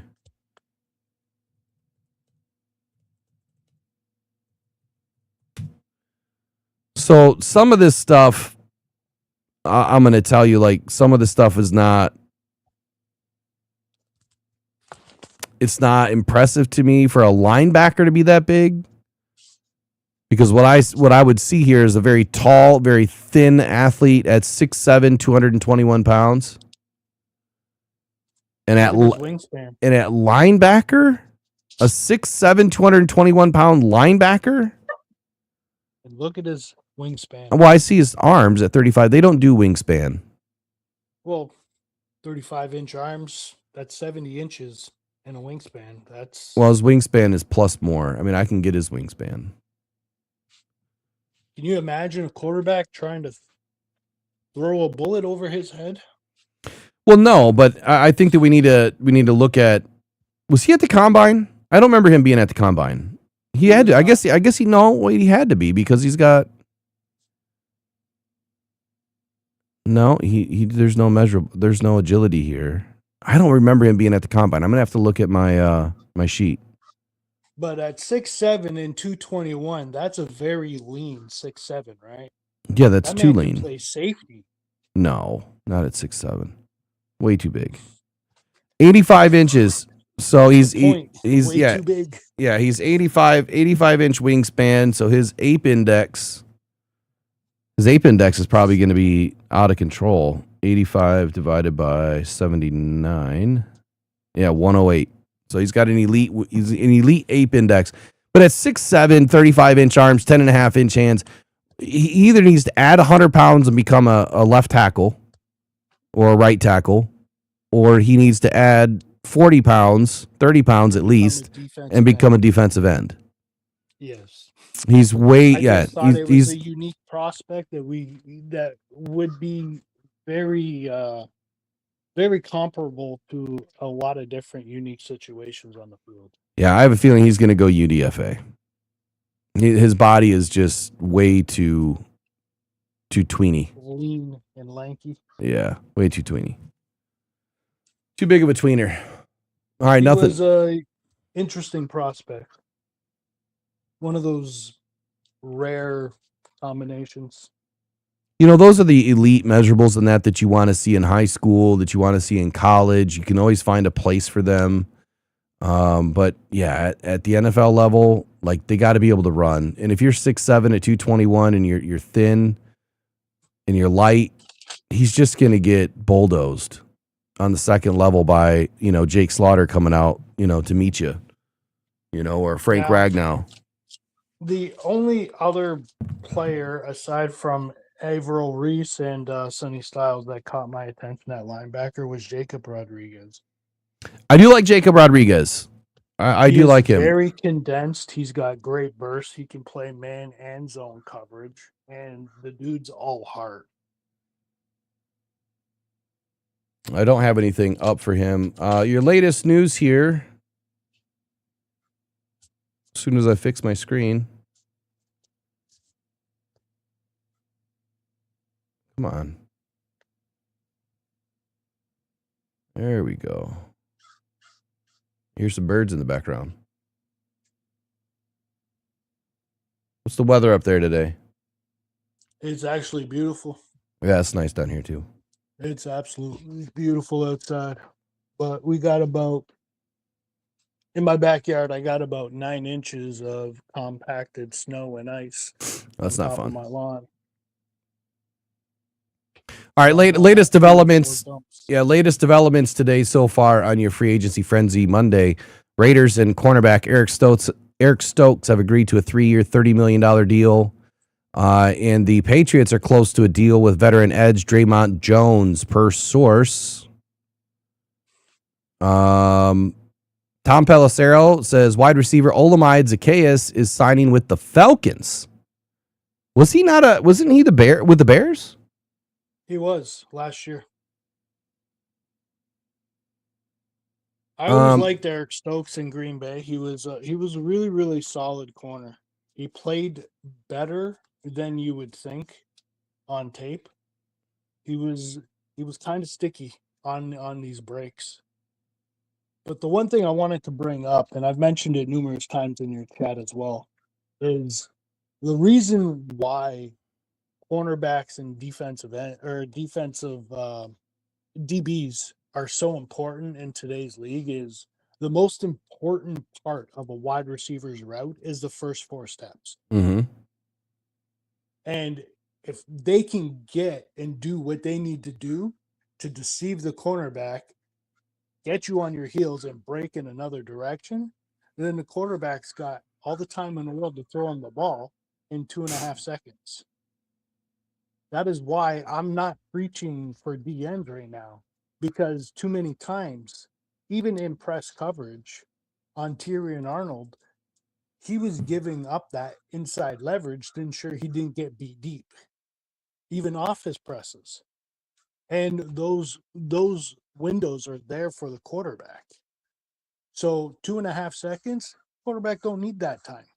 They can get the ball out in 2 seconds, 1.8 seconds. If that inside slant, or if that drag route, or if that speed in or speed out is available to them, they're going to take that every day, all day, because they can't get hit if they ain't got the ball. So they're going to throw the quick passes. So yeah, cornerback, DBs, linebacker, I am all for it in this draft over a defensive end. Coverage sacks are extremely good. Yeah, Extremely I never understood that. So, you have some people that think that the coverage sacks are like terrible, and you can't have coverage sacks. Your defensive ends need to get there, and they need to win, and they need to win early, and yada yada yada. Yeah, of course they do. The league has changed. Like, it's time to step out of 2010, 2005, and get into the 2020s. Like, ever since the rules changed with receivers over the middle, right? They can pretty much do whatever they want without getting hit. That's what changed for quarterbacks the most. Now you know that you have an isolation route. You have something coming over the middle where no one can be touched. And if they are, it's a penalty.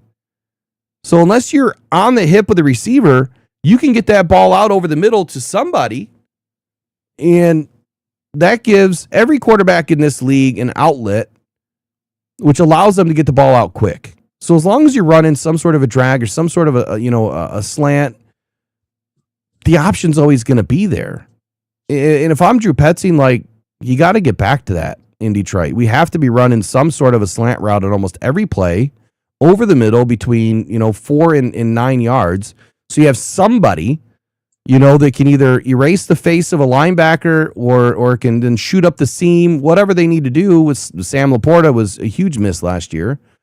But that is why edge rushers are less effective right now than getting a better interior defensive lineman. That's why they're less effective than getting better corners and safeties. The rules are set up to protect the quarterback and the receivers. And if that's what they're going to do, then you have to realize you have to go in a different direction. I don't care how many defensive linemen you have. It's never really proven concept that the best defensive linemen in the league are not winning Super Bowls, right? That's the concept that's proven. It's the teams that have the best DBs. Those are the teams that are winning Super Bowls. Not saying that sacks are not needed, but TFLs are more important. And I'd rather have safeties and corners and linebackers and defensive linemen and defensive edge that can get up in there and shut down the run game and create TFLs. Shut down the behind the line of scrimmage, pass plays, the little bubble screens or hitch routes or whatever, right? The RPOs and shut it down from behind the scenes. You do that more often, you're going to win more games. Well, the most dominant cornerback in the league, in the history of the league, that I had the pleasure of watching was Darrelle Revis. And he had the best success rate against the most physically dominant wide receiver in the league in Calvin Johnson. They played 2 games against each other. Calvin Johnson had a total of, I believe it was 5, but it may have been as little as 3 catches for 40 yards. In 2 games, Darrelle Revis locked them down. Man coverage, head-to-head, mano-a-mano. Darrelle Revis was that good to where he could erase one player on the field, and it didn't matter how big or fast he was.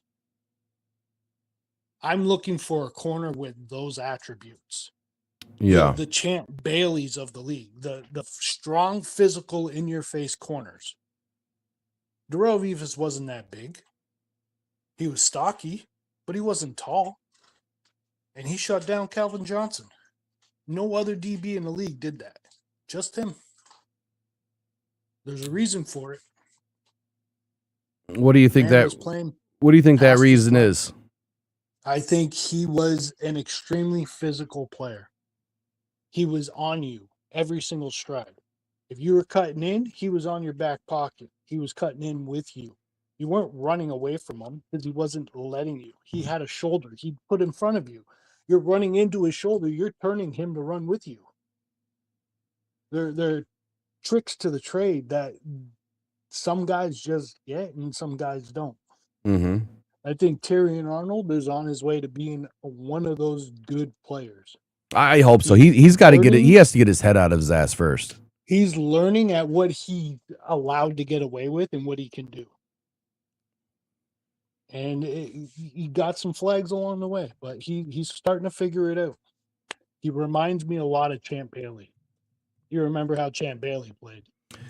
Yeah, Champ. I don't know if I could go that far, but Champ Bailey was. I'm not comparing them. I'm just reminded of them. Yeah, he was extremely physical. I see Tyrion Arnold the same way. He's trying to figure out what he's allowed to do so that he can maintain his physicality, because that's what we were missing before we got him. We didn't have a physical corner. I guess I'll say this. If Tyrion can just shut up and start playing, to quote Calvin Shepard, it's time to stop talking. It's time to start playing. Things would be much better for him, because right now he's too much talk, not enough production. I think the skills are there.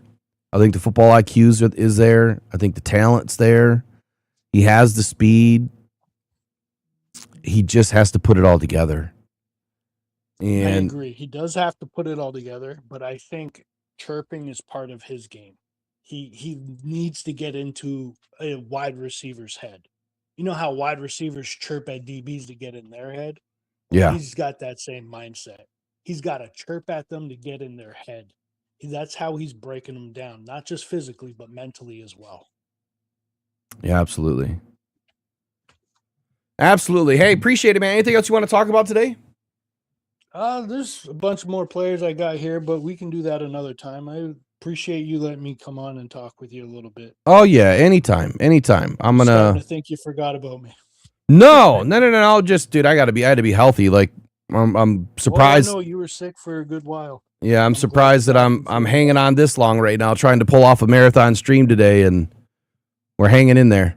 So if anyone else wants to call in or leverage your ideas about the Lions, I'm about to open up the phone lines, and don't be afraid to call in, man. It's just me and you. We're just having a conversation. You can talk about whatever. You don't have to give us your real name. You don't even have to tell us who the hell you are. Just tell us what you want today. What's your dream about the Lions here in free agency? Robbie, always a pleasure as usual, man. I hope you have a wonderful day. Thank you, sir. Rock on, Detroit Lions Nation. All right, brother. Take care. Peace. All right, I'm going to take a quick 30-second break, and when I get back, I'm going to get these phone lines opened up, and we're going to get into what's happening in Detroit Lions.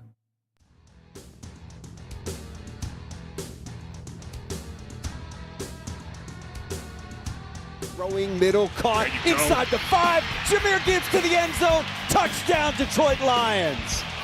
14 yards on the strike. Goff to Gibbs. You can't cover that man one-on-one. You just can't do it. Nice job. Jared takes the snap back, looking, throwing middle. Got Amon-Ra inside the 2, to the 1, to the end zone. Touchdown, Detroit Lions. Amon-Ra, St. Brown. Amon-Ra, St. Brown. Nice job.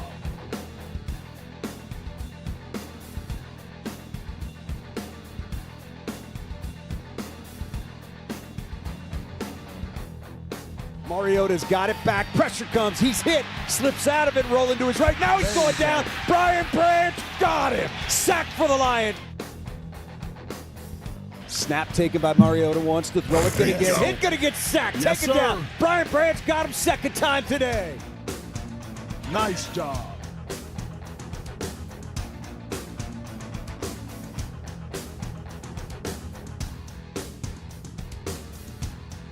Hands it to Gibbs, running right, runs through a tackle, gets down to the 10, Gibbs through the 5, still fighting, down to the 2, down to the 1, to the end zone! Yes. Touchdown, Detroit Lions! He did not quit! Nice job.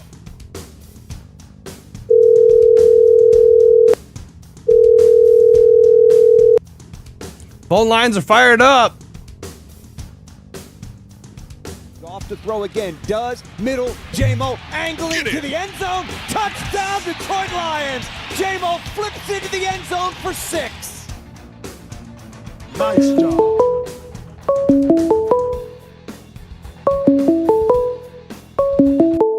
All right, sounds like we already got a caller, man. What's happening, Kurt?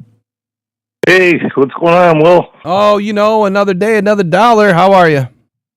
Oh, been like you, man. Been sick. Oh, that's not good, man. That's not good. Hopefully you're feeling better today, though. So what's on the mind, man? It's free agency frenzy.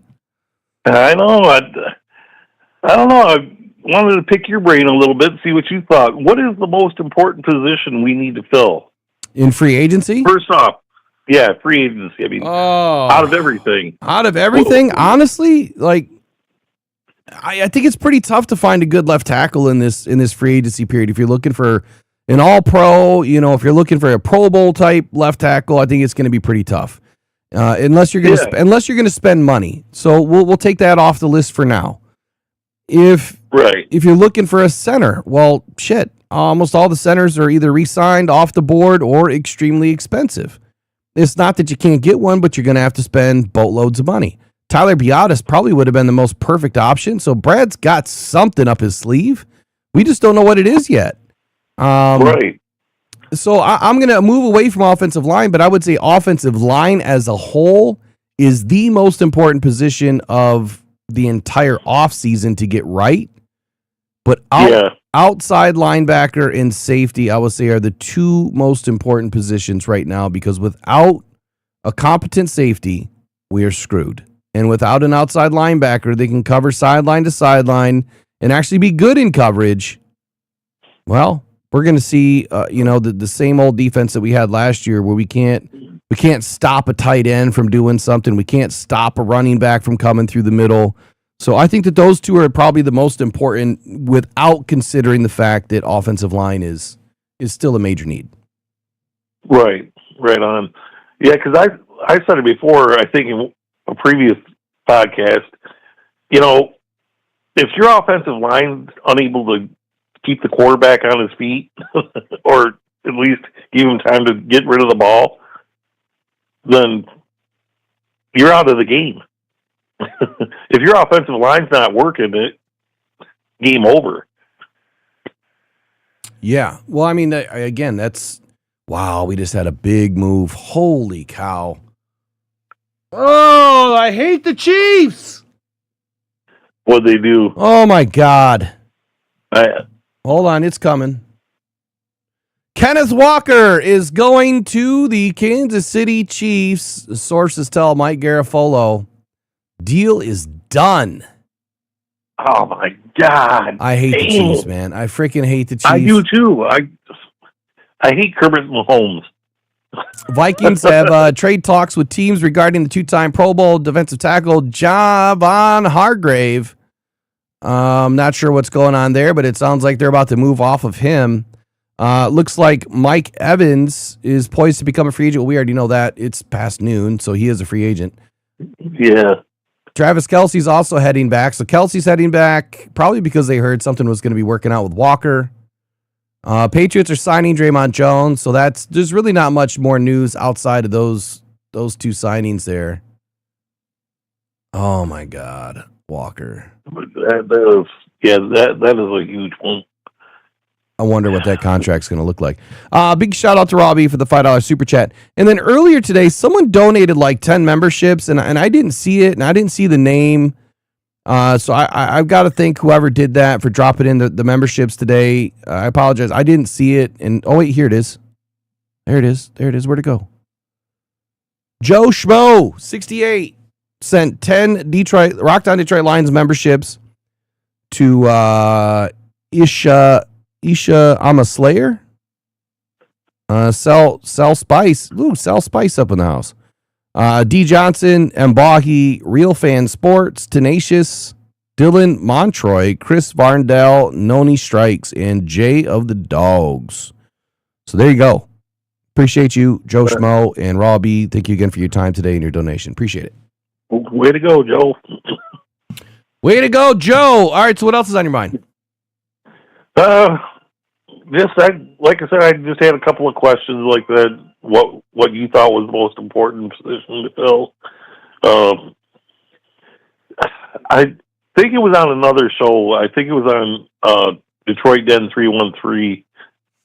They were talking about a quarterback that could be picked up in the later rounds. That just the guy tested on the PFF scores just off the charts. Yeah, I don't put any stock in a PFF when it comes to testing purposes, but it was in the combine. This was and I think he was from Alabama. I can't think of his name off the top of my head, and I was hoping you might have an idea.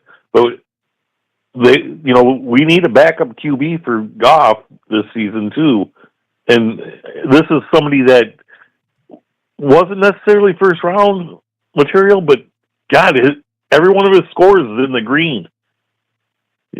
I mean, it's exciting to see, but I'm less concerned about. They're probably talking about Taylor Green, honestly. I think it is Taylor Green. Now that you mention it, yeah, I was thinking Taylor Greenbaum or something. Yeah, but it's Green out of Arkansas. So Arkansas. Yeah, so I happen to have inside information on him.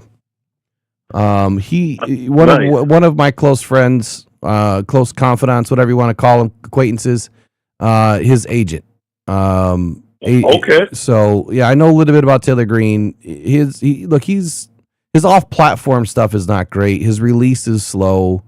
Outside of that, I mean, he has an extremely good arm, like a rocket for an arm.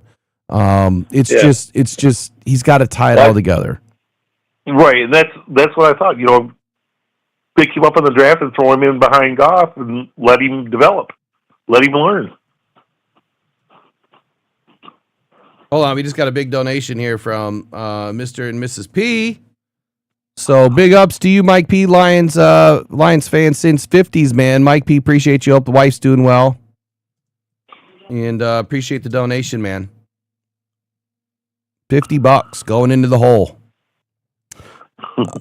Yeah, so he's probably talking about Taylor Green, and I'll just be straight up with you, man. I'd rather have a guy like Cole Payton a little bit later.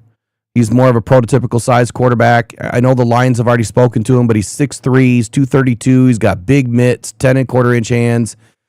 He's going to be a very solid, 10-year backup quarterback with high upside to be a potential starter at some point, just not immediately.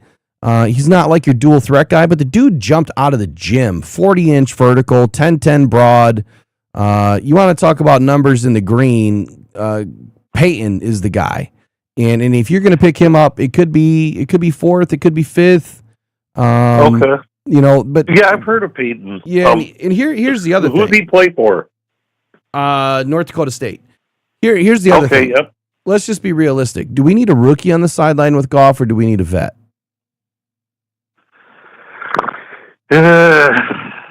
We need a vet. Let's just be real. We need a vet. I think you're right there. I think we need somebody that can definitely go in and knows the NFL game enough to pull us out a win or two.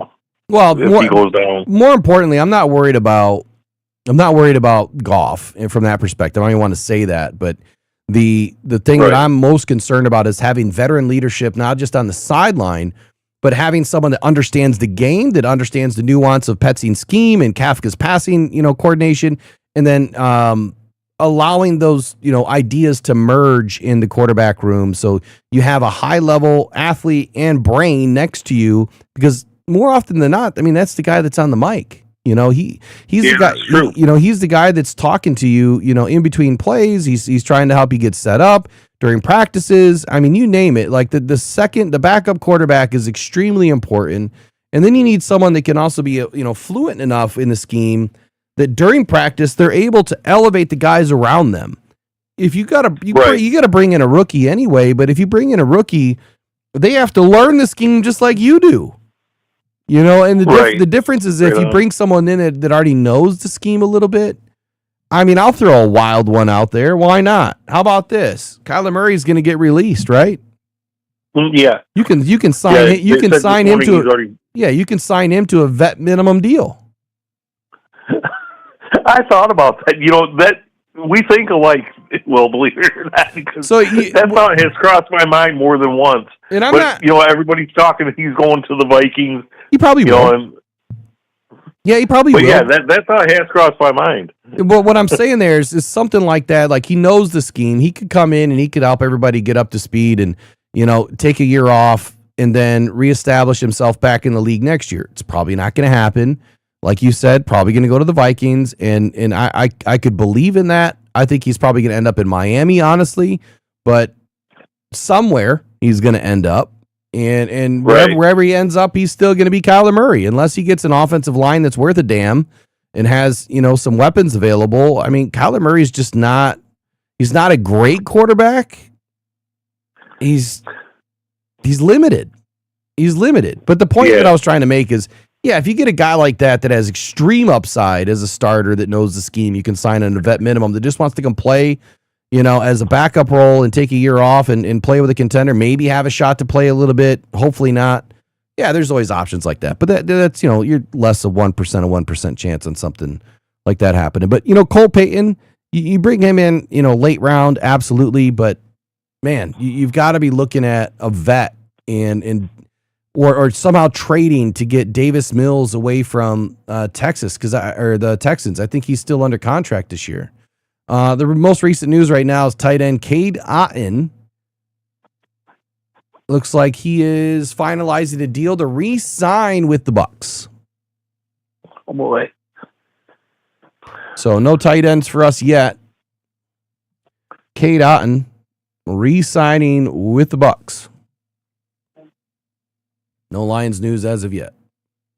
All right, what other questions you got? I think that pretty much covers it. I didn't have a whole lot of questions and don't have a whole lot of opinion right as of yet, just because, you know, we're not hearing anything out of the Lions, which I think is a good thing. And I don't know about you. What do you think about them playing their cards so close to their chest? Oh man, it's what I've always said. It's a poker game.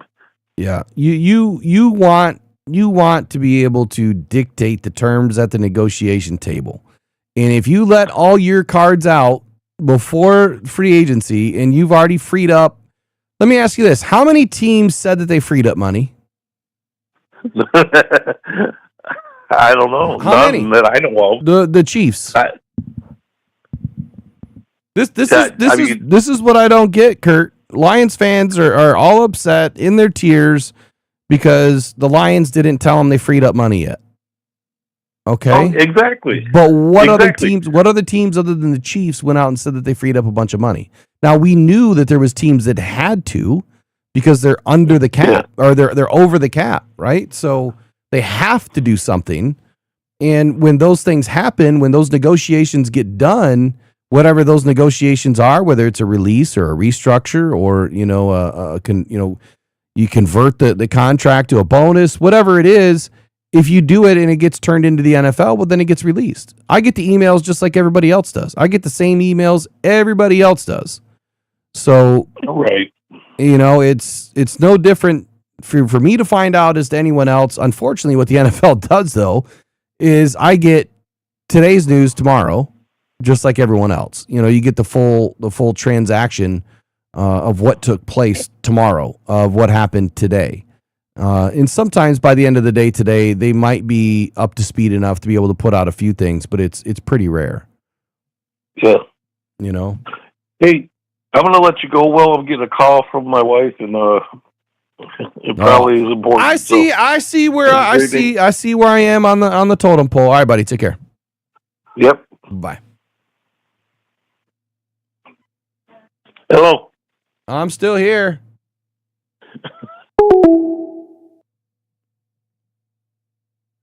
All right, that was Kurt. Who's next? You got calls? All right, I'm sorry. You got questions, conversation, anything you want to chat about with your Detroit Lions here. I'm all ears. Let's get my board reset.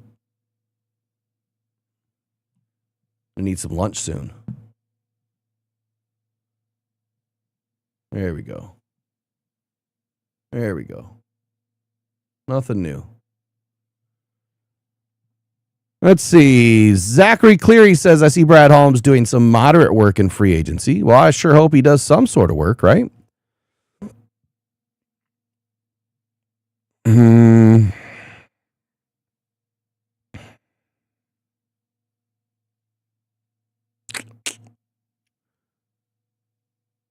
Let's see. Anything else in the chat? Robbie says, Will said it's a marathon day. It is. It's a marathon day. Normally I jump on right around noon on these types of days, but since we had the morning show this morning, I figured that we'd just kind of go until I run out of voice. You know what I don't have? Uh-oh. I got to test the screen real quick. I don't think it's working. Nope, it's not working. I'm gonna have to fix that.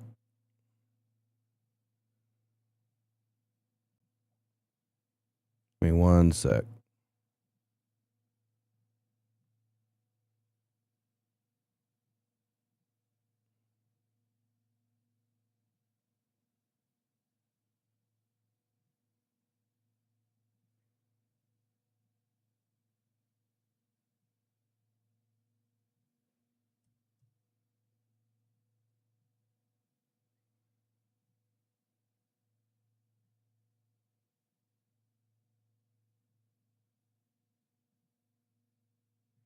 All right, let's test that again.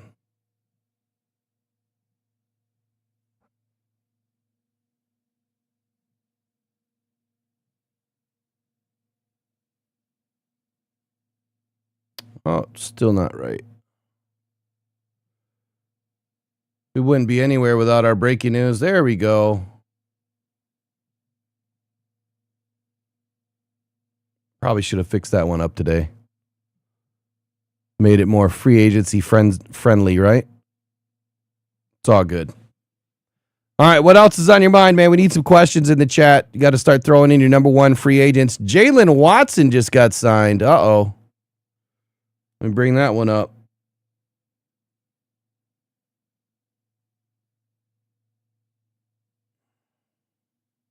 I just hope I see like the name, Jalen Hawkins, something coming to Detroit. It'd be nice. Can't imagine that Brad wants to sit and wait for Kirby Joseph's knee. I hope he doesn't wait. Or maybe they're just bullshitting us, that maybe they know his knee is fine and they're just, kind of like what Kurt and I were talking about, holding those cards even closer to the vest.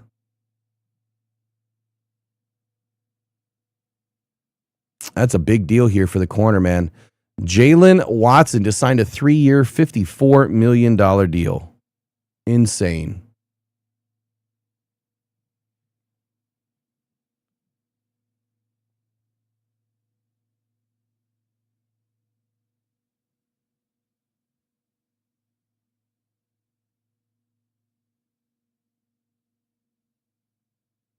Hold the phone here. What is going on with Jaylon Phillips? Now, earlier, didn't we see that Jaylon Phillips already had re-signed with the Eagles? And now they're saying that he just signed a 4-year, $120 million deal with the Panthers? Let's wind this back. Of course, Ian Rappaport has a way of deleting things. But I have to go back to the beginning of the stream.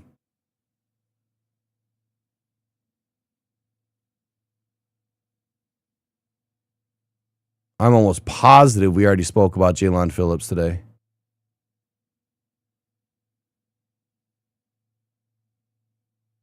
Oh, that's into yesterday. 5 hours ago. Asante Samuel got a 1-year deal. So Asante Samuel's gone. Cowboys restructured. How did we miss these earlier?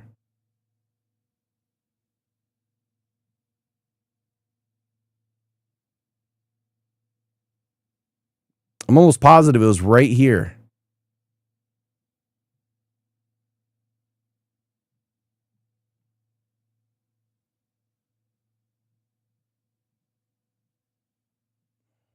That's a massive deal. My God.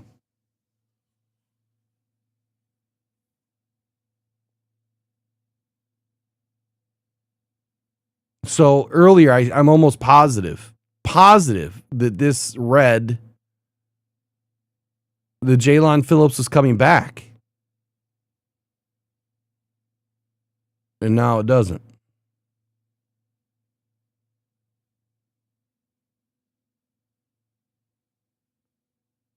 Maybe he just got an offer he couldn't refuse. That's what it sounds like.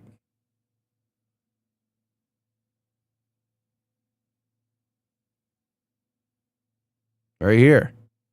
There have been positive developments and optimism regarding Jaylon Phillips re-signing with the Eagles, per rap sheet.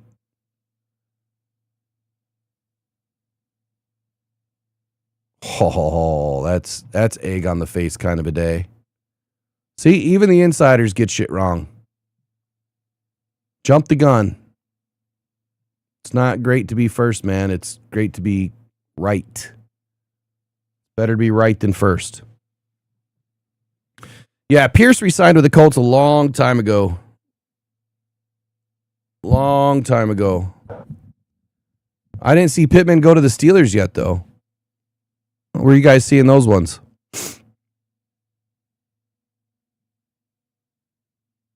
Oh, these are popping up on NFL now. I see. So it kind of looks like it's happening again.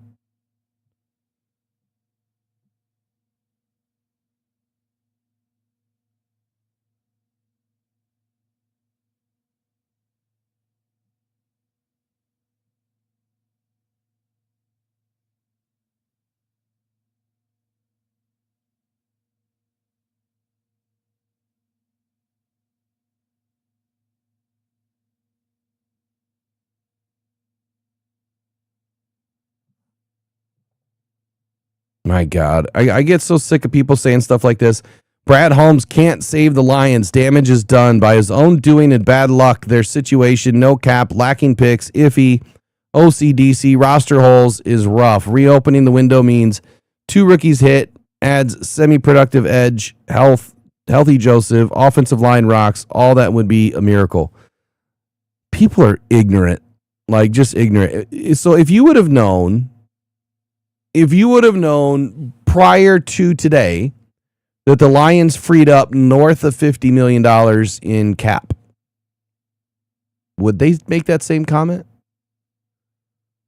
You know what I'm saying? Would they make that same comment? I doubt it. Matter of fact, I'll just fire that back at them real quick. Why not? We'll stoke it.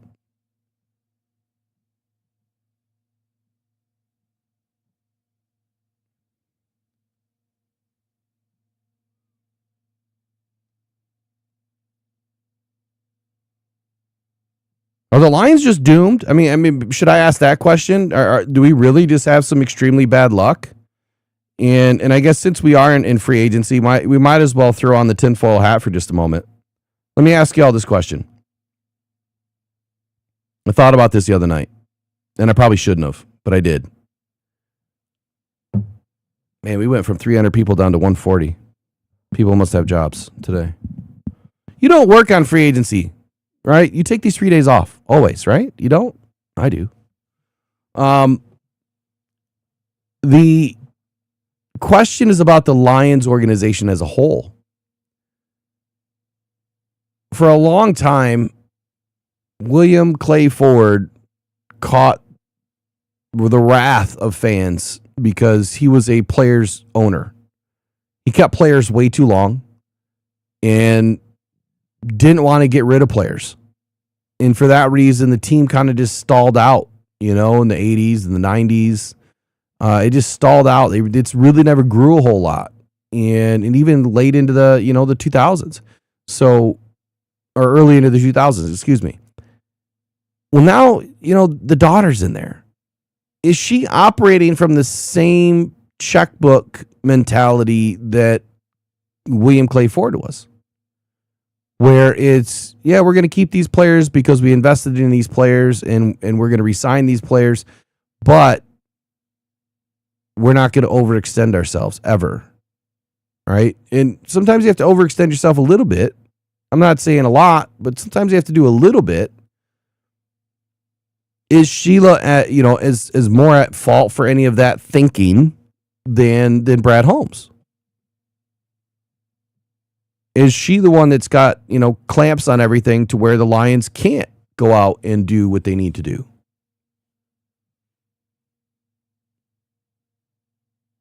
Just an interesting, food for thought kind of a moment, I guess. Wow, Willis just went to the Dolphins. And he got the bag.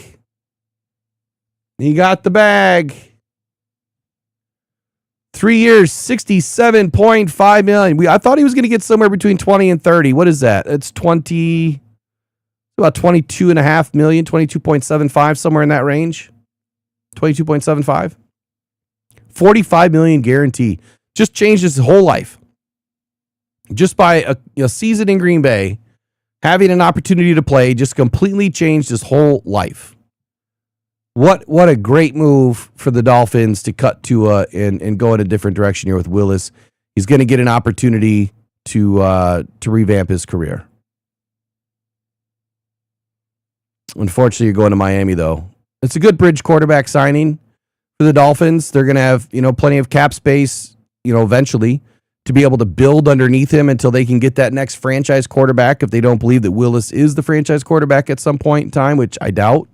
I would say that that's a good signing. It's a good signing for them to kind of reset, rebuild, and then get ready for the next wave of rookie quarterbacks here in a couple more drafts.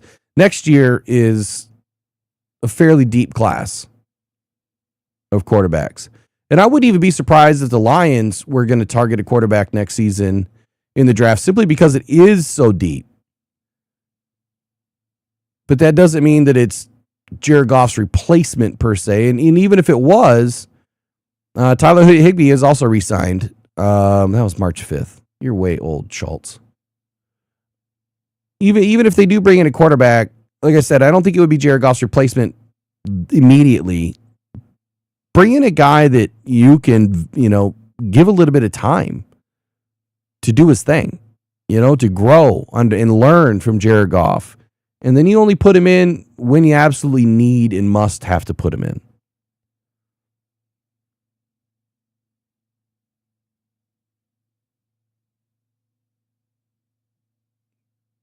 Let me check in here and see if we got any info.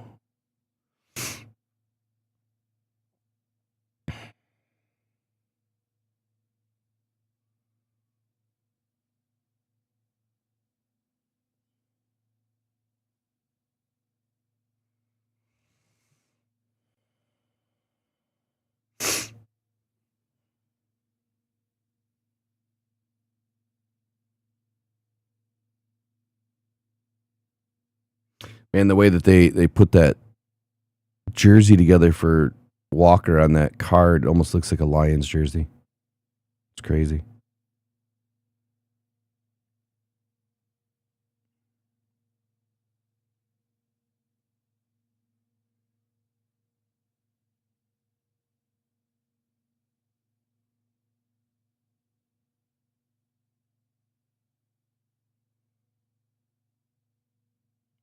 All right, so since we're already an hour in, we've got nothing happening. Let's kind of review what we're looking at. Here's your Lions needs of the day, or of the free agency period. Quarterback, Lions need one. They need one in free agency. They need one in the draft. As far as available quarterbacks right now,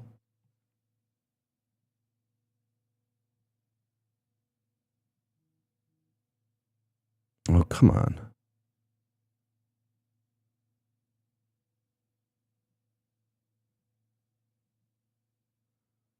There we go. I think we're on the right one now. All right, as far as available quarterbacks, the only ones that really make a lot of sense to me is Marcus Mariota. He's going to be a little bit rich, but I think that his level of confidence, swagger, ability, intelligence, he's been around the league 11 seasons. He is someone that you could, implant right into Allen Park. He's going to be someone that can help Jared Goff. But again, like I said, it's going to be a little bit rich. Trey Lance, I still think there's something left here. And I'm not saying he's an eventual replacement, but if his market value is really below $2 million, why are you not pulling the trigger on this? That is one that I would bring in now. He's got 5 seasons of NFL experience, starting experience. He can definitely help your team. That is an exact replica of what I would see as a backup quarterback that has upside to be a starter in a pinch. That's a name that I would have in my building already. Just not sure what he's looking for, but he's a perennial backup quarterback from here on out. I don't see him ever being a starter again.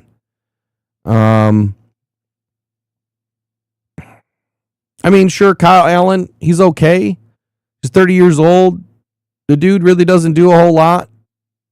Gardner Minshew, I think, is way more upside than somebody like Kyle Allen. Can definitely go win some games. So I guess that's it. That's all you really have in free agency. I don't want Sam Howell. I don't want Jake Browning. I don't want Jeff Driscoll. I think Gardner Minshew would make a little bit of sense. I think Trey Lance would make a little bit of sense. Hell, Carson Wentz would make some sense, to be honest with you. Carson Wentz would make some sense. And then if you really wanted to reach for the stars, it's Marcus Mariota, but that number is way too rich. Probably right around $5 million a year. All the other guys you can get under $2.5 million, and I think that's a fairly economical price to pay for experience and someone that you can potentially trust to lead your team in a pinch. Let's talk about running backs.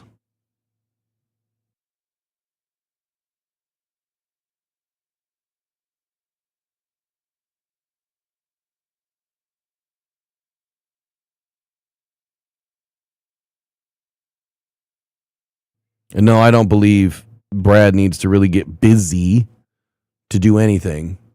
I think Brad is doing everything he needs to do. I think he's just fine.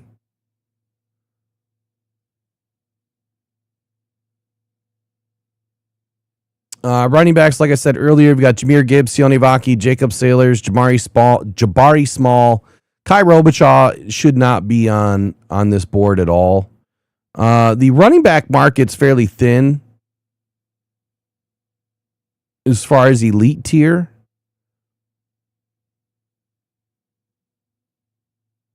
Taking a second look at this, like I said earlier, Brian Robinson makes a lot of sense for me. Rashad White makes a lot of sense for me. So if you're looking for someone with experience, Khalil Herbert makes a lot of sense for me.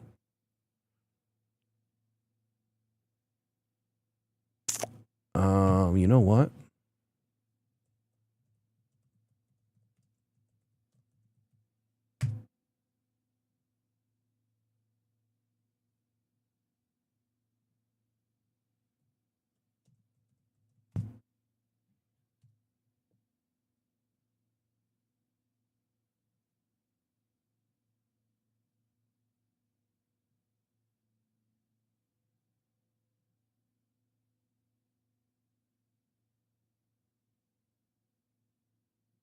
Why is this not working?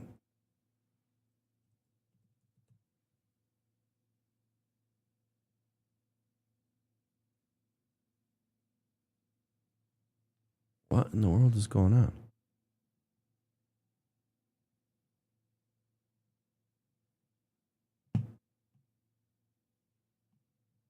Huh.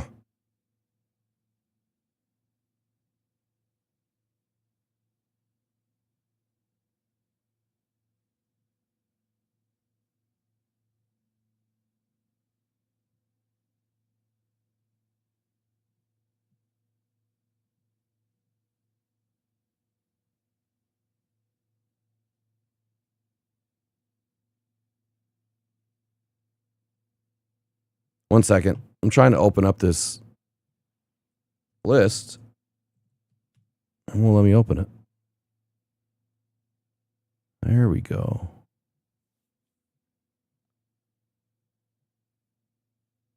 Still not working. What is wrong with this site? I think their site's broke.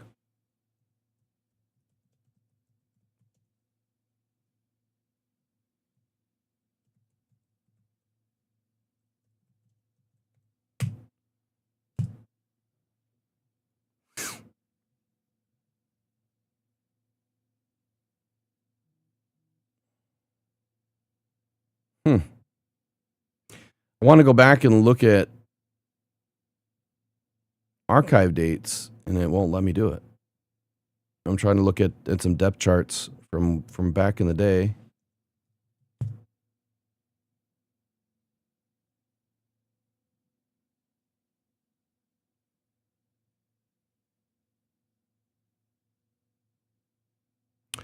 Gotta do it the long way.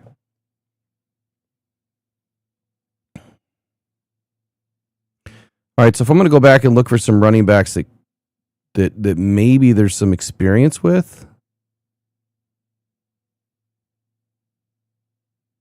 for like Drew Petzing, I guess when you think about bringing in a new guy, he might want to bring in some guys that he knows, right? My question is, okay, so there was Michael Carter, right? Is he a free agent?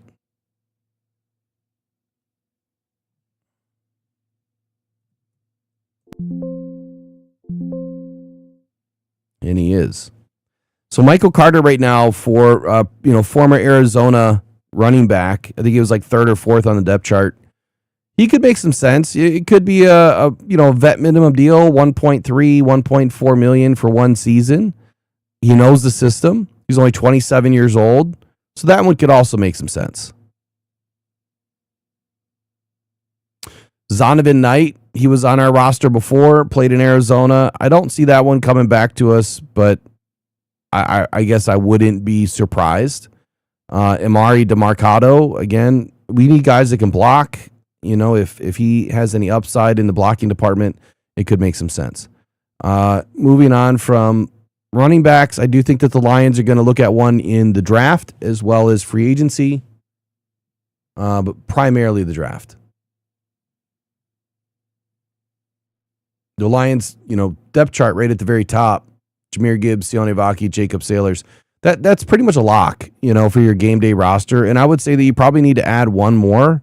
And so even if they grab, a fourth or a fifth round pick, you're still going to find a really good running back in this draft class this year.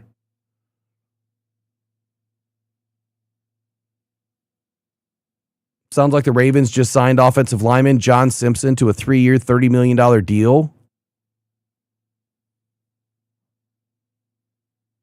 The Bears are signing defensive tackle Nevin Gallimore to a 2-year, $12 million deal. So there you go. Small deal. Bears aren't out there spending, $40, $50 million on a defensive tackle. Uh-oh. My guy's gone. Isaiah Likely is likely signing with the Giants now.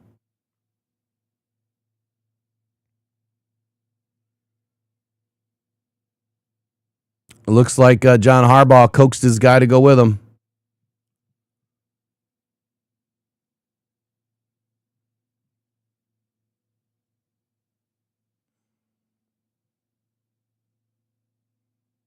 Damn, that sucks. Patriots are signing Draymond Jones. Yeah, that's old. I'm just getting rid of Schultz. He's way behind times.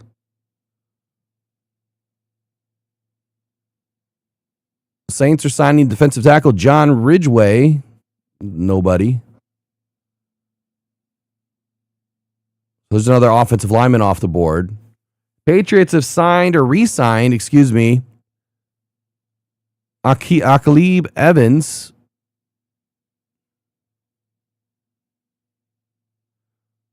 Steelers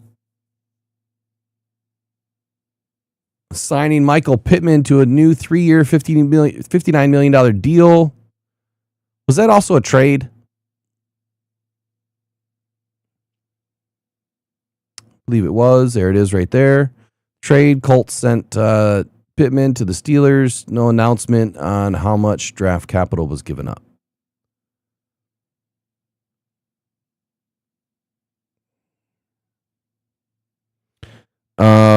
Sharmanik, whatever your name is, 9194, that's 100% false.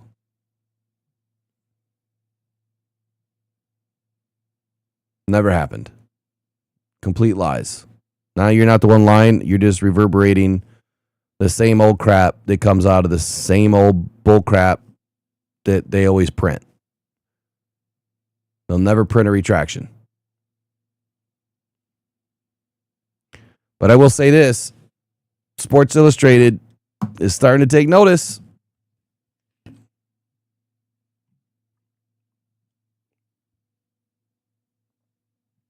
And how did that even get brought up? No one's talking about Max Crosby anymore. It's done. It's over.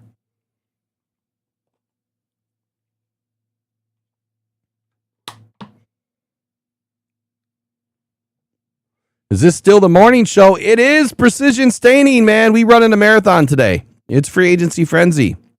I was gone all last week sick. I'm still sick, but yep, we still going. The longest stream in Rocked On Detroit Lions history. What are we at? 6 hours now? We've been holding firm over 160 watchers. 155 watchers. We need to get that number back up. Start sharing it. Everyone just needs to go share it on their social media.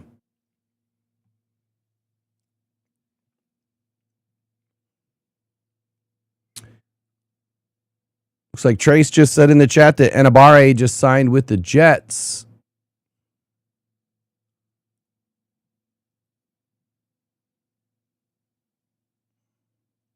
Titans have agreed to terms on a 2-year deal with Mitchell Trubisky, so you can take him off the list for backup quarterbacks. Not that we wanted him anyway. I don't see Enabare, though. I'll pause from this for a moment. If anything pops up, we'll come back. Let's move on to wide receivers. We talked about this earlier. The Lions have 3 right now as starting wide receivers. Amon-Ra St. Brown, Jamison Williams, Isaac Tesla, Dominic Lovett, Jackson Meeks, and Malik Cunningham round out their top 6 receivers. The Lions typically carry about 9 to 10 receivers into training camp. So they're going to do something. I would say that they're probably going to add some late adds here, probably the third wave of free agency. I don't see anything big happening unless there's a trade. Unless the Lions were to do something crazy like trade Jamison Williams, I just don't see much happening right now. The draft is deep for receivers. I think the Lions do need to bring in at least one receiver. I'm pretty set with this room right now. We have, 3 guys that could definitely catch the football and do great things. Looks like Demario Davis just signed with the Jets, or re-signed with the Jets, or reached an agreement, I should say, with the Jets. A 2-year, $22 million deal. Tight end, Sam Laporta, Brock Wright, Zach Horton, and Thomas Gordon. This is a position of need. It's an absolute position of need. I don't think that we have enough here. I'm not worried about Sam Laporta yet, but Brock Wright is not the answer. And last year when Sam Laporta went down, I think that we saw a significant shift in the offensive performance. There was no more open seams. There was, the chain mover was gone. And that's what Sam Laporta is. For 2 straight games, there in like the middle third of the season, he had his 2 best games of the year. It was either back-to-back or one and then skip a game, go to, I don't remember which games they were. I think it was like 90 yards one game and like 60 or 70. But that we needed Sam Laporta in those games. Without Sam Laporta, we were not winning those games. And after Sam Laporta exited, like we got fairly singular. The Lions were kind of, in a situation where their hand was known.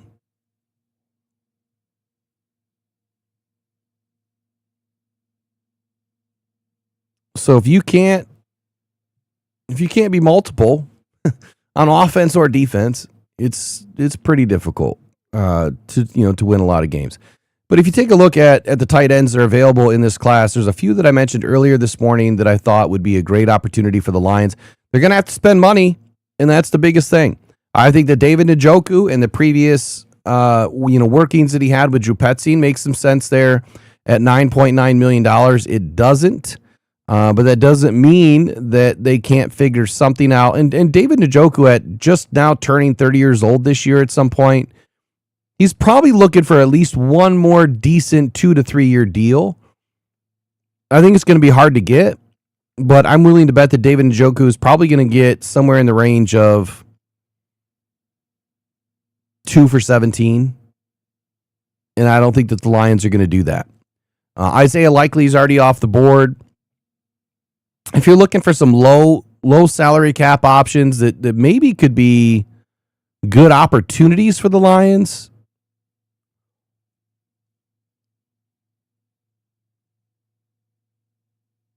let's start with Connor Hayward, not Haywood. Former Michigan State Spartan. He's got 4 years in the league, drafted in round 6. He's only been averaging a couple hundred snaps a year. He had a really down season last year. He only played about 9% of the snaps. Every other year, he's not been a primary receiving target. He's known more as a blocker. And I do like that. I mean, he's kind of like that next Brock Wright, but I feel like Brock Wright may offer a little bit more. But at $1.3 million, you need a tight end. You need another blocker. Why not? Right? You need depth. You bring someone in that has good experience. There's not a big difference, for me at $1.3 million and $885,000. I know it's $500,000, but you bring in a guy that can still play. I think it's a good opportunity. Who else is in this list? Chig Ogwonkwo. I just totally murdered his name. But Chig, former Tennessee Titan, I think he's still on the board. I don't think he's gone anywhere just yet.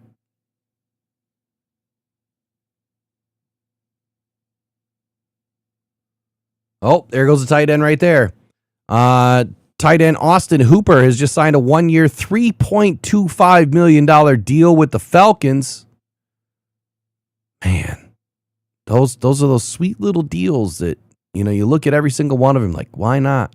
Why not the Lions, right? Why not? Austin Hooper is actually pretty decent. I don't know how great he's going to be this year, but hey, at $3.25 million, I think it's a great deal. It's a great deal. But Chig, you know, his market value is somewhere in that $7 to $9 million range. Again, if the Lions are looking to do something here to help out with their tight end room, he's only been in the league for 4 years, so he doesn't have a lot of wear on the tread yet. He's averaging about 70 receptions a season, which you put that into this offense is perfect. He averages about 500 yards a season. His touchdowns pretty low. He's only averaging about 2.5 a year. That would change in an offense like this. I think that he would be a primary receiving threat. Not known as a great blocker, but let's just take a look.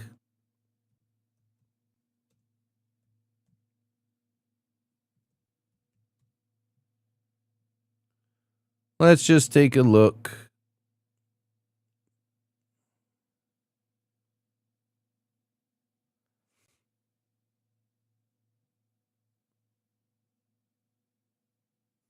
Okay.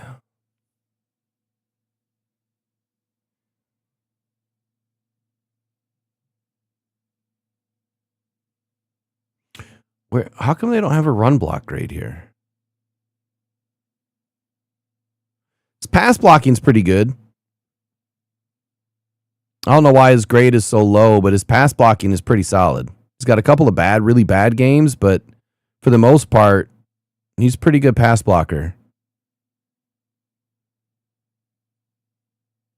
The last 3 years, he's had, you know, some down years grade-wise, but I don't really care about his grades from PFF, right? I care about what he does out on the field.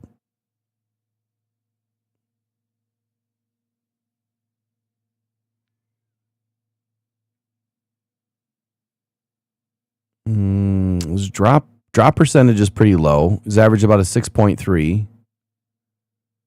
Doesn't fumble the football. He can turn an explosive.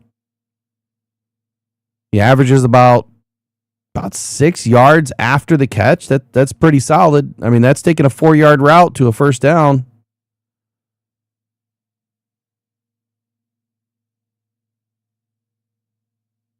Lines up in the slot primary.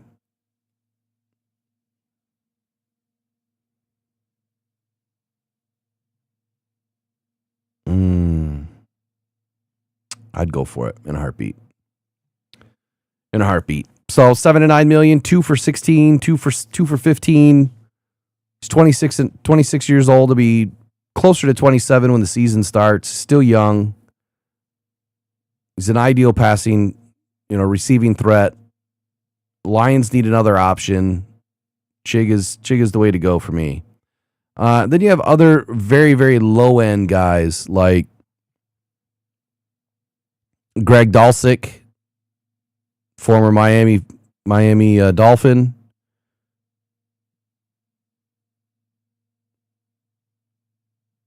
The former Pittsburgh Steeler, Donald Parham. I'm not super excited about him, but he hasn't played since 2023 anyway.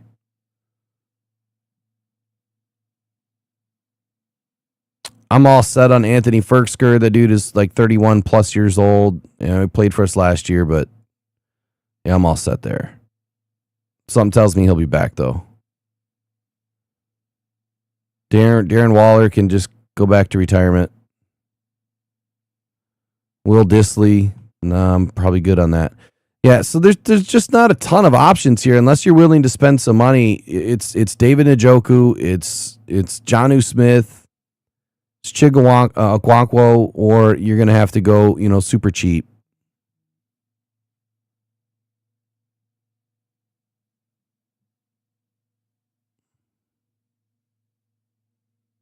All right, there we go. Alex Anzalone is gone. Let's do the video. And there's the first shoe to drop. He's going to the Bucks.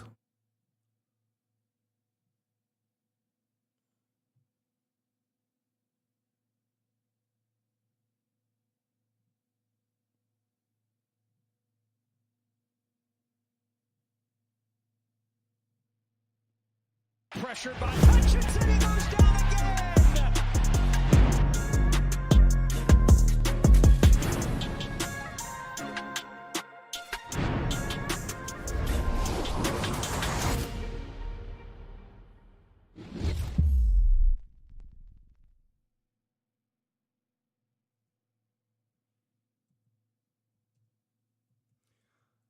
All right, first breaking news of the day here on Free Agency Frenzy. It is just now after 1:17 p.m. and the first shoe to drop out of Detroit is, well, it's not a guy that we're bringing in. It's a guy that we just lost.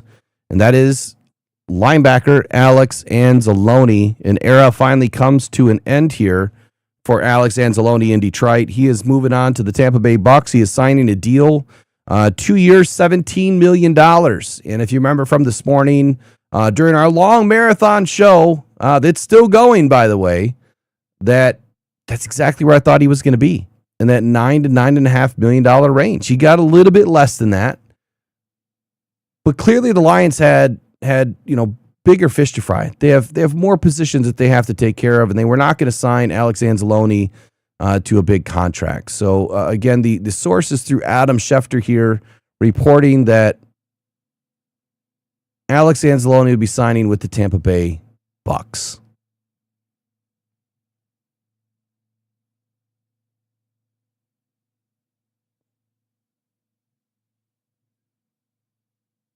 Kind of sucks, man. I don't even know how to feel about this one.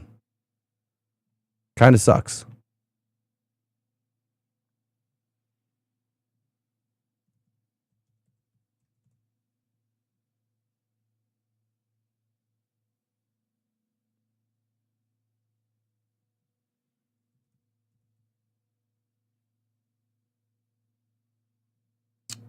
Trying to get this other thing open. It's not working.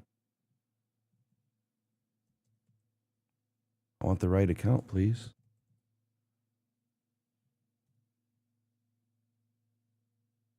There it is.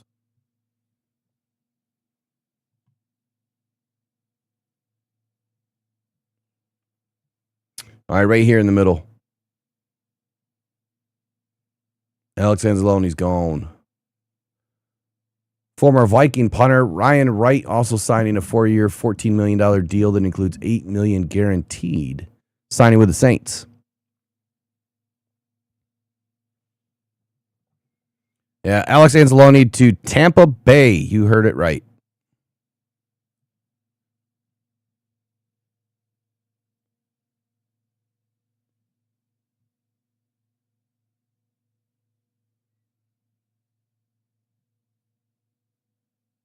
I just got to handle something real quick here.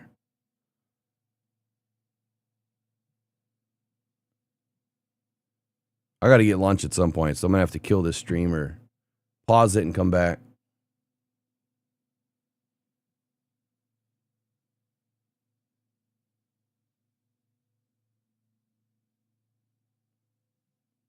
Which is probably what I'll do now.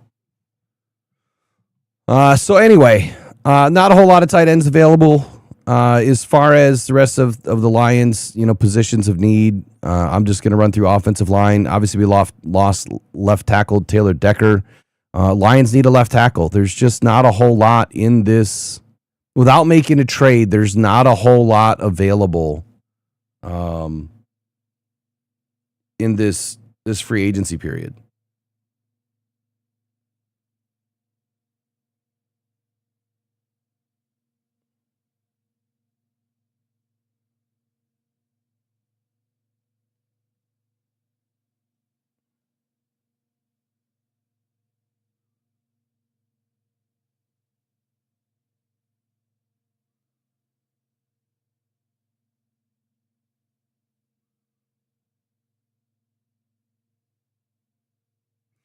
So it looks like things are about to heat up. I'm going to take a break. We did pretty good, man. It's a pretty long stream. I'll be back here in a little bit. Would love to have you all back, but I need to get lunch. So I'm gonna pause out, and you guys can stick around in the chat if you want. But I gotta get some food in me. Otherwise, I'm not gonna last very long. So I'm gonna pause out, and we'll see you guys back here in a little bit.